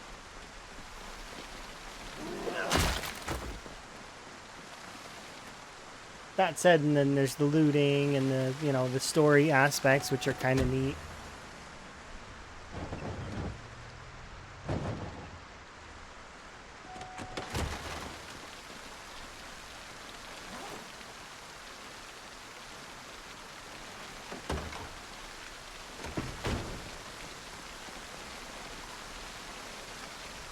Yeah, I seen that. I was thinking of maybe I don't want to. I wanted to help, like consider helping at some point, maybe doing an instructional for like so that I can help with the combat a little bit. But the issue is that I understand that it's not just not understanding the combat. The way that she explained it to me and the way that Kevin explained it to me is that there is a certain movement scheme mix up that happens in Mari's head, which is neat. I find it fascinating. I wonder if there's a way that we can set it so that when she's in combat, she moves a particular way, and then when she's not in combat, she reverts to the other way. It'd be kind of cool to kind of have like inversion or a different like movement scheme for combat, because I You're think she needs that, amazing. and that would help her out. Either that, or she could strong arm and force herself to learn the combat currently. It would go less well though, I think.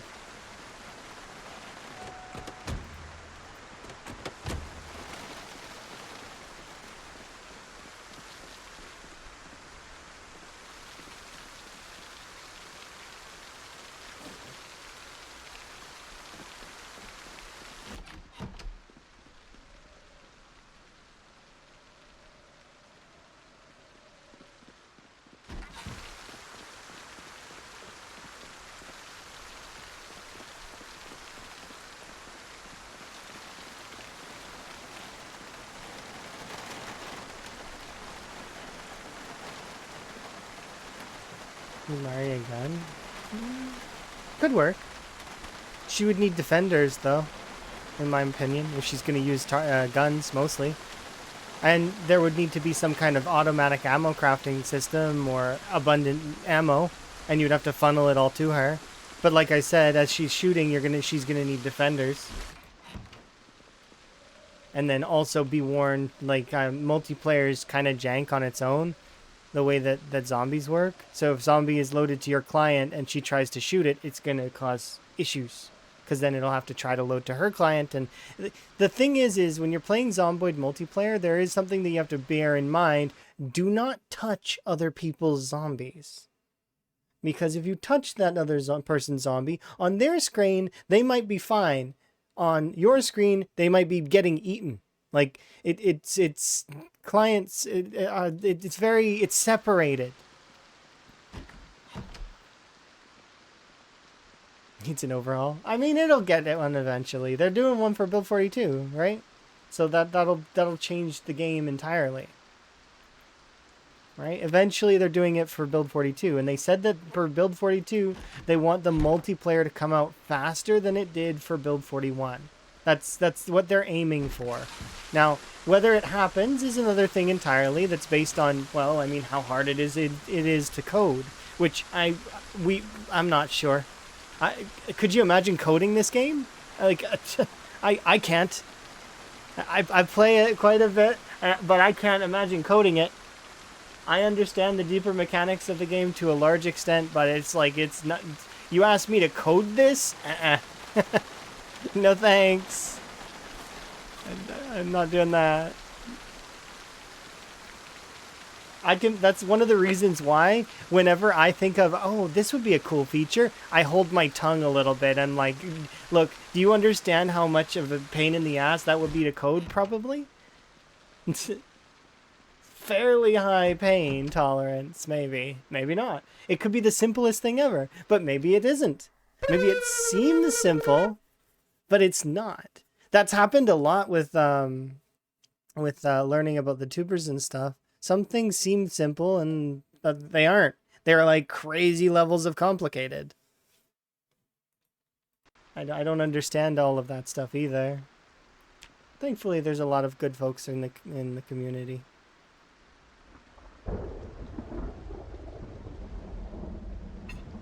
Desynced multiplayer Molotovs. Oh my god. That's why most of the time on servers they have fire spread off.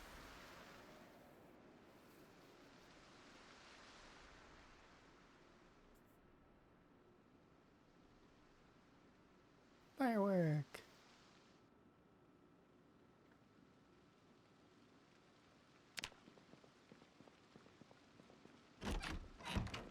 How are you doing, Van? Are you having a good day? You seem a little sad.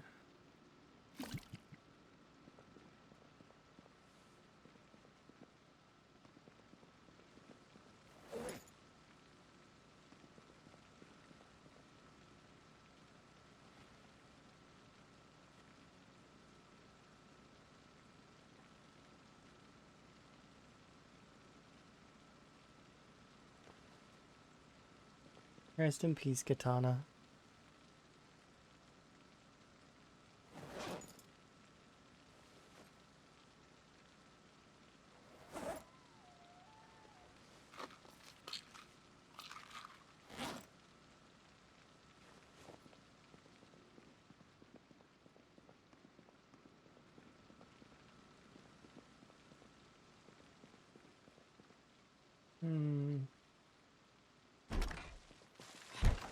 I don't like how rainy it is.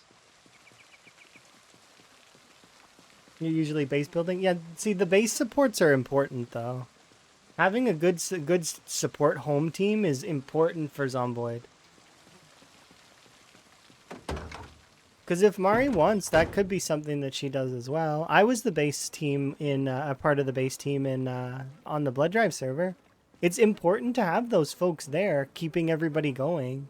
You know, using their cooking skills to make some good food for everyone, so everybody's able to get out there and do the killing and looting and expanding and getting more resources for everyone else. And then being like a community, like an actual like thriving community outside of all the nonsense that was dealt with there on that server. The good parts of that server were people working together, and you know, when we had a death, it was like it resonated in the community because it was permadeath, right? So it's like, oh, we just lost so and so. That means that we're down another, like when we lost some of our medics, or when we lost some of our folks, when we lost like one of the cooking team. It was like really like, it's like, oh, we just lost like one of our main farmers. It's like, I don't know, it's different. It's not quite the same as the whole that's why a short-lived permadeath server could be fun. But at the same time, it's kind of it counters the way a server needs, because you like to run, because you're banning the people that are playing. Like But the blood drive was fun. It was a fun place to be on, outside of all of the shenanigans and the nonsense. It's just private servers. There are a few public ones. You can go on the PZ Discord and look for them. I'm pretty sure there are a handful of public ones. There's a handful of the public ones that are old too. They've been around for a long time. I think some of them you need like you need to fill out forms or something, but it's nothing that like, it's like making an account.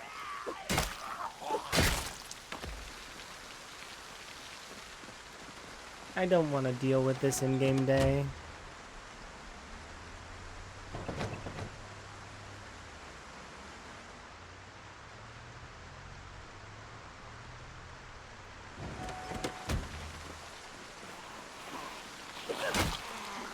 Mostly because of that right there. I can't even see that zombie or this zombie.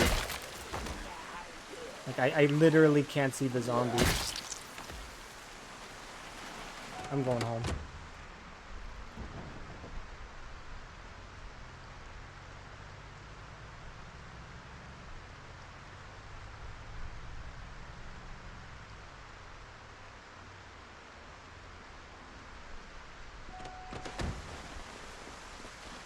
Yeah, I can barely see Higgins. Like, that's pretty bad.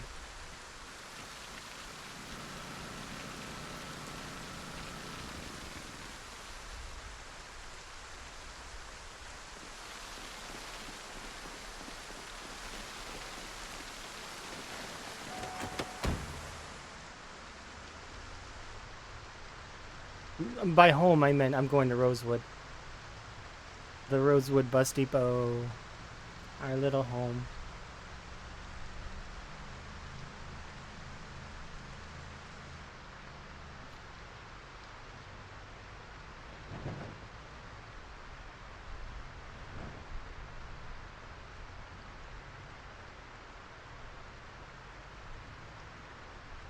You can only see the car and the hat. I see. That's yeah.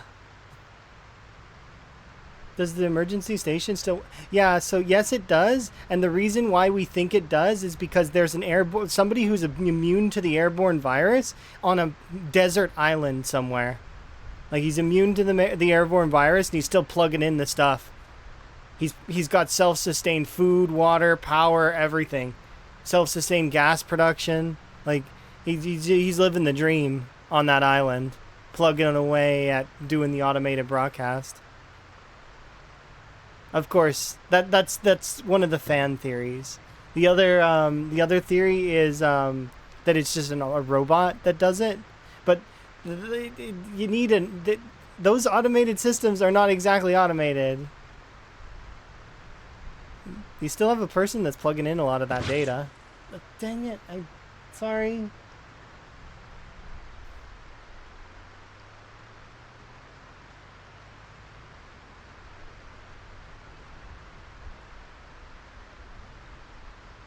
The rain is messing with the bitrate.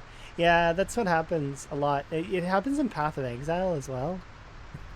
Lots of particle effects can cause issues.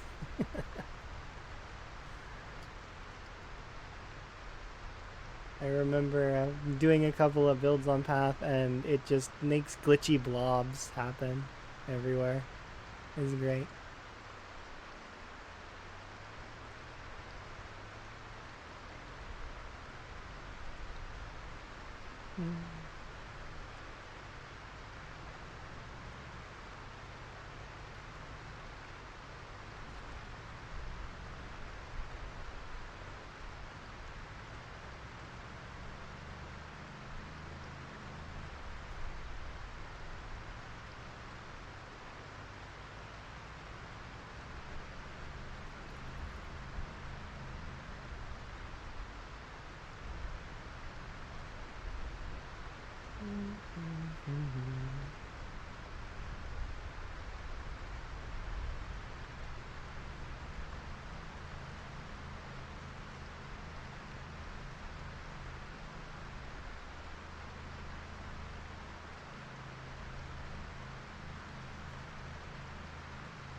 Was that something that existed in the 90s?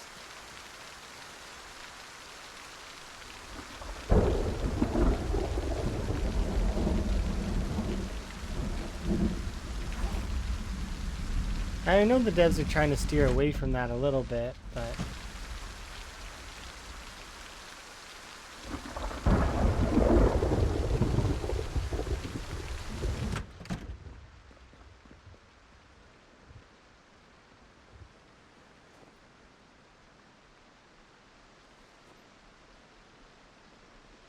they're not trapped in the 90s anymore, is one of the things that they kind of want.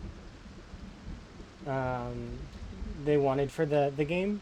They wanted it to be a little bit more free. So, and that's understandable. It's a video game. It doesn't have to be stuck in the 90s.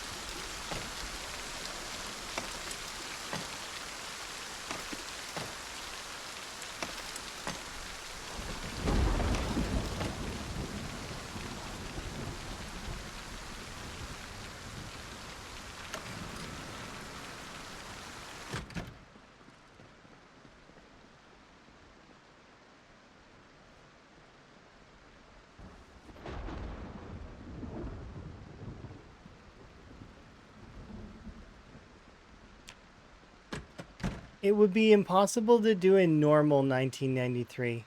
However, remember, this is a universe that didn't have zombies. So maybe they were less distracted by that and they worked more on their sciences in their satellites. So maybe in this universe, their satellites are better.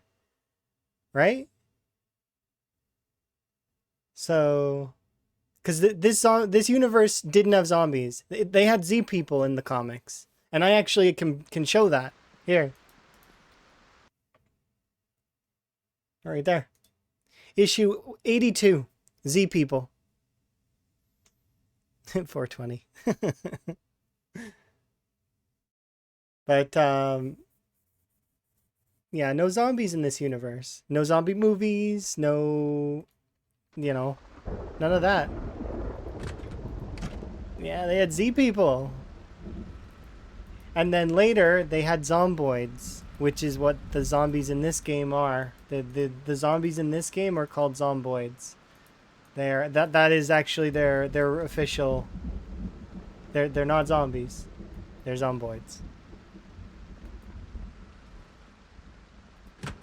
Although I'll call them zombies, but that's because that's my jargon, right? It's wrong, and I know it's wrong. I'll admit it's wrong, but it is.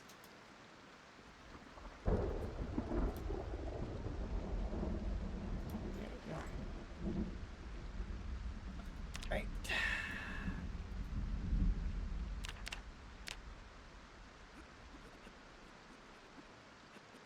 Why are we here doing fitness inside? Because Higgins needs to be here to get through this tropical storm. I'm not dealing with it.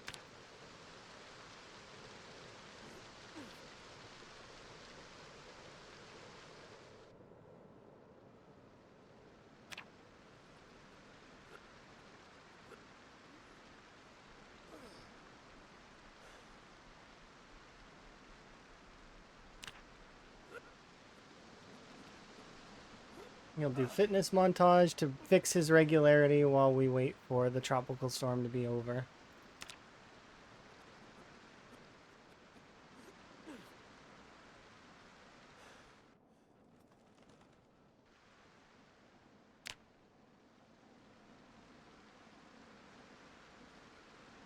And then we'll check his fitness afterwards. And his strength, because he's actually approaching level 9 strength. I'm really keen for him to get up there, though, and be done with leveling his strength.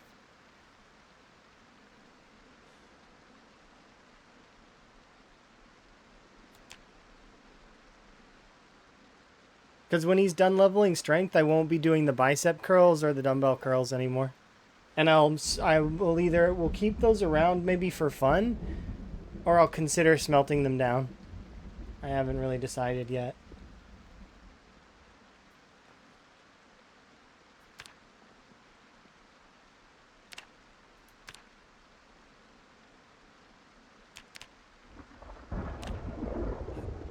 Oh.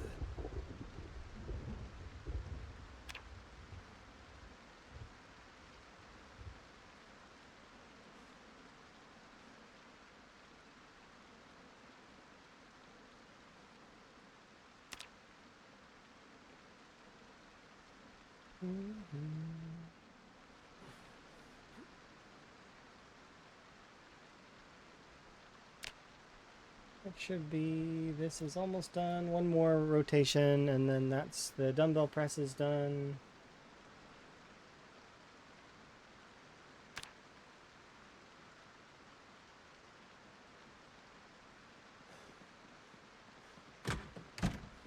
Okay, so that's kind of cool. So it is kind of automated then, yes? Even if it's not automated well, it's still automated. I don't know anything about that stuff, though.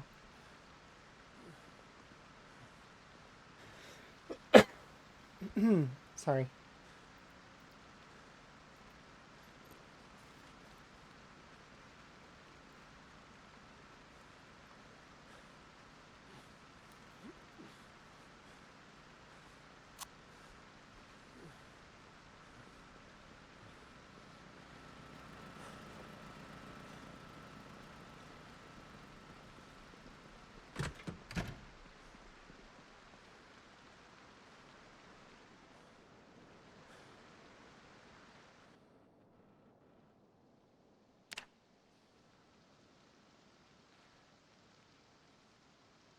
Alright, we'll wait an in-game hour or two.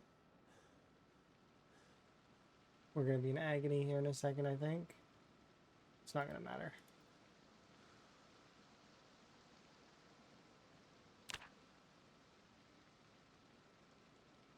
We're so close.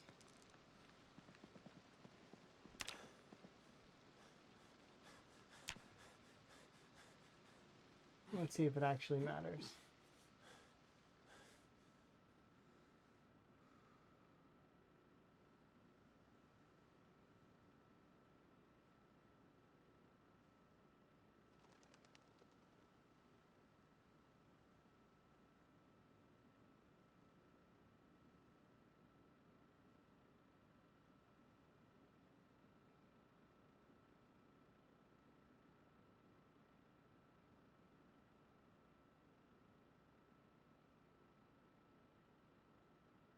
I think we're losing the strain.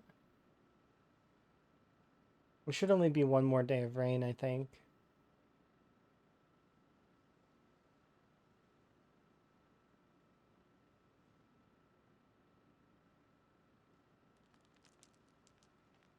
The broadcast would only last 3 years. Okay, so that's neat then. So there is somebody on the island. Hooray! Somebody is there doing all that work. I am glad for that to be a thing.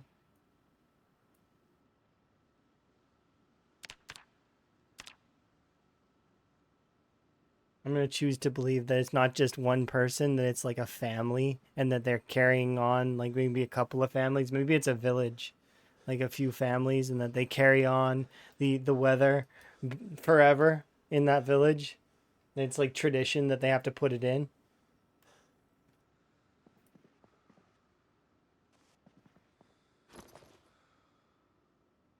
Yeah, that's a cool idea, isn't it? There'd be like it's not just one person, it's like a village of people. Like they're all together there, they're working their best, and it's part of their tradition that they must input the weather for, and they don't just do it for Knox, they do it for everywhere. So it's like they're still broadcasting weather for everyone. But they it just so happens that our heroes in Knox, right?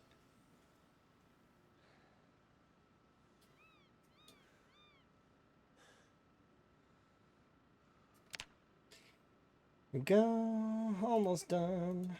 Might as well just finish this off.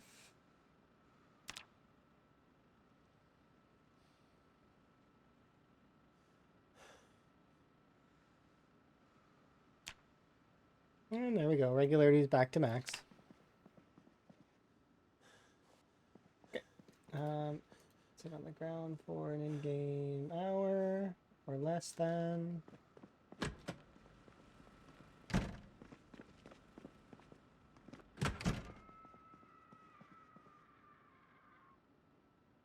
General accountancy. Flat Earth. The Redlands. How to survive a tiger attack.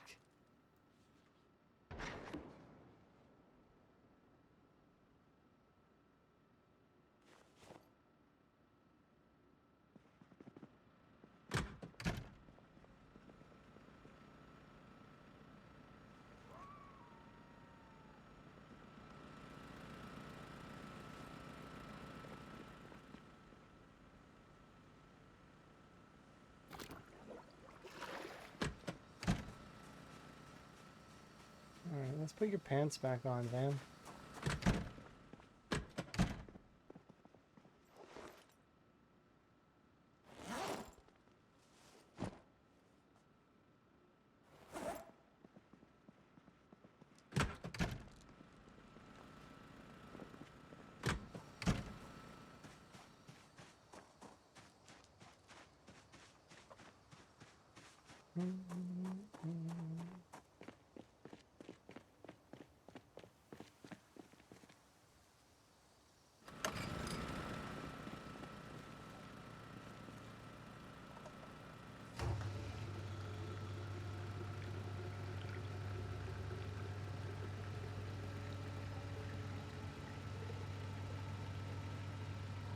The others are with helicopters.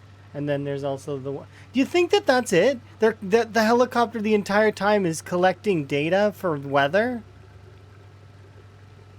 We've misinterpreted it this whole time as a newscopter. It's really the first one's the newscopter, and then the rest of the time is them just flying around. And then they fly over you, and they're like, "Who the heck is that?" And then they're trying to figure it out while they're like, "Who is that? Why are they down there?" Meanwhile, they're just trying to collect data for the weather the whole time.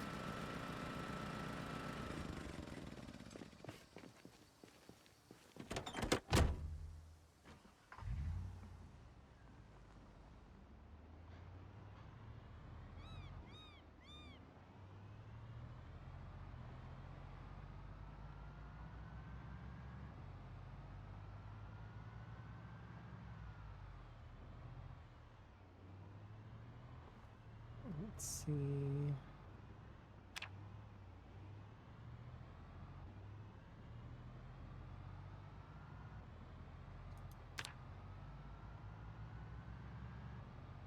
Yeah, we're getting there.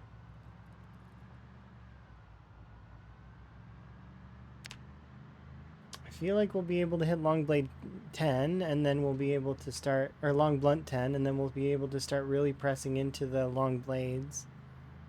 Should be able to push them fairly aggressively.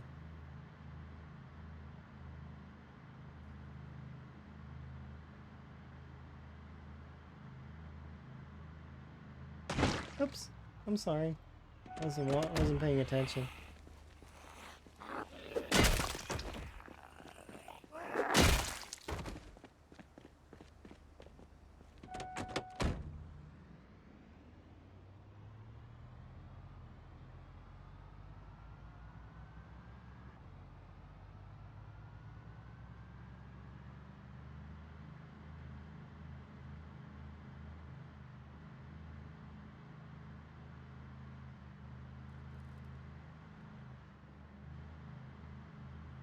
Well, exactly, right? They may need to fly up towards the hell, or like, and then they just happen to be passing over you as while they're trying to get weather data.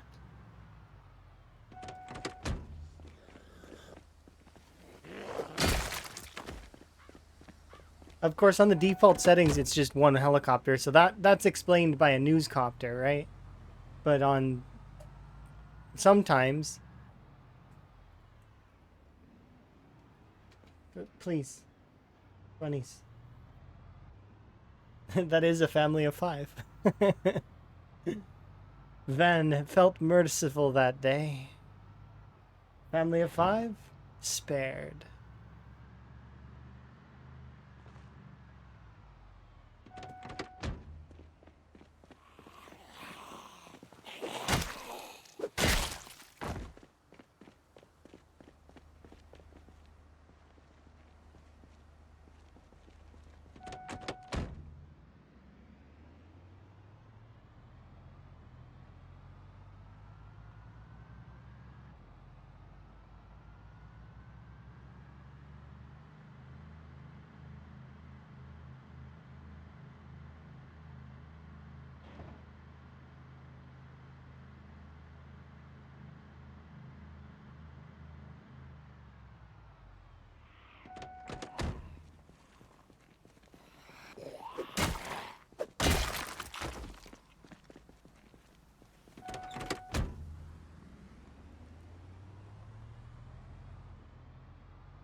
Kind of, and then also audio cues. Like if you heard Flight of the Valkyries, you know that you were gonna have some problems if you didn't get inside.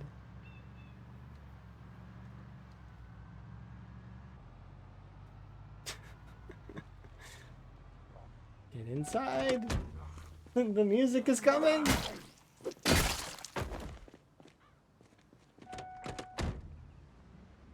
That helicopter is also louder than all the other ones.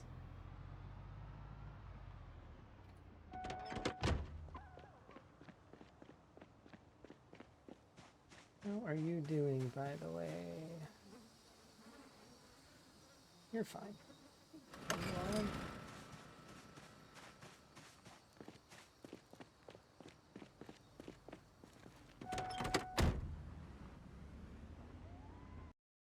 A quick peek at the Discord just to make absolutely sure.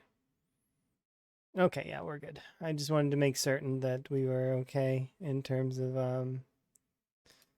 that stuff.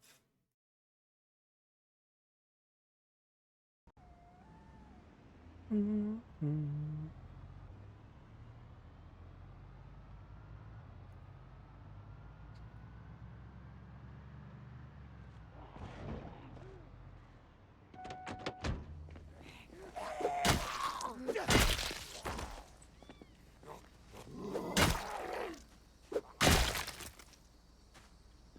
Well, exactly. Think about how terrified you would be. Suddenly you hear "Fled the Valkyries," you're like, and then gunfire at you? Like, you wouldn't want to go outside ever again. Because you would be like, okay, well, yeah, they played Flight of the Valkyries this time, but would they keep playing it? Or would they just gun you down, well, you know, one day? It's like... Of course, you would start going out when you're hungry. Like, you would... But it's one of those things, right?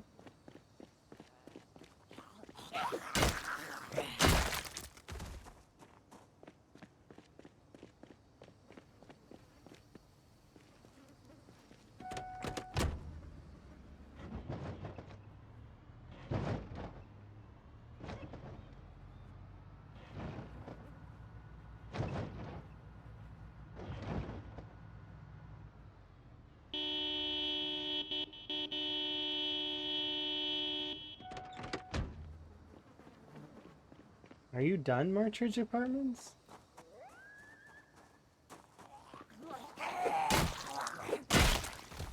Surely not, right? Hey.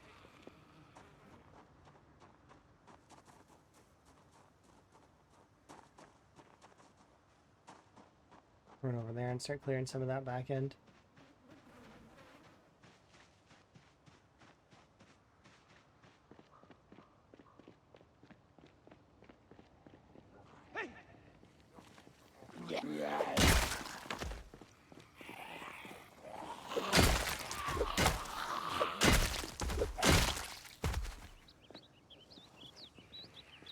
Oh yeah, absolutely. Wave at Chelsea for me.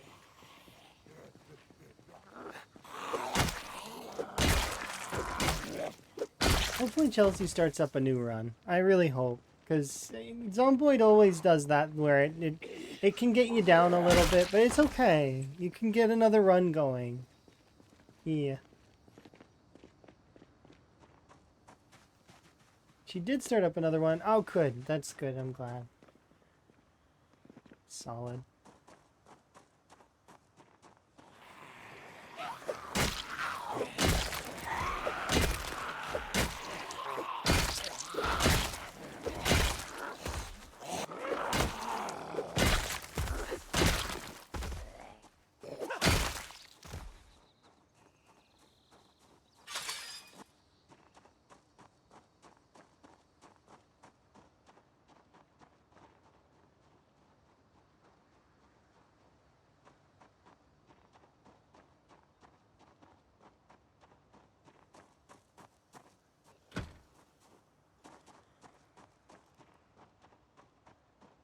Almost nothing in the school.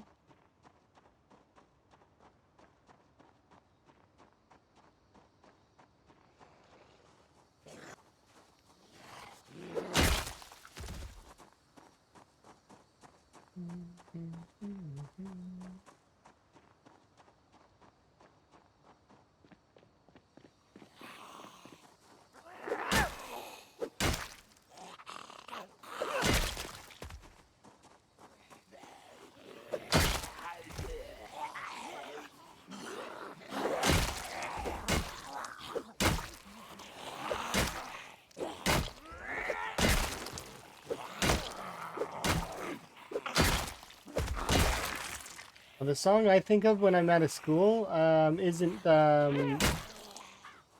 like High School Musical or any of those ones. It's After Today. It's from Goofy Movie. That's the song that comes to my mind. After today. Da, da, da, da, da. Especially the bus driver line. I don't know why that line always sits in my head, but it's like, he's like sitting on in the bus and everybody's like cheering about, telling about what they're going to do after school is done. And he's like, I'm going to sit on my butt. That is his plan. His plan was to just keep sitting. You spend all day driving. I guess it's not the same as sitting in a chair. I mean, kinda. Maybe not. There's a little bit more stress in it. Driving people around, I guess. Your bus driver is tough.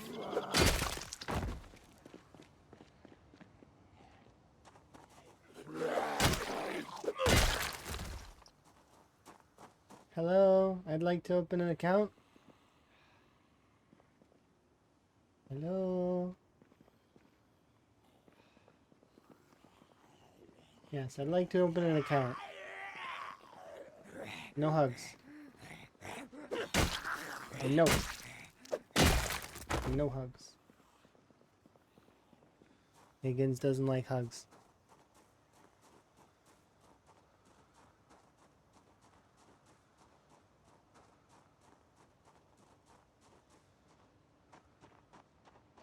Let's get a sit down over here, and then we'll go check the car. So we should be rapidly approaching the end of the March Ridge Apartments. There's not much left, probably, in the inside.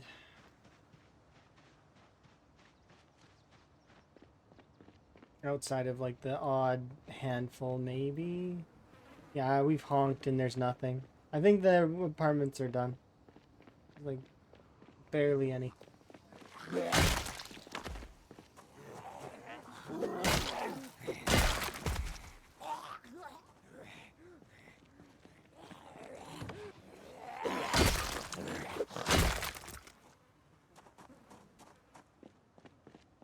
The bulk of the zombies are dealt with.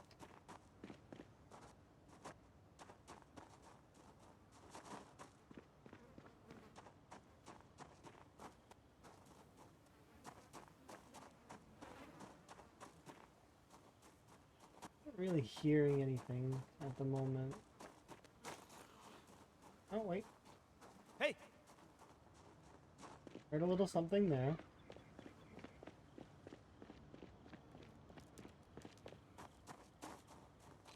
Nothing there. Can you smelt the classics? I noticed you had one. Like what? Classic watches? What do you mean classic watches? Like, I don't have the classic watches, do I? You can't smelt them in the furnace, no. I did try at one point to try and smelt some of that stuff, like the jewelry and all of these. Nah. I don't have a classic watch on, though. My watch is a Luthex, which is essentially this world's version of a Rolex.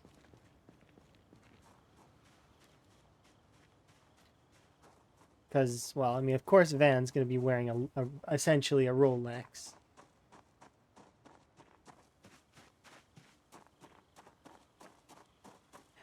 So the regular, see, if you're talking about me picking up these watches, the digital watches, I use these for electrical XP. So it's useful to pick them up, and same for the headphones, walkie-talkies, anything that's electrical, because you can take them apart and gain some electrical.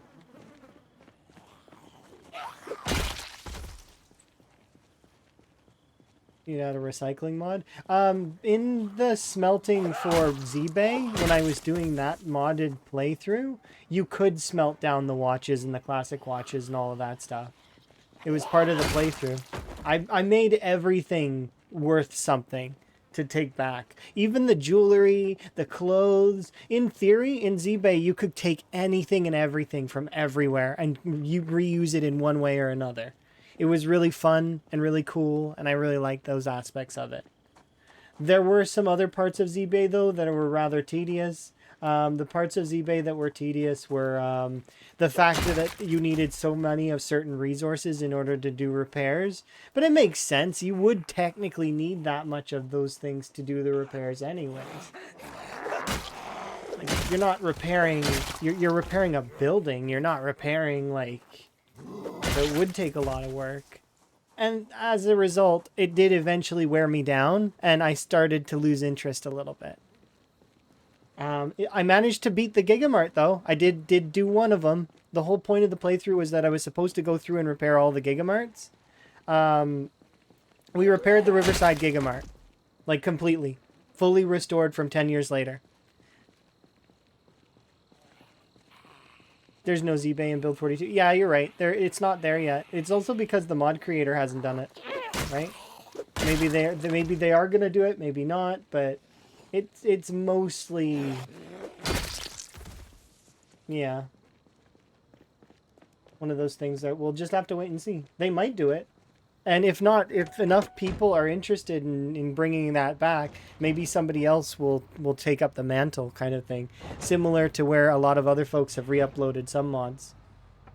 With, you know, with asterisks that they'll take them down if the original mod creator comes back and says, hey, yeah, I'll take up what I'm, you know.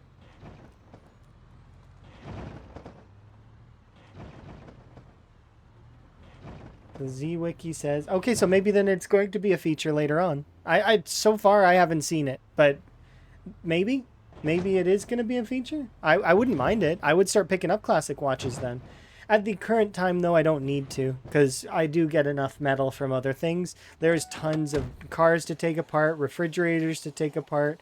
I'm picking up, like, fillet knives as well as a bunch of other things off of the zombies. Those are worth 1 each as well. Like, we're making progress on that stuff. And then later, as soon as I start getting more crowbars from the zombies and metal, like, in that way from them, I'm going to be smelting those down because we don't need the crowbars anymore. We're going to be level 10 long blunt. So I'm going to start transitioning to other weaponry.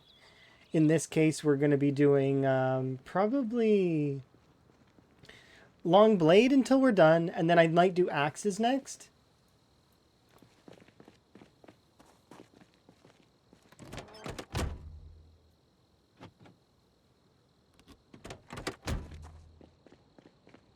The recycle mod does. Lets you scrap the jewelry. It wouldn't make sense to be able to make weaponry out of the jewelry right away, because some of the jewelry would be of different metals, right? And you would need an absolute ton of it in order to create enough metal to do like a crowbar or something. If you're talking realism, well, immediately that kind of hurts that a little bit, doesn't it? Because a lot of folks will do the realism argument until it suits them in terms of, but then they'll leave out some things that would apply. Like the amount of jewelry that it would require to make like 1 crowbar would be like a ludicrous amount. And that crowbar wouldn't be that durable, I don't think, because you'd be using probably mixed metals on it. Unless you're sifting the metal somehow.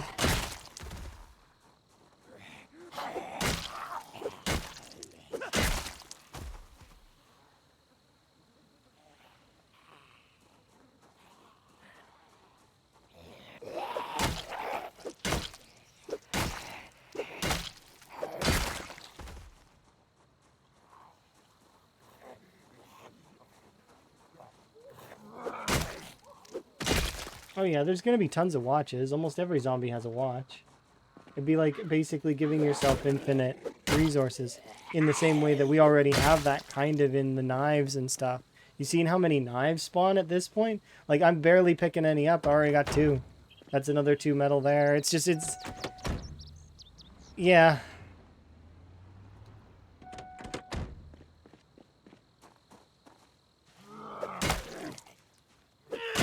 300 more XP, and then we're maxed out on long blunts. I don't have to do long blunts anymore for a while. I'll still carry one long blunt around as an emergency weapon, but I'll probably not use it. I hope. Because, well, I mean, it'll be an emergency weapon.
I feel like the Marchridge Apartments has been pretty much dealt with. So now we'll probably be pushing to the other side of Marchridge, clean this whole area up, which will be good.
All right, let's focus.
Maybe, I'm not sure. It sounds like you're finding more though, and that's a good thing, right?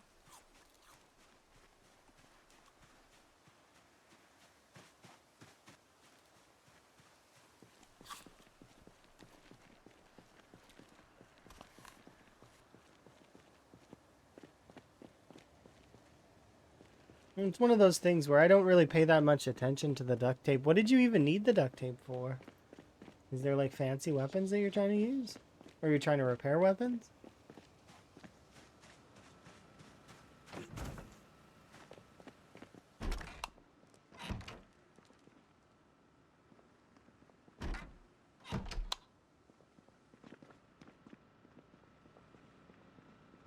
You wanted to repair something. Okay.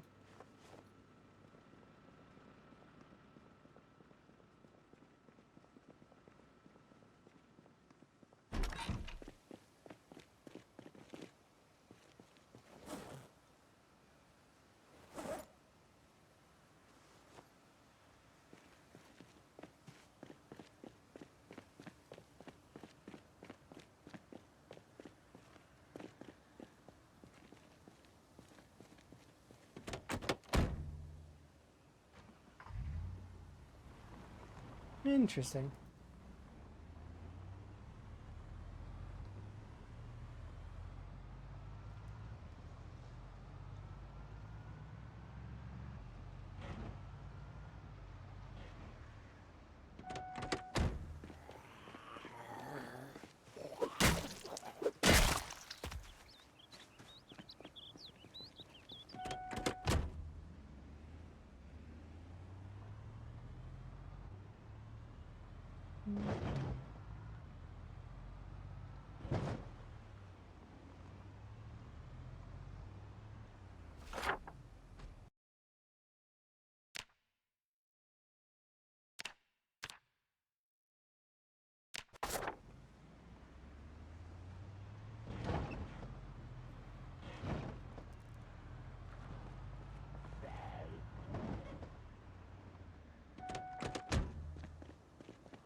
Have I been back here? I think I have, but I don't remember.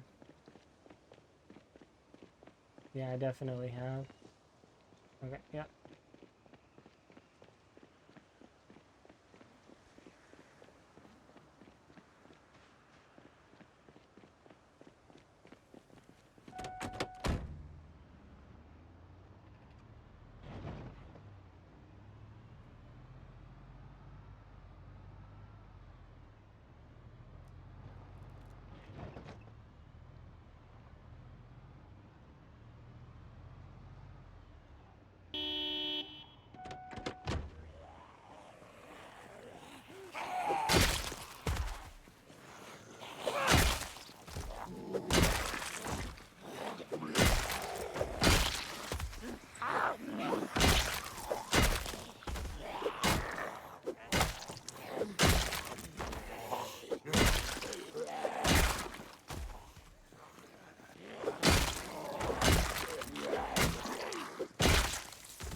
So close to leveling this up.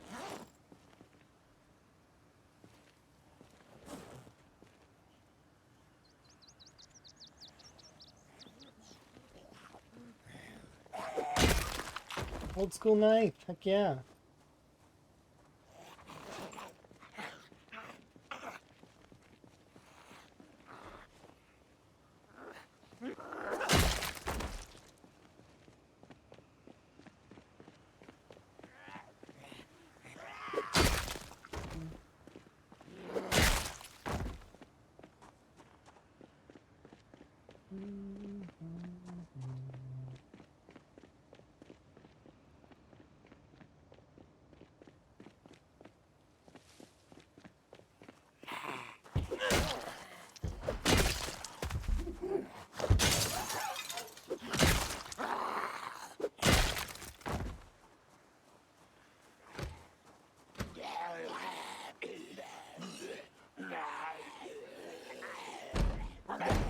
Okay, they're on separate doors.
This is Tower's vehicle. I found Tower's vehicle. Sunballs.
Oh, never mind. This is me. I did this. I was like, what the heck event is this? I did this. I didn't realize. Like, this is a cool event. There's like a group of zombies have been killed.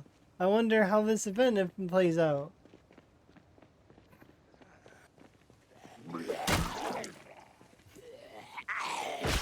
Yeah, I know. I didn't realize. I thought it was cool for like a little bit there. I was like, wow, that's kind of a cool event idea. It's like survivors came through here.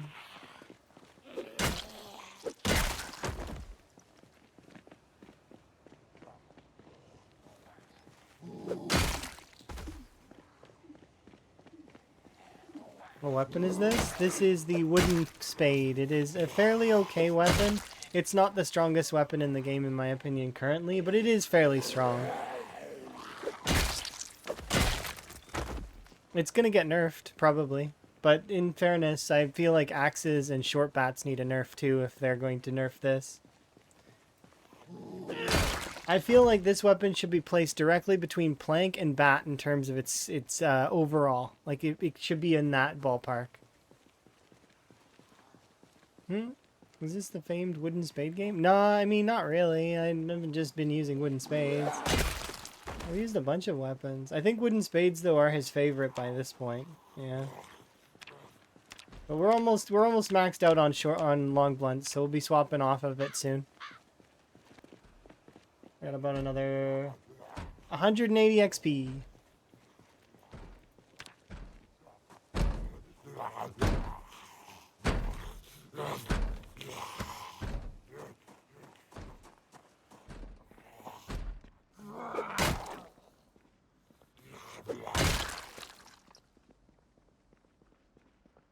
It was confirmed to be nerfed. That's fair. It's not in a... like I said, it is fairly strong. I feel like it's a little too strong. In saying that, though, axes and if you've been watching some of the axe gameplay, it is ludicrous. And then same for short bats. I feel like those two things need to be nerfed as well to scale the field a little bit. Because currently with Axpert, like it's absurd. Absolutely absurd.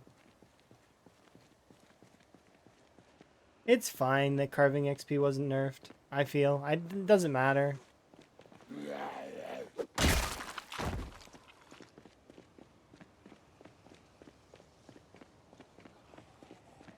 You're talking about Rural probably, right? Or Twist? There's some folks in the internal branch. that are, but I don't know if they have characters that are like into long blunts at all. And you really will see it shine around now, right? Level 7 and above. That's when all weapons are at their peak, is when they're not peak, but like they're no longer being nerfed by damage debuffs, essentially. Because all levels previous to 7 are multipliers of like 0.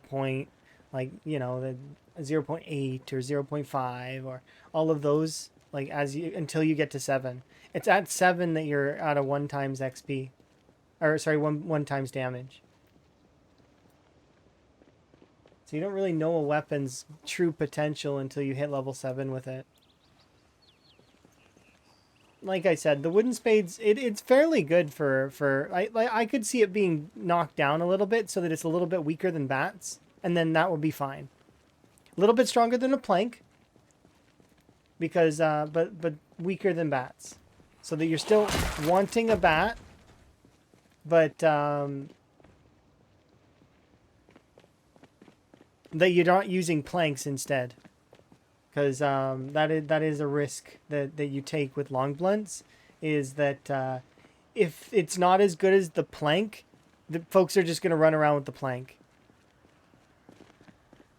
And it's going to become the whole rock thing, but instead of rocks, it's planks.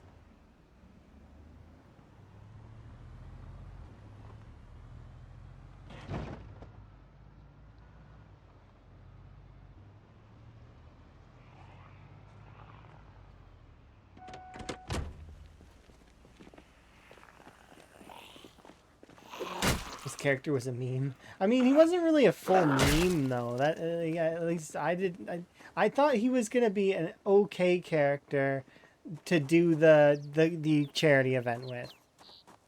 I didn't think he would be this good though.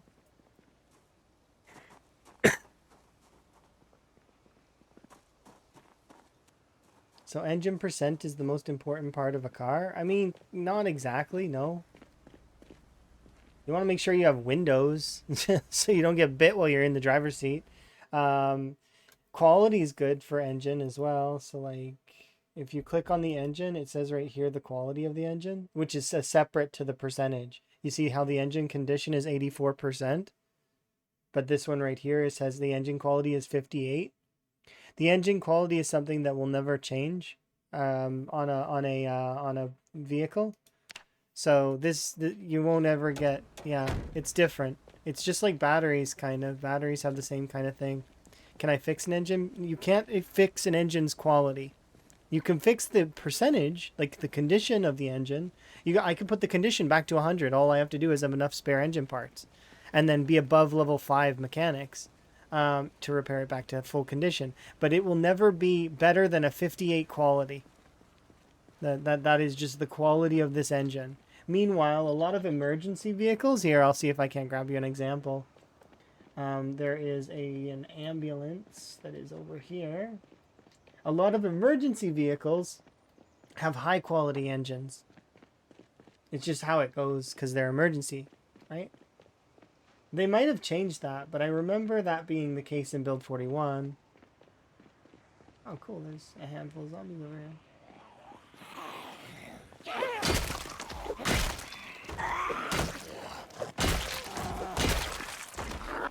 I don't see a reason for them to have changed it, but...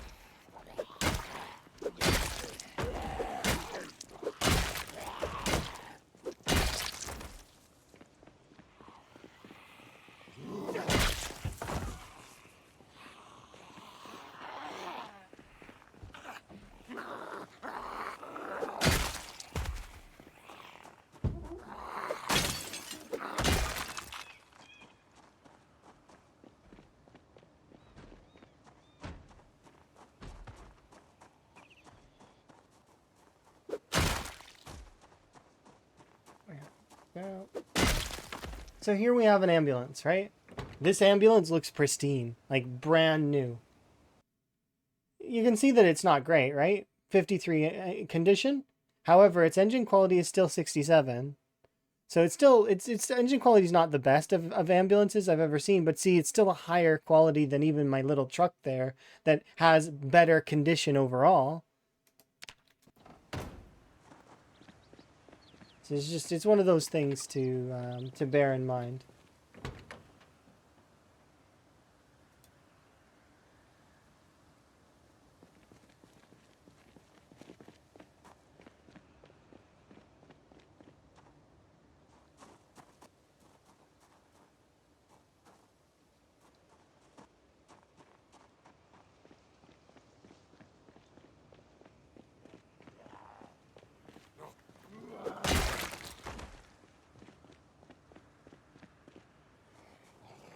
Yep, with 96 quality to it. And if you repair them over time, they get really good. You can't repair their heater, but you can repair a large portion of the other parts of it.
Can you guys see all these?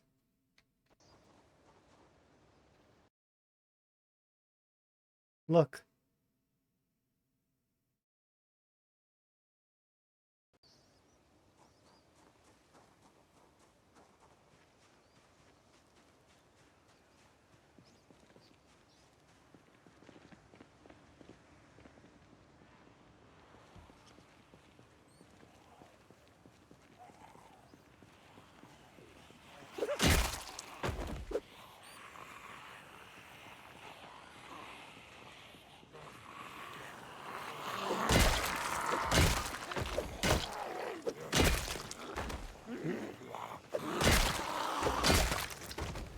So nice.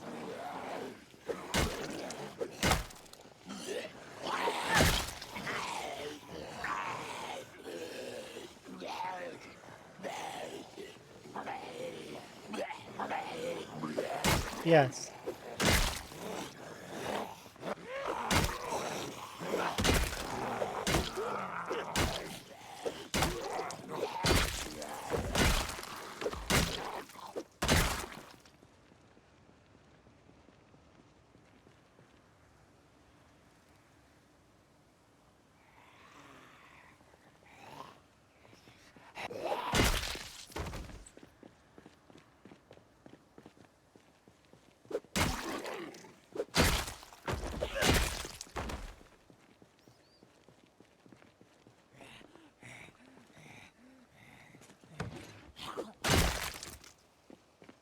That's a lot of rodents. I think that they're actually from the school is the issue.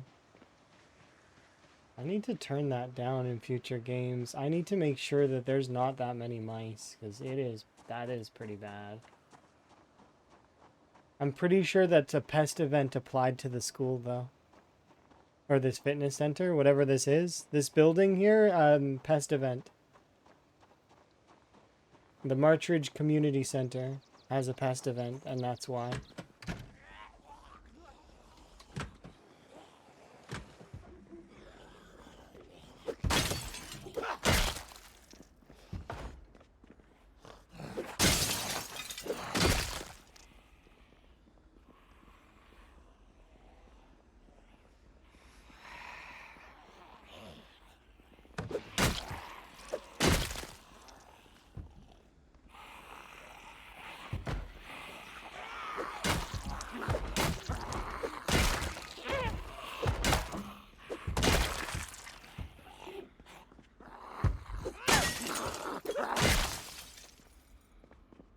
Kind of spooky, huh? Darkness like that.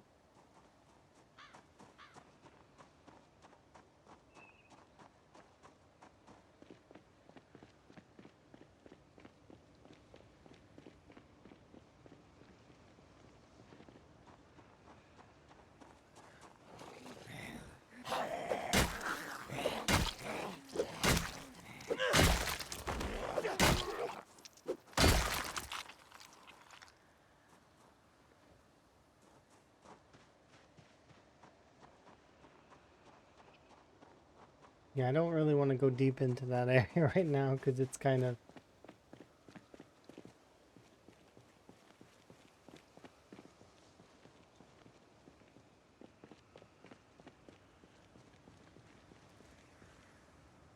Let's wait for about 9:30.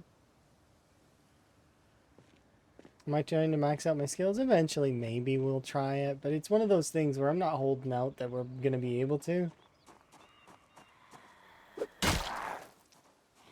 Because I'm well aware that the grind for... Like, think about it. I had bonuses in these skills that I'm about to hit level 10 with. Think about how slow it's going to be without having points into it.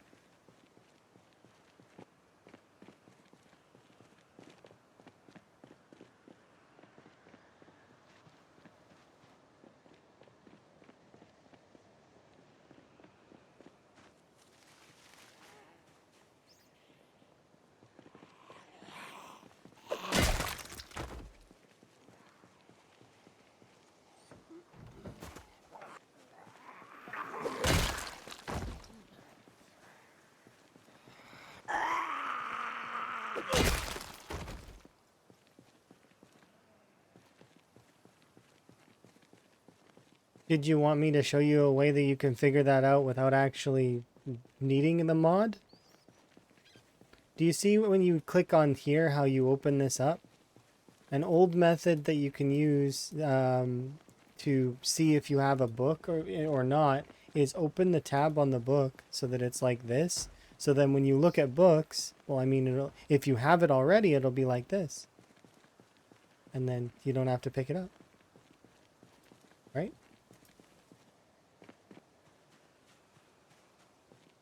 That's how you can siphon through your movies, too, to see if movies that you have are duplicates.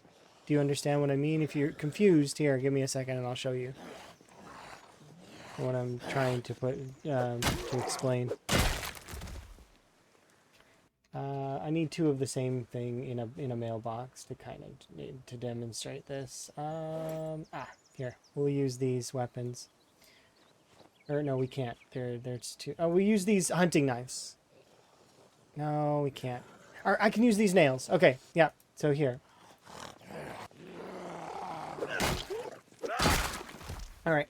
So to demonstrate like this, let's say I go across, like I'm going from house to house looting, right? And I want to make sure that I've got an item that I need.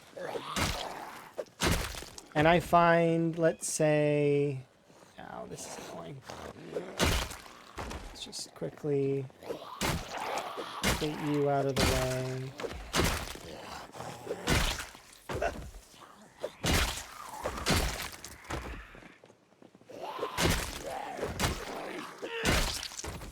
There we are. You don't know which ones, so you just skip them all. That's understandable. I don't bother. I just collect them all for fun. But sometimes, but so let's say that this right here is a bookshelf, right? It's not, but let's pretend it is, and this is your bookshelf at your house. So if you have this book, you can open this up like this, right? So now this is now displaying downwards like that, right? So now let's say I go to a library. This mailbox representing a library, right? Okay, I look through. I don't have this book. I don't have this book, but I have this book already because it's dropped down. You see? That's an old method of being able to tell what kind of things you have in your base and what, you know, it's an old school method.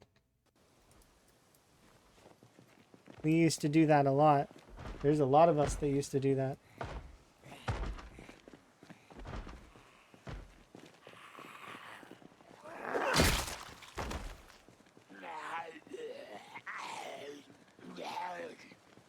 Yeah, you can just uncollapse all the things that you want duplicates of and open them up if you want to have, say, or like if you're looking for particular volumes of things, books, movies, CDs, stuff like that you're collecting, collectibles, right? If you don't want duplicates, just open up the collapse and there you go. It'll be open when you open up bookshelves and stuff. That way you can just avoid them. You'll be like, oh, no, I already have that one because it's open.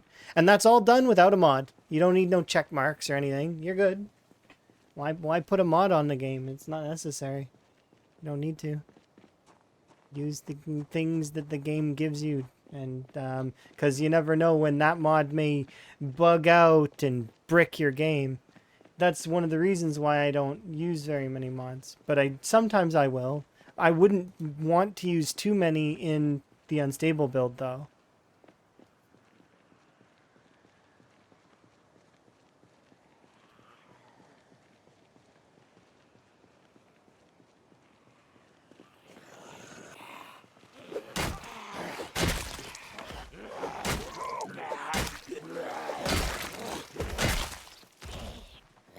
Yeah, you can use whichever method it works for you.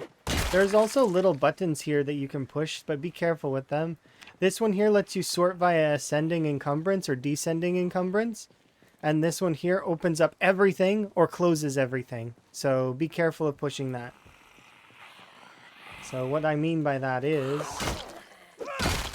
See this zombie's inventory? If I push this little button, all the things open up. If I push it again, all the things close.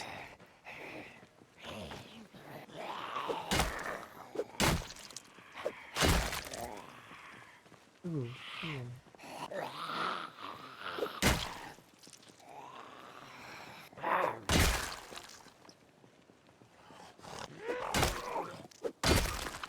We're so close. I need to go back home, though. Yeah, I want to keep going, but I know that I gotta go back home. Sucks.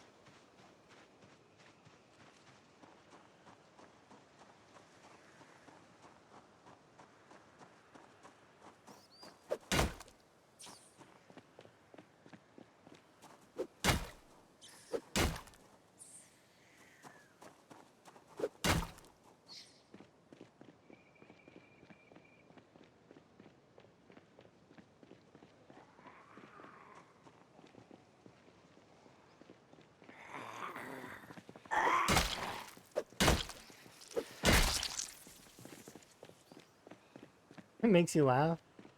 It makes me go, wow. It's like, boom, and then it's like a water balloon. That's what it makes me think of.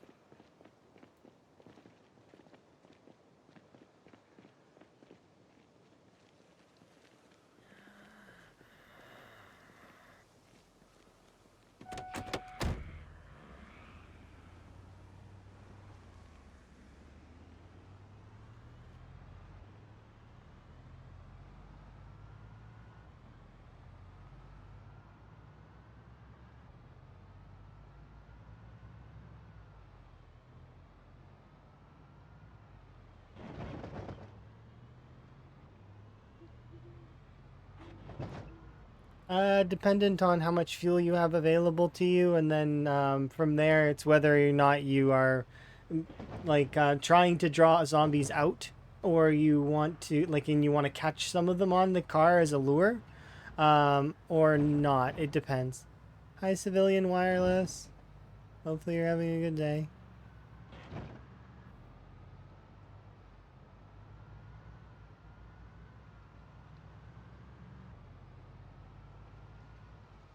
I'm at work. Oh, well, hopefully I'm keeping you good company and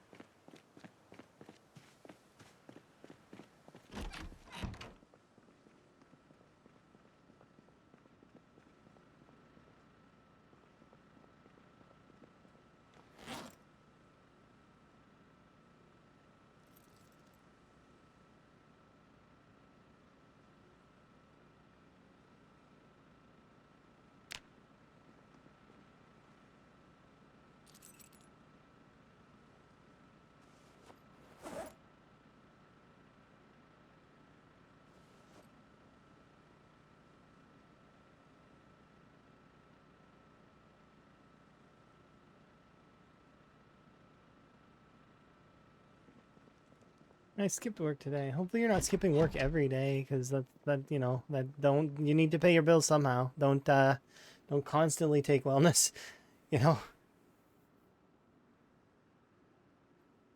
But if you need wellness, then enjoy your wellness. You know, it's important to get rest when you need it. Am I a full-time streamer? I wish I was. I am not currently, but I'm hoping that one day it'll happen. You see, it's one of those things it's a process, right? I'm hopeful though. Streaming has been my hobby for quite some time. I did take a brief break though a couple of years ago and then got back in.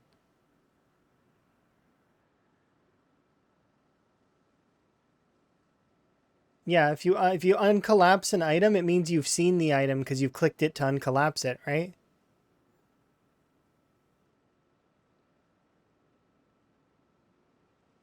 And then items that are not uncollapsed you haven't seen because they're not uncollapsed. They're still open, right? Or whatever. You guys understand what I mean.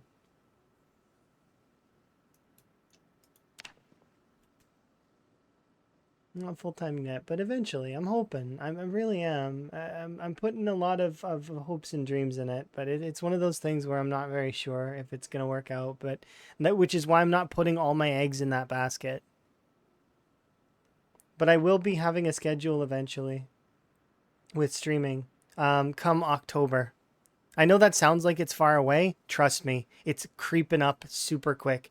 It's already February, and well, which is crazy. And February's almost over.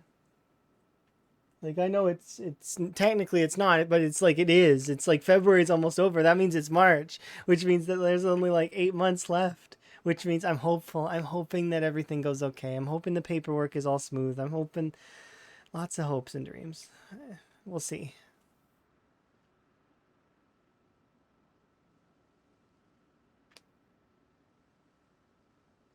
Doing more interactive things with the community. I mean, maybe we might do like some multiplayer Zomboid or something at some point in time. Once that comes out, I'll probably launch some kind of server that's temporary at the very least, you know, for a little while. I do still like my playthroughs though. That's very kind of you to say. I'm appreciative.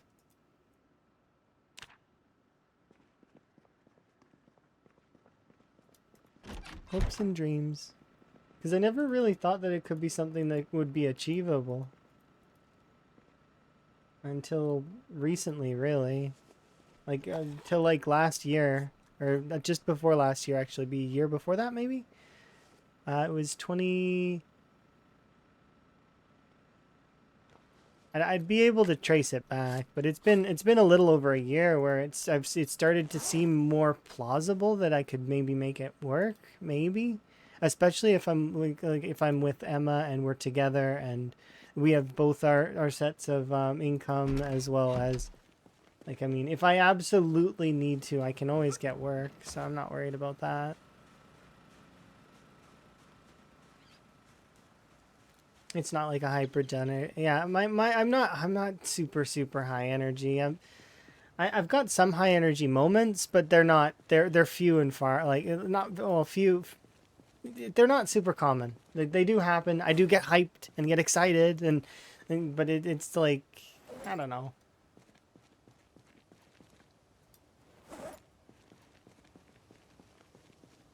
Less so.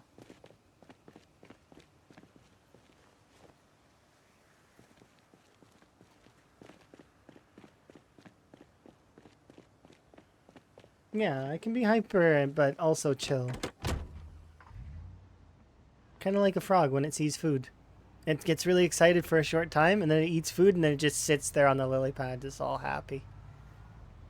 Except my food is zomboid.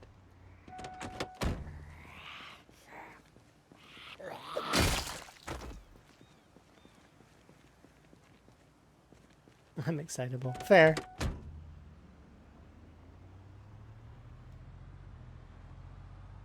They scream. That's the thing. When I used to play Overwatch, I wasn't a very big screamy kind of person either. But it's because I mute folks because I know that they're, for a lack of a better word, I know that they don't know how to play the game.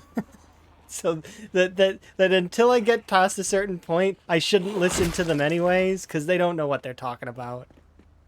That's not me being overconfident. That's me telling it like it is. I'm sorry, but if you're in like, even diamond players were frustrating. It's like you think you're all good because you got a shiny rank.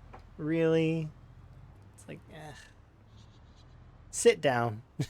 It's just how it goes. Sit down.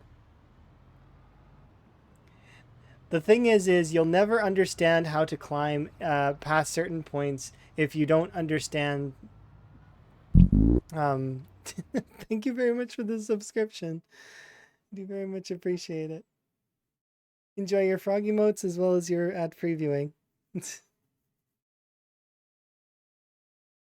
We hit the sub goal, which is 80 subs. That's crazy. Sub goal complete. Yes, indeed. My sub goals are not really, they're predetermined by Twitch's default settings, so it'll bump it up now to another number. I don't know what it does. Where's the sub goal displayed? It's displayed in the about section of the stream, so it's like just under the video. But it's neat that my stuff is all automated on that because I'm not going for Partner Plus or anything like that yet. I'd like to go for Partner though, like, but the trick for Partner right now is that I need consistent streams that are above 75 viewers, which, I mean, we've been doing quite well. My current average viewer rate though is currently 55, in case folks are curious where I'm sitting. So I just need to be maintaining more than 75 viewers a stream. I know it says 80 something or 90 or sometimes, but eventually we'll get there. Oh, we're talking about weird stuff, I guess, Twitch-related stuff that is awkward to talk about sometimes. Why are there so many emotes covering the screen? Probably because of we hit the goal and I set it up to go off like that. Because I'm not bombastic enough as it is on my own, so having those kinds of things is nice. But yeah, I'd be transparent as I can with those kinds of things. If folks have questions, I'll answer them. It just depends on if they're very personalized questions, then I may feel uncomfortable, and I would say that. I would be like, I'm uncomfortable answering this.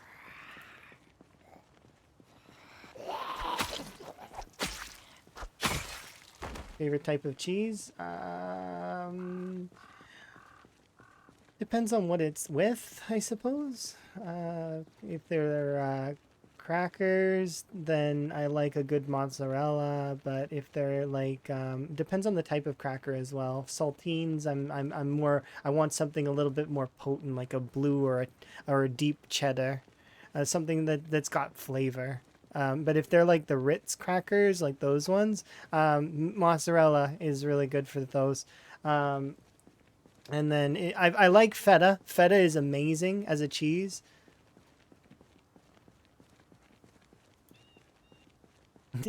Favorite cheese. Cheese is good. I like cheese. Easy cheese.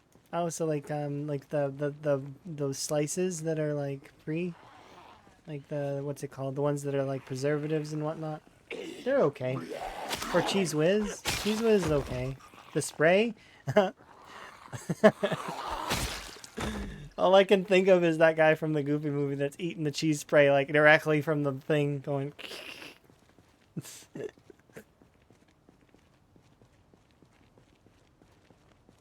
I've never seen a spray can that's able to do that, by the way, ever. Where you like shake it and then spray and then it's like and go like a distance. I've never seen that. It's Have you ever sprayed whipped cream? It just goes out the nozzle and it falls. It doesn't spray everywhere.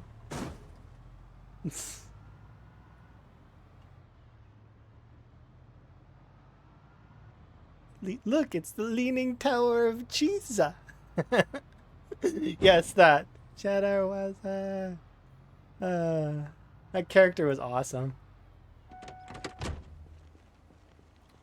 Maximilian.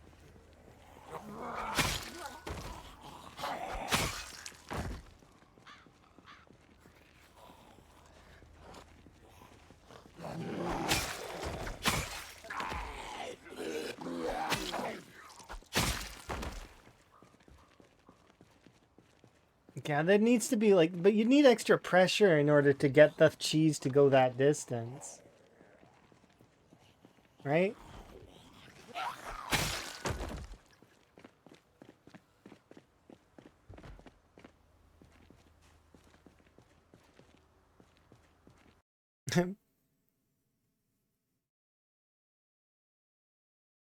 Let's see. Was there anything else that was asked that I missed? I just want to see.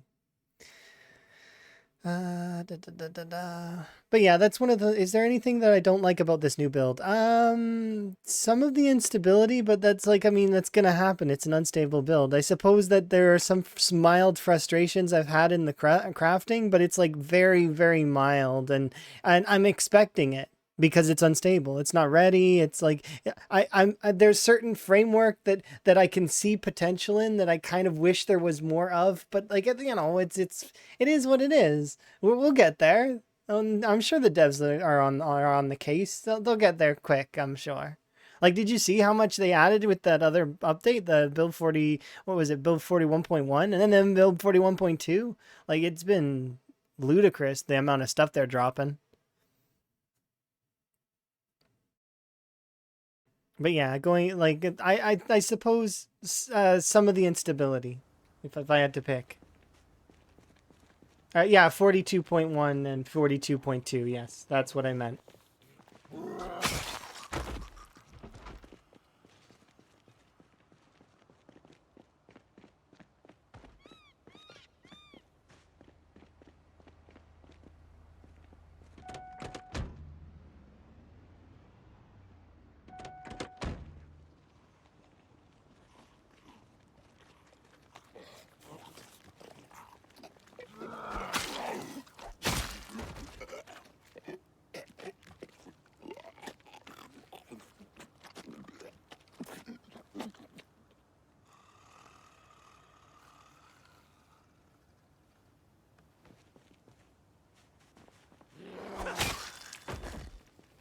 Am I on the Eternal build? No. No, I am not. And that is fine. They pick their internal testers very carefully, and I'm okay with not being an internal tester.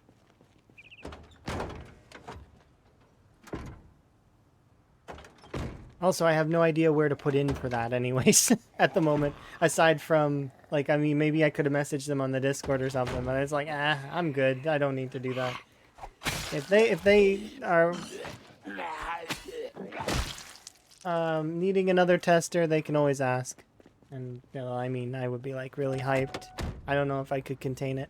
I'd be like, whoa. I get to be part of the test team.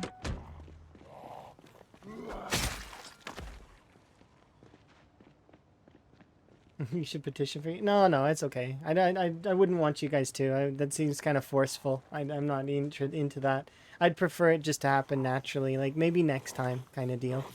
I wouldn't even like yeah, I'd prefer it like next time kind of deal.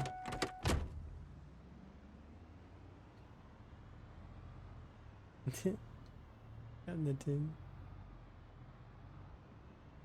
You're silly. It's fine. You guys don't have to type that stuff.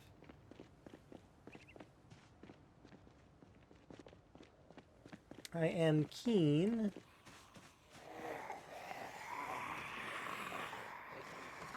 I thought these charcoal barbecues are supposed to have charcoal in them.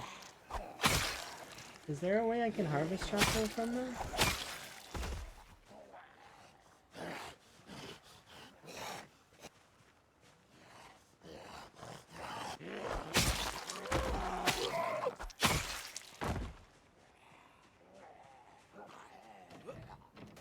I don't know.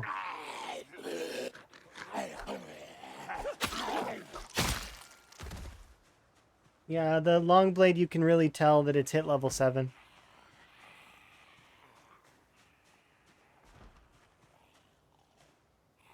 Well, I don't know. All I know is that you can get the charcoal is the equivalent of wood charcoal as well, so it's like it's unnecessary. But if I could find a lot of it, wouldn't mind.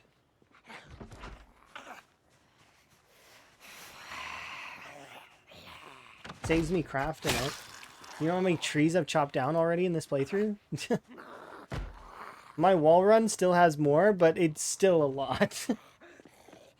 I wiped out the entire trees around the entire house in Irvington.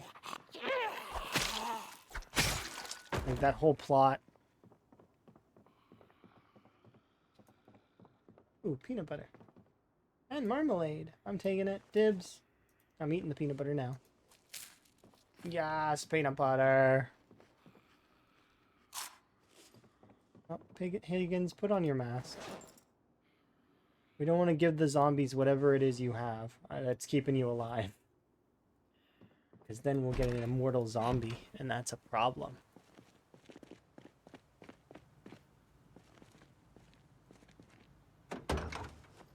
It'd be funny if that's the case the entire time. It was a disease that Higgins contracted that is keeping him alive. It'd be funny if it's the Nox virus. The perfected form of the Nox virus is right here. These ones are fake. These ones here are imperfect versions of the Nox virus. When you've perfected and become part of the Nox virus, you get to walk around and just be immortal.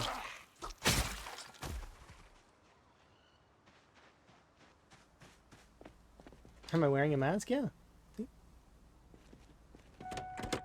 The medical mask.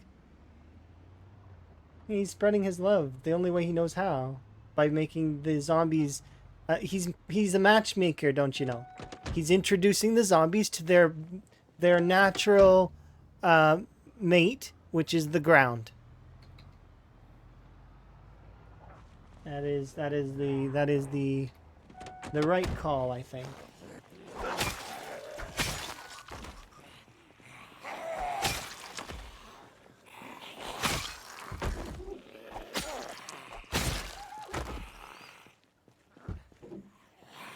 Happy birthday to the ground.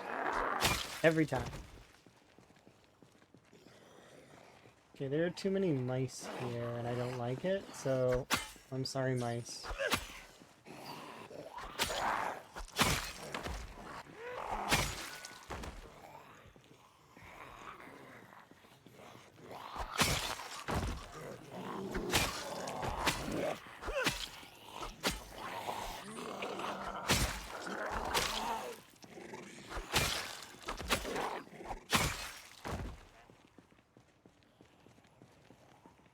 Katana time? This isn't a katana. This is a crafted sword that Higgins made.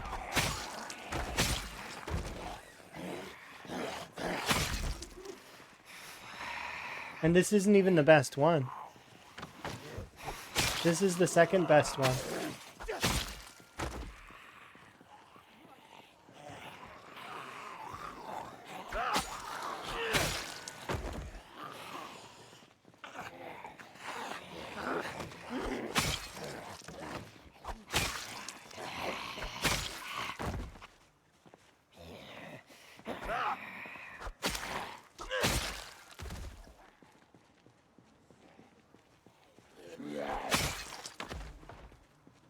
Yeah, you can really tell the level 7 though.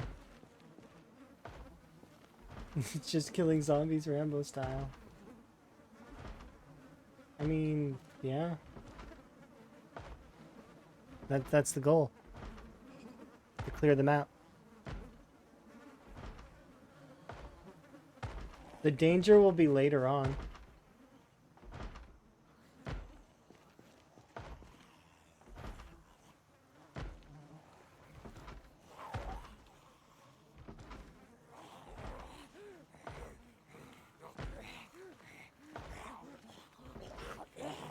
What, how many zombies have I cleared? I have no idea. Louisville will be part of the danger, I think, and... Well, I mean, you're always in danger, right? Because all it takes is one bite and that's it. It's done. And or one injury that is infected with the Nox virus. A scratch of 7%, a laceration of 25%, whatever. But Louisville will be dangerous, and so will the military base. I feel like the military base will be the most dangerous out of everything.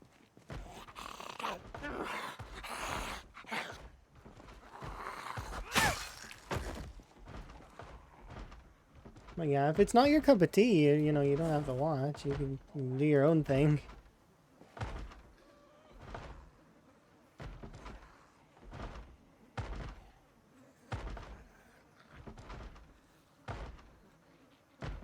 I'm having fun. I think it's fun.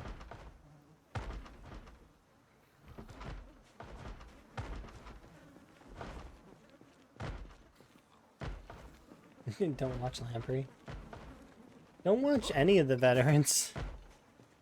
If it's not your preferred. Because that's the thing with a lot of the veterans. That's essentially what it is like, you know, fighting tons and tons of zombies all at once. The danger would be in, like, I guess... I don't know. Technically, there's no danger ever because it's a video game and I'm never ever in harm's way.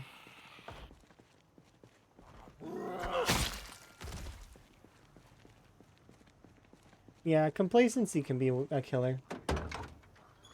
For certain. I could get killed that way.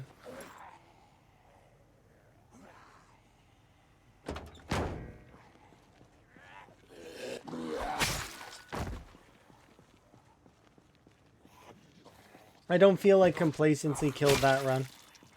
What killed that run was, yeah, exclamation point PB and then death. Like together. It wasn't complacency that killed that run. It was a fumble, essentially. I nimbled poorly. And then also I I didn't hit my katana swing quite the way I wanted to.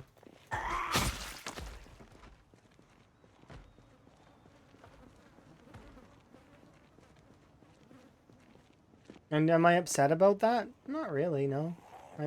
The run had to end at some point. It's just like this one. This one will end as well. Whether it ends with Higgins' death or it ends with me clearing the map successfully. And if I do manage to do that, then, you know, that's kind of like a win moment, I think.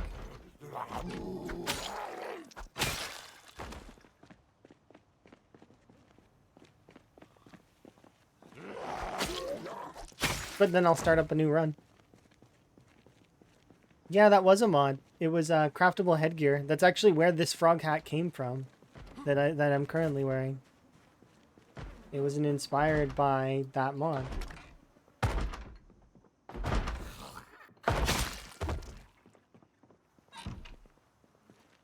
Yeah, all runs end in one way or another, and that includes if you put it down. If you decide that I'm too bored with it and you put it down, that ends the life of the run. You're no longer living in that character anymore. That character is essentially, they may not be dead, but they're not alive anymore. They've entered stasis. And stasis is essentially the same as being dead. Pretty much. Sure, you could load it back up. A lot of people don't, though. A lot of people start new runs.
Yeah, something that is notable though as well is that it didn't. I don't just have this. Like, I mean, I did work my character up to this point. Like, this character didn't just, you know, from the start. He's worked to this point, and now he's able to Rambo. That is how it goes.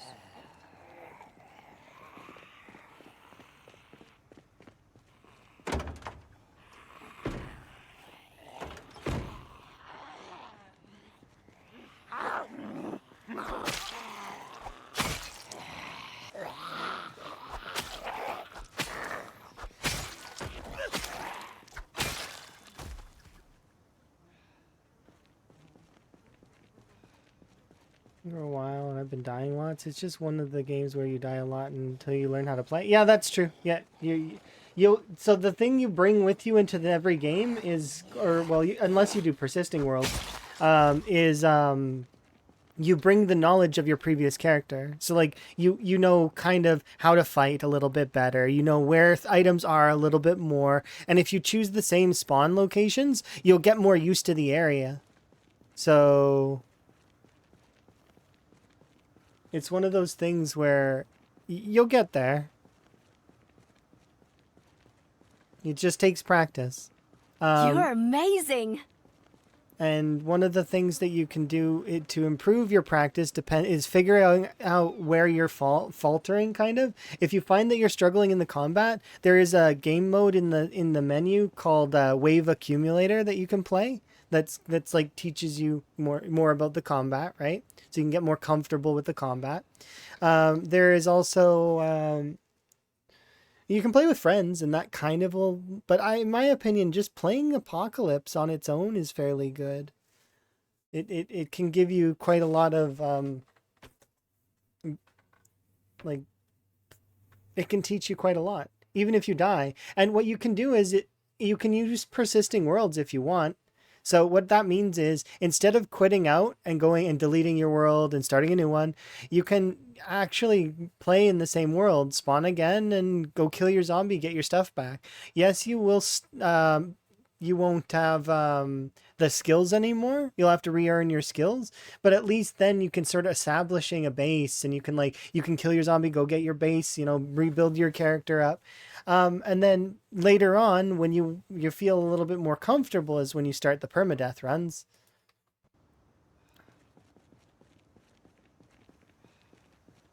Yeah. I recommend doing persisting worlds because it does help you out a little bit. And if you feel like you're dying way too much, turn down the zombies. Play on builder mode. Or, turn off infection. Like, you can always tone the game down and make it easier until you're feeling a little bit more comfortable, and then you can up the amount. And then eventually you'll get to the point where you're able to up it all the way to times 16 if you want, which is ludicrous amounts of zombies. Yeah, you can increase the XP gains you get. You can make it real easy for yourself so that you can kind of balance it out a little bit if you feel you're dying too much. Or You're alternatively, amazing. the alternative is true as well. You can make it harder for yourself if you find it too easy. Thank you for the follows, by the way. I do appreciate. I do anonymous follows so that folks can kind of just enjoy their lurk. If you want to interact with me, though, chat's right there. You know, feel free. No necessity to, though. There's never any pressure.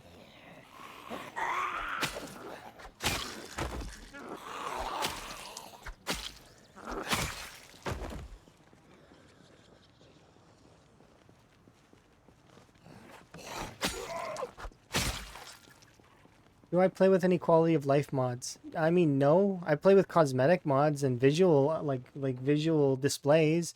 So like I've got an XP mod that shows like so that we know where my XP's at for certain skills. Like I've got a mod that gives me extra map markers. Although I haven't been using it very much lately. I've used it a little bit, but and then sliders to change the sizes of my map markers. I have one that makes my Moodles quarters. So it just so that they're a little bit more clear of how, like, what tier they're at. And I have one for the kill count display as well. So it shows us, you know, the same information that's here is here.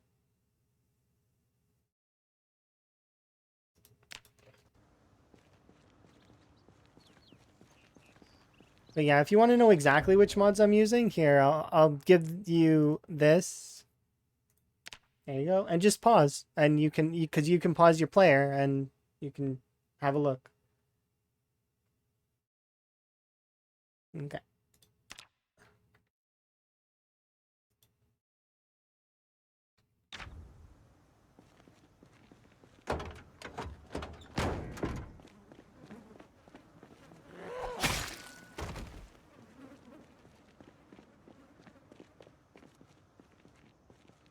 Yeah, some people like the weapon condition mod. I don't find that I need that. And actually, I kind of like when my weapons break out of in like a surprised kind of way.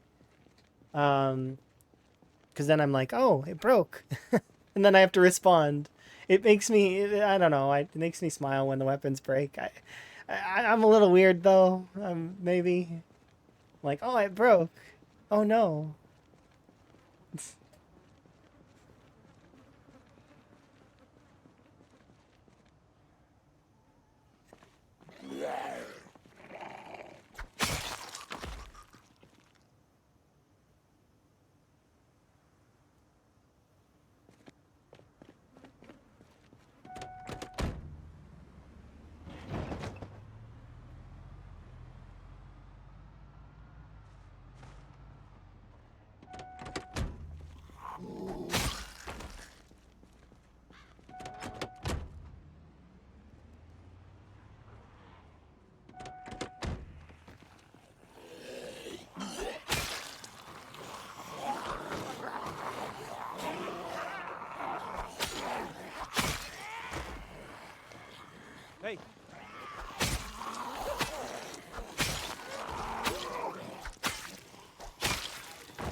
There we go. That's done.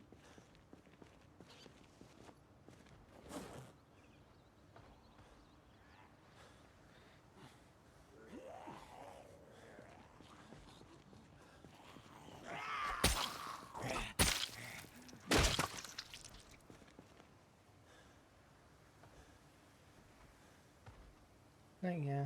I don't know. I like playing the game mostly vanilla and then like having a couple of little cosmetic things around sometimes. So vanilla with sprinkles.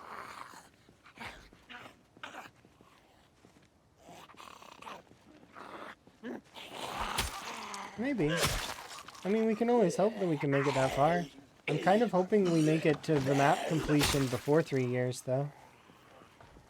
If we keep going at the pace we're going, I won't make it to 3 years before we finish the map. But I know Louisville's going to take some time, though. And then the map, or then the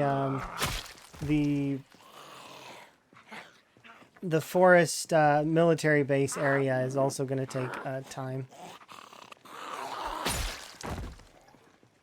Hat, indeed. Did I loot the big survivor house? I cleared it. I have no intentions of looting it. I don't need any of the things that are in there. I could loot it, but nah. I don't need that loot right now. It's clear though. We could go loot it. But I don't need that loot.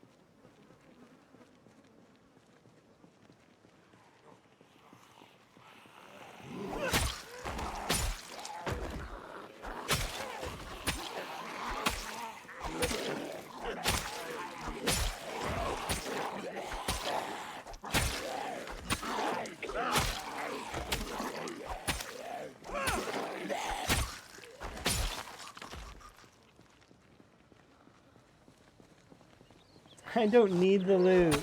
I really don't, though. We can go loot it later if we want to see what's there, like, total, I guess. But it's like, it's not necessary. It's completely excessive. It's one of those, eh. And I'm still a little bit burnt out on looting Irvington, and I only looted, like, half of Irvington.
Have a good run. Best of luck to you. May you kill many and survive long.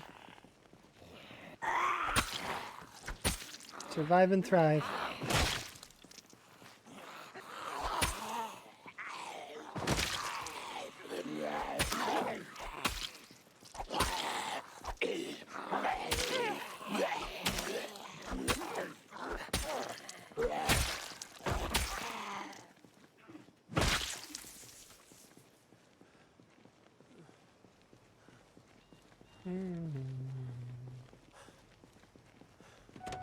You can make a bowl from pottery though.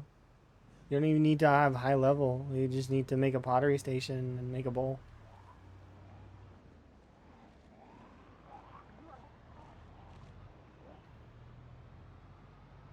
And alas, it lives on in my memory forever, and for the memory of those that remember it. Comically sized bowl. I don't need to say any more. Good times back then. It was a short while ago.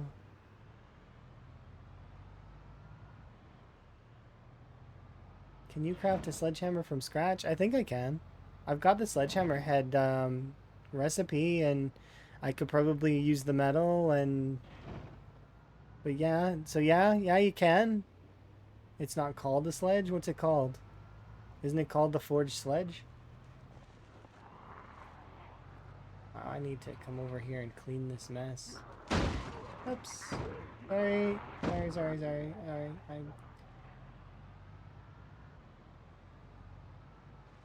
Oops. Good morning. Oh, I'm going the wrong way. Go this way.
It doesn't allow destroy? Really? I haven't tried it yet. I have 3 sledgehammers currently, so I don't really need to, but we can try it here in a bit if you prefer. That way we can see if I can actually craft a real sledgehammer that is able to destroy. It might not be able to. I've not tried it. But we have 3 regular ones as well that we found through road events, so...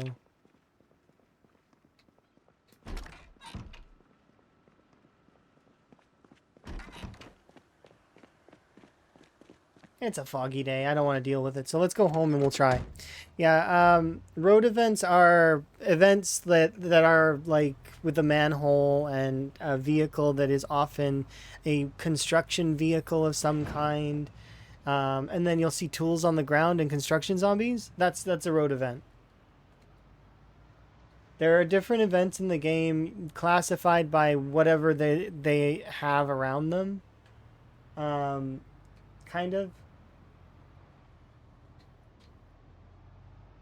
There's some that are found on the roads, some found in the houses, and some found in the middle of nowhere and or in forest tiles. So, like for example, I'm sure you've seen this before, the random tents and hunters, and then they've got like a cooler with them, and they often have hiking bags. It's a camping event. Sometimes it's a fishing event too. They've got fishing gear on them. Yeah, they're just random events. But yeah, I'll go and try and craft a sledge and see what happens. It's a foggy day. We might as well do something productive like that. We're also more than halfway through March Ridge as well, which means that we'll be moving on to our side clearing soon of the outside edges.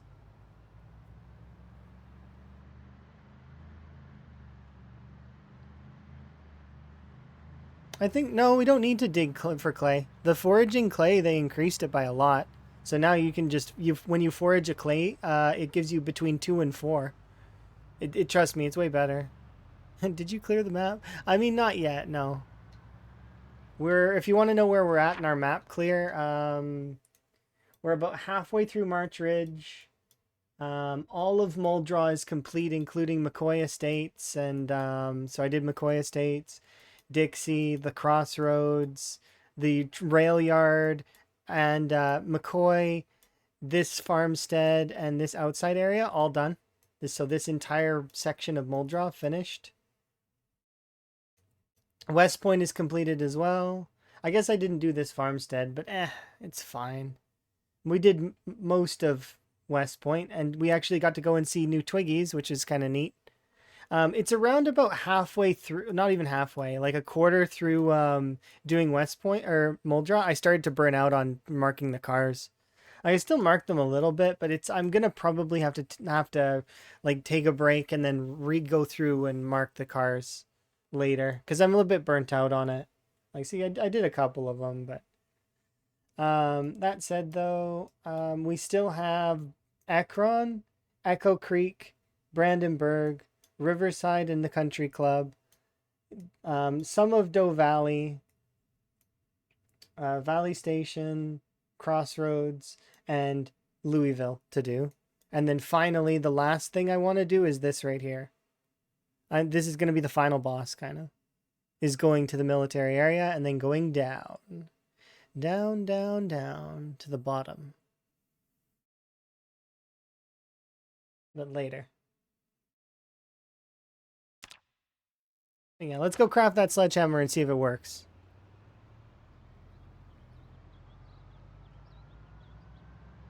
It'll be like Lamprey and get killed on the 10th floor? What are you talking about? I'm gonna be fully armored. I've got all of the metal armor. I'm gonna do my best.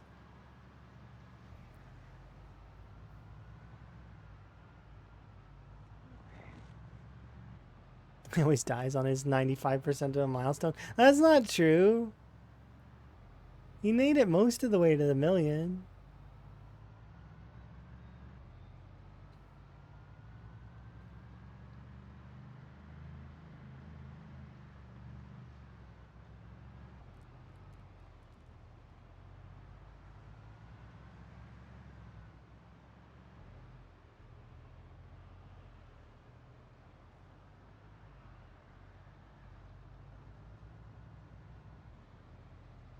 Really? I thought he died. Didn't he die to an alt tab thing where he accidentally clicked out of the window?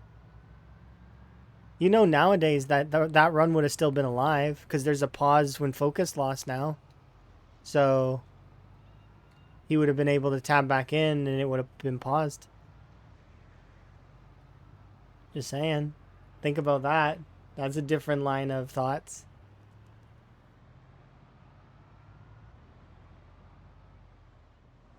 Alright, foggy day. Let's take a break here at our main base. And got lacerated. I don't remember. Okay, so we need what? It's 10 there. What do I need to make a sledgehammer?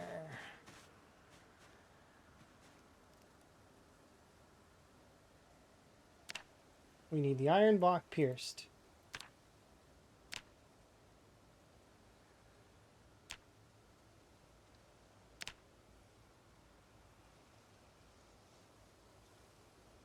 Okay, we have one. Sledgehammer head. Alright, we have the sledgehammer head now.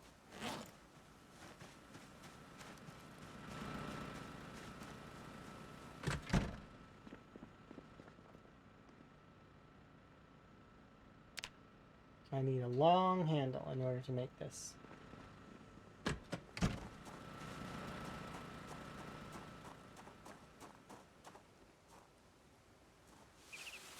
Large handle, shorts. What recipe mag did this come from? I probably have it still. Let me...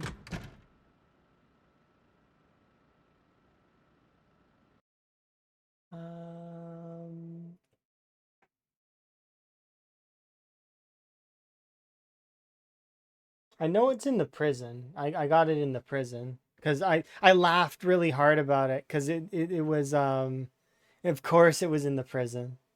After I've done taken off all the windows already, of course it was in the prison.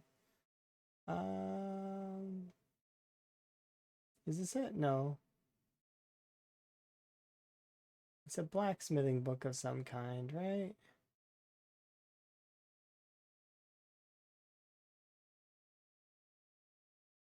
Is it this one? No. I might have left it in the prison.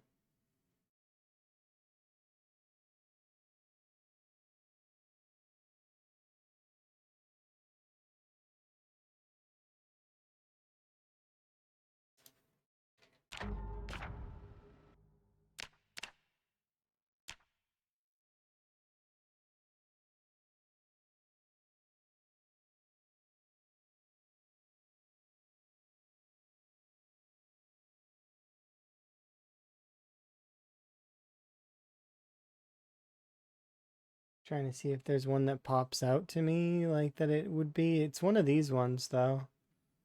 Medieval Armory? No. Schematics are functional. You just have to make sure to not move them all the way to your base, and then because like there's something that goes on with it. It might be in Iron Age metalworking, something like that. I don't know, but I know that the everyday smithing. I'm unsure. Maybe it was Blunt Forge. Blunt Forge sounds like the right one. But see, when I have this cookware schematic here, it doesn't have the cookware on it anymore. It broke. But it did have the cookware schematic on it before. Just make sure to read it before you leave. Yeah, I think it's that blunt one. But I don't know for sure. I know I left it in the prison, though. Because it just made me laugh that it was in the prison.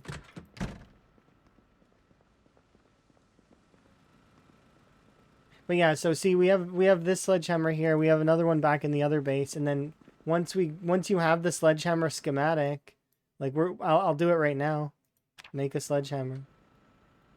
Okay, now we have a sledgehammer that I myself have crafted. Destroy. Yeah, we can still destroy things. Yeah, it works.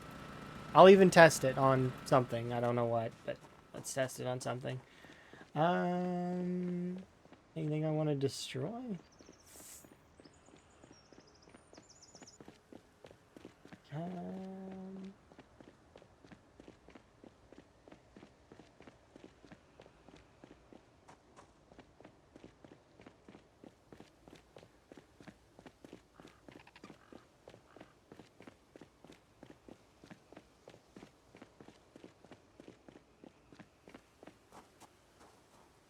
Let's test it on these.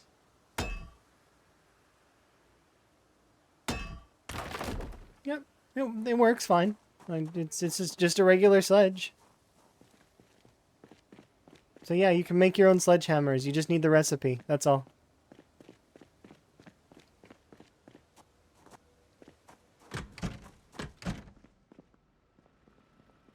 Yeah, some of the recipes are combo, and some of them you can get in schematics. I know that. I've seen the schematics, but also I've seen some recipes appear in magazines. And for like, I don't always grab every magazine, because if I've already read it, I expect my character will retain the information. Although sometimes not.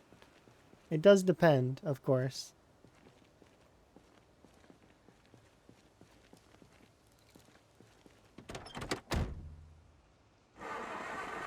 I do want to stay here, though, I think, for the rest of this in-game day. We're about halfway through Marchridge at the moment, and we're just doing residential, so the residential of Marchridge is not going to take very long, and then that'll be it, Marchridge marked off. I'll do all of these areas that are here, and then that's that, right? Yeah, it's not too bad.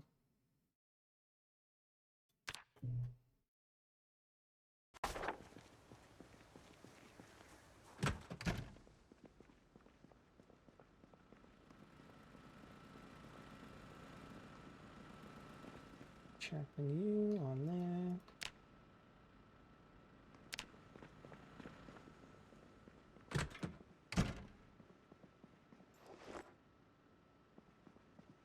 How does the car battery charger work? You need to first have power, so a generator active, and then once you have a generator active, you simply take a battery.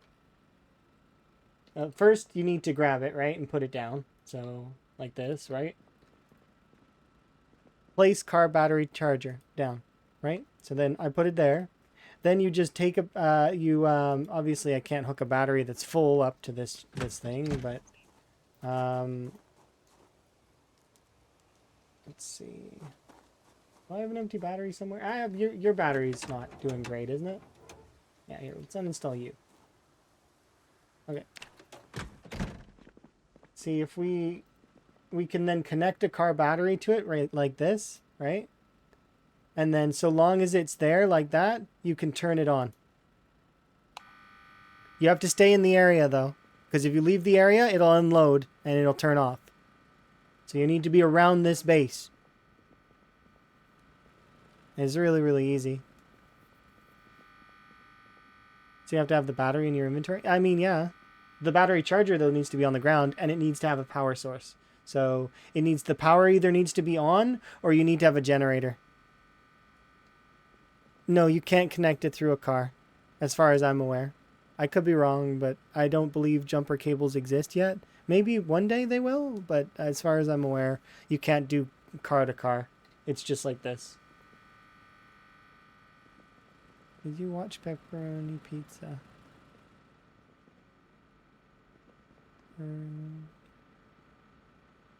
I don't know. Maybe. I'm not sure. The context is not in my brain right now, though, so I'm confused. Maybe that was fixed in this one? No, this is how it's always been. This is like build 41, same thing.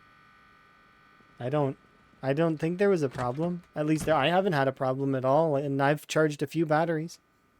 I could be wrong, though. Like, I mean, maybe your save specifically had some kind of issue due to maybe either you had a mod or... I don't know. Maybe there was something that was going awry with that particular charger? I'm not sure. What about the places not marked on the map? Will I close those too?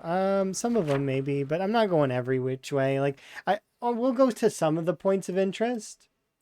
But I'm not combing the entire map from top to bottom, unrevealing it all. That's a little excessive. I mean, the way that I cleared Muldra is there are still some zombies left that are stragglers that are wandering around the town still. Heck, we even seen some in Rosewood just recently, like over here by this area, right? So like we're still going to be bumping into some zombies. It's going to happen because I don't have a zombie radar on my character that can tell me where all the zombies are. I can equip that via debug, but then it kind of, I don't like that. I'm not keen on that. And I don't really even want a zombie radar. I just prefer to like clear the map and then we say it's clear when most of the map is done. So the larger areas, all the side bits, like this stuff here, I'm going to go through all of this. Doe Valley is going to take some time because we'll go through quite a lot of this as well. Right? But so we will reveal a large portion of the map, just not everything, because there are going to be some things that I'm not going to go and do. Like, for example, over here, I'm not doing this. This has got not very many zombies. I'm not interested. But yeah, there's lots of game left to go and explore. Just like I'm not doing this either. I'm not interested. It's like a side bit that's got maybe what? Maybe at most 20 zombies. I'm not bothering with it. A car without a muffler is actually not a zombie radar. Zombies still get stuck. It'll get most of them, but it won't get all of them. And we don't have a guarantee that it's 100% until after, right? Unless we were to radar it with debug, and I'm not going to do that. It's fine. We'll just mark it clear when we feel like we've done most of it. Like this. Muldra is done, right? We can say Muldra's finished. Yeah, I feel like that's good enough for Muldra. Do you know of anyone who cleared the 41 map? No. And anyone who says they have, unless they have proof, I don't believe them. No offense, man. Not that I don't think that they could do it. It's just that nobody came forward and has said, hey, I've done it. There's some folks that have claimed that they've killed all the zombies on sprinters, maxed, and everything, but those folks are a little bit. I don't believe it, right?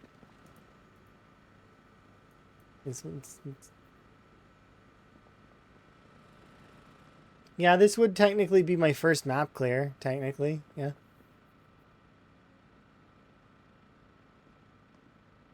That's if we don't die, like, and we make it all the way to the end. And I just, so long as I've gone through all the major points of interest, I'm happy. We've done all of Muldrow. We did all of West Point. We did, we're doing currently part of March Ridge. Well, I mean, Lamprey got close. Lamprey did do all of the map before.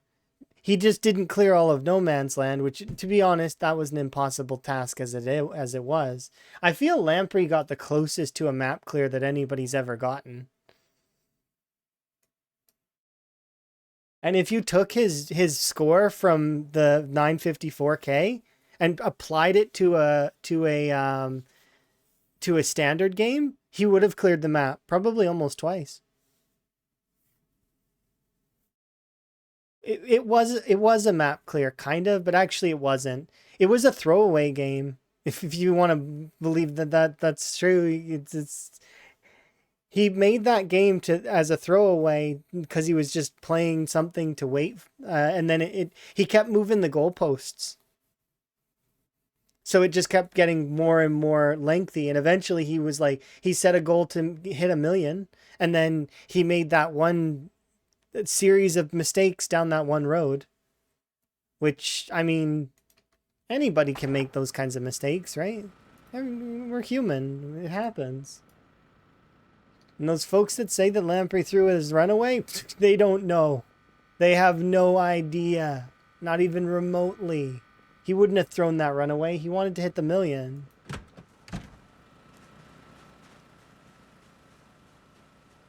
It's just the game was laggy, and then also series of bad decisions. I mean, it happens. I cleared the map once. All the zombies disappeared. He needs a Logitech sponsorship.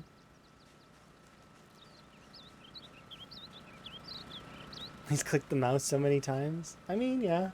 Most gamers have, though. Most gamers do like, especially FPS gaming and all that. They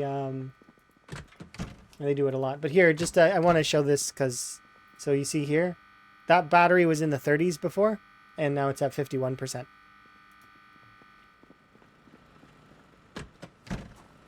You can actually see it draining here as well. You go into generator info. Where is it? Oh, it's not on there. Interesting. So it actually doesn't draw power from it, even though it is drawing power from it. That's weird. I've never seen that. I thought that it was on there.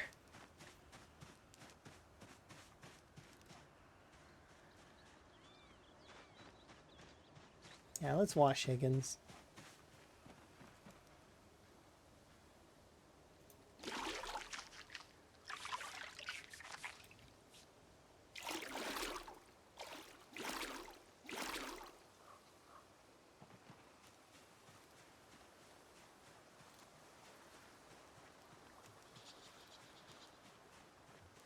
Maybe it's a magical charger? Maybe. Maybe that's how it does it all this time. It's stealing your life force? Yeah, because you have to stand near it. It's draining Higgins slowly. Thankfully, Higgins is immortal, so it's okay. Why wear gloves? Prevents your hands from getting injured when you're picking up glass, as well as it's, they're just nice to have. Extra little bit of insulation, but never too much, so it keeps you a little bit warmer. Also, if you vault through a window, it protects your hands a little bit, and if you accidentally do that, we don't really do it very often, but it's just nice to have. What clothings are essential? Long johns. Guaranteed, like 100% long johns are on the list. After that, it becomes optional. Like, you can wear whatever you want. Long johns and then good shoes. Work boots. Any of these boots here, actually. So the desert military boots, work boots, military boots, any of these. Same as this one, right? It's just you want to wear these because, and actually I'm going to change mine out now.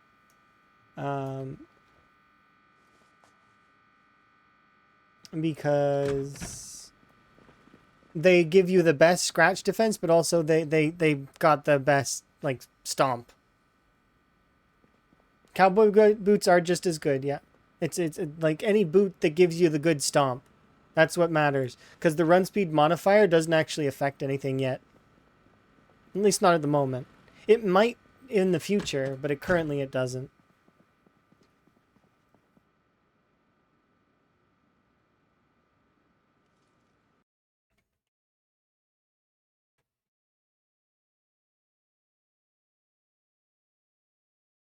Do you just wear no pants? I mean, sometimes. It depends on how hot it is. Temperature is important. You want to keep your core temperature in the center. Because when your core temperature is in the center, you have the maximum amount of fatigue. If it goes too hot or too cold, your character will start to burn fatigue, and they'll get tired.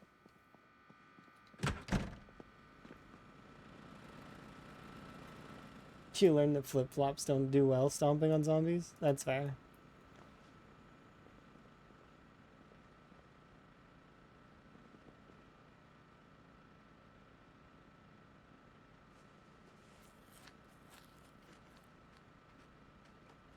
Yeah. It just doesn't matter which boots you wear, just so long as you're maintaining the stomp and you pay attention to when they fall off, because they will fall off. Stole my hat.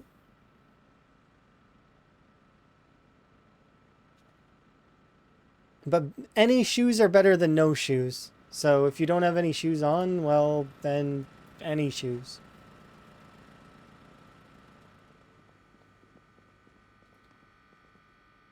And then you walked on broken glass. You see, that's one of the reasons why we wear gloves and pick up the broken glass. Sometimes. Sometimes we don't. Sometimes we leave it where it is. Do shoes break if you don't stomp? Gradually over time, they'll lose some condition. But it takes a very, very long time for them to go down on that way. Mostly the stomping is what causes them to lose condition.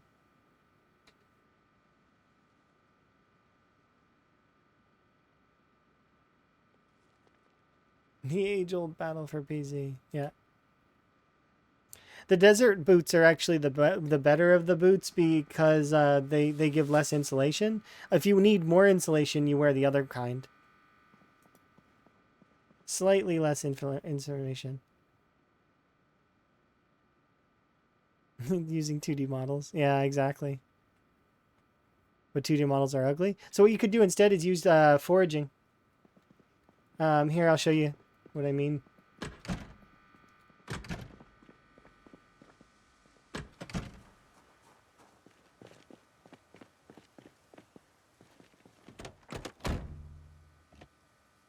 See this taxi key? It's on the ground there, right? Actually, let's even go even further and put it here. So you can't see this taxi key at all, right? Because it's hidden away. However, if I go into foraging, vehicle key.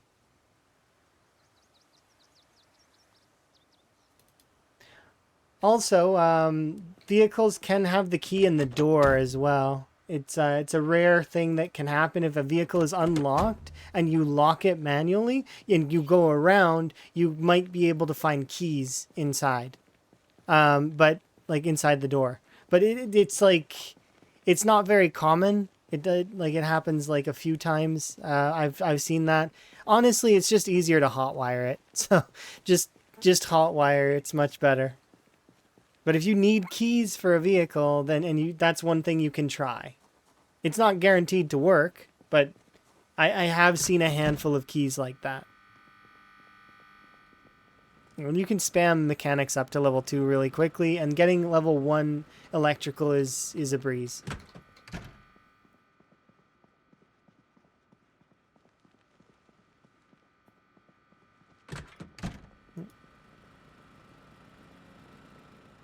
Yeah, having scratched your feet because you didn't notice that your shoes were gone. Yeah, that happens to me a couple of times.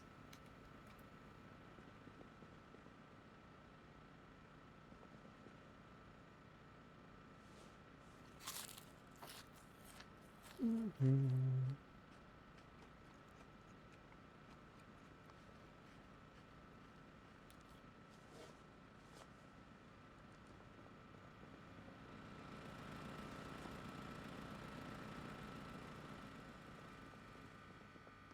then have the car the next day. Yeah, that happens sometimes. Like maybe you just didn't see it. Maybe it spawned in maybe after. I have no idea. It's weird. I'm not sure. But it is strange when that sort of stuff happens. Anyways, I am going to wrap it up there for now because it is a good stopping point. Because I want to go and get food. I am hungry. I want to see if Emma's around so maybe we can watch a movie or something. My foraging is hotkeyed to is hotkeyed to Y. Yes, I did remap it. So I put mine on Y because I like it on Y. Yes, I definitely need food. But I did have fun, and like, I mean, we got pretty far. We've only got half of Martridge left to do, so we'll finish that half off next time, and then we'll do all of the surrounding area and see how long that takes. And then, you know, we're working our way through a map clear. It's fun. I am having fun with it. Otherwise, I wouldn't bother, you know? We would start at time 16, and I would go enjoy that pain for the first month or so is pain, and then after that, it becomes easier. But yeah, let's see who we can raid. I'm sure there's some folks on. I've got an idea of who I want to raid, though. Depending. Let's see.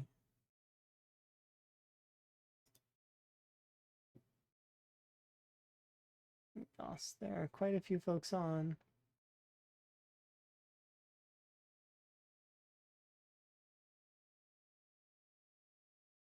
Let us raid.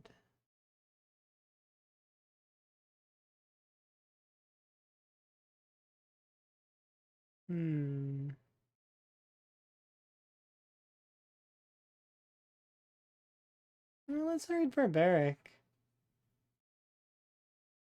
That would be a good choice.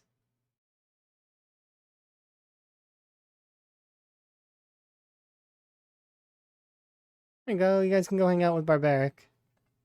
It's been my pleasure as always. I will see you guys next time. Ta.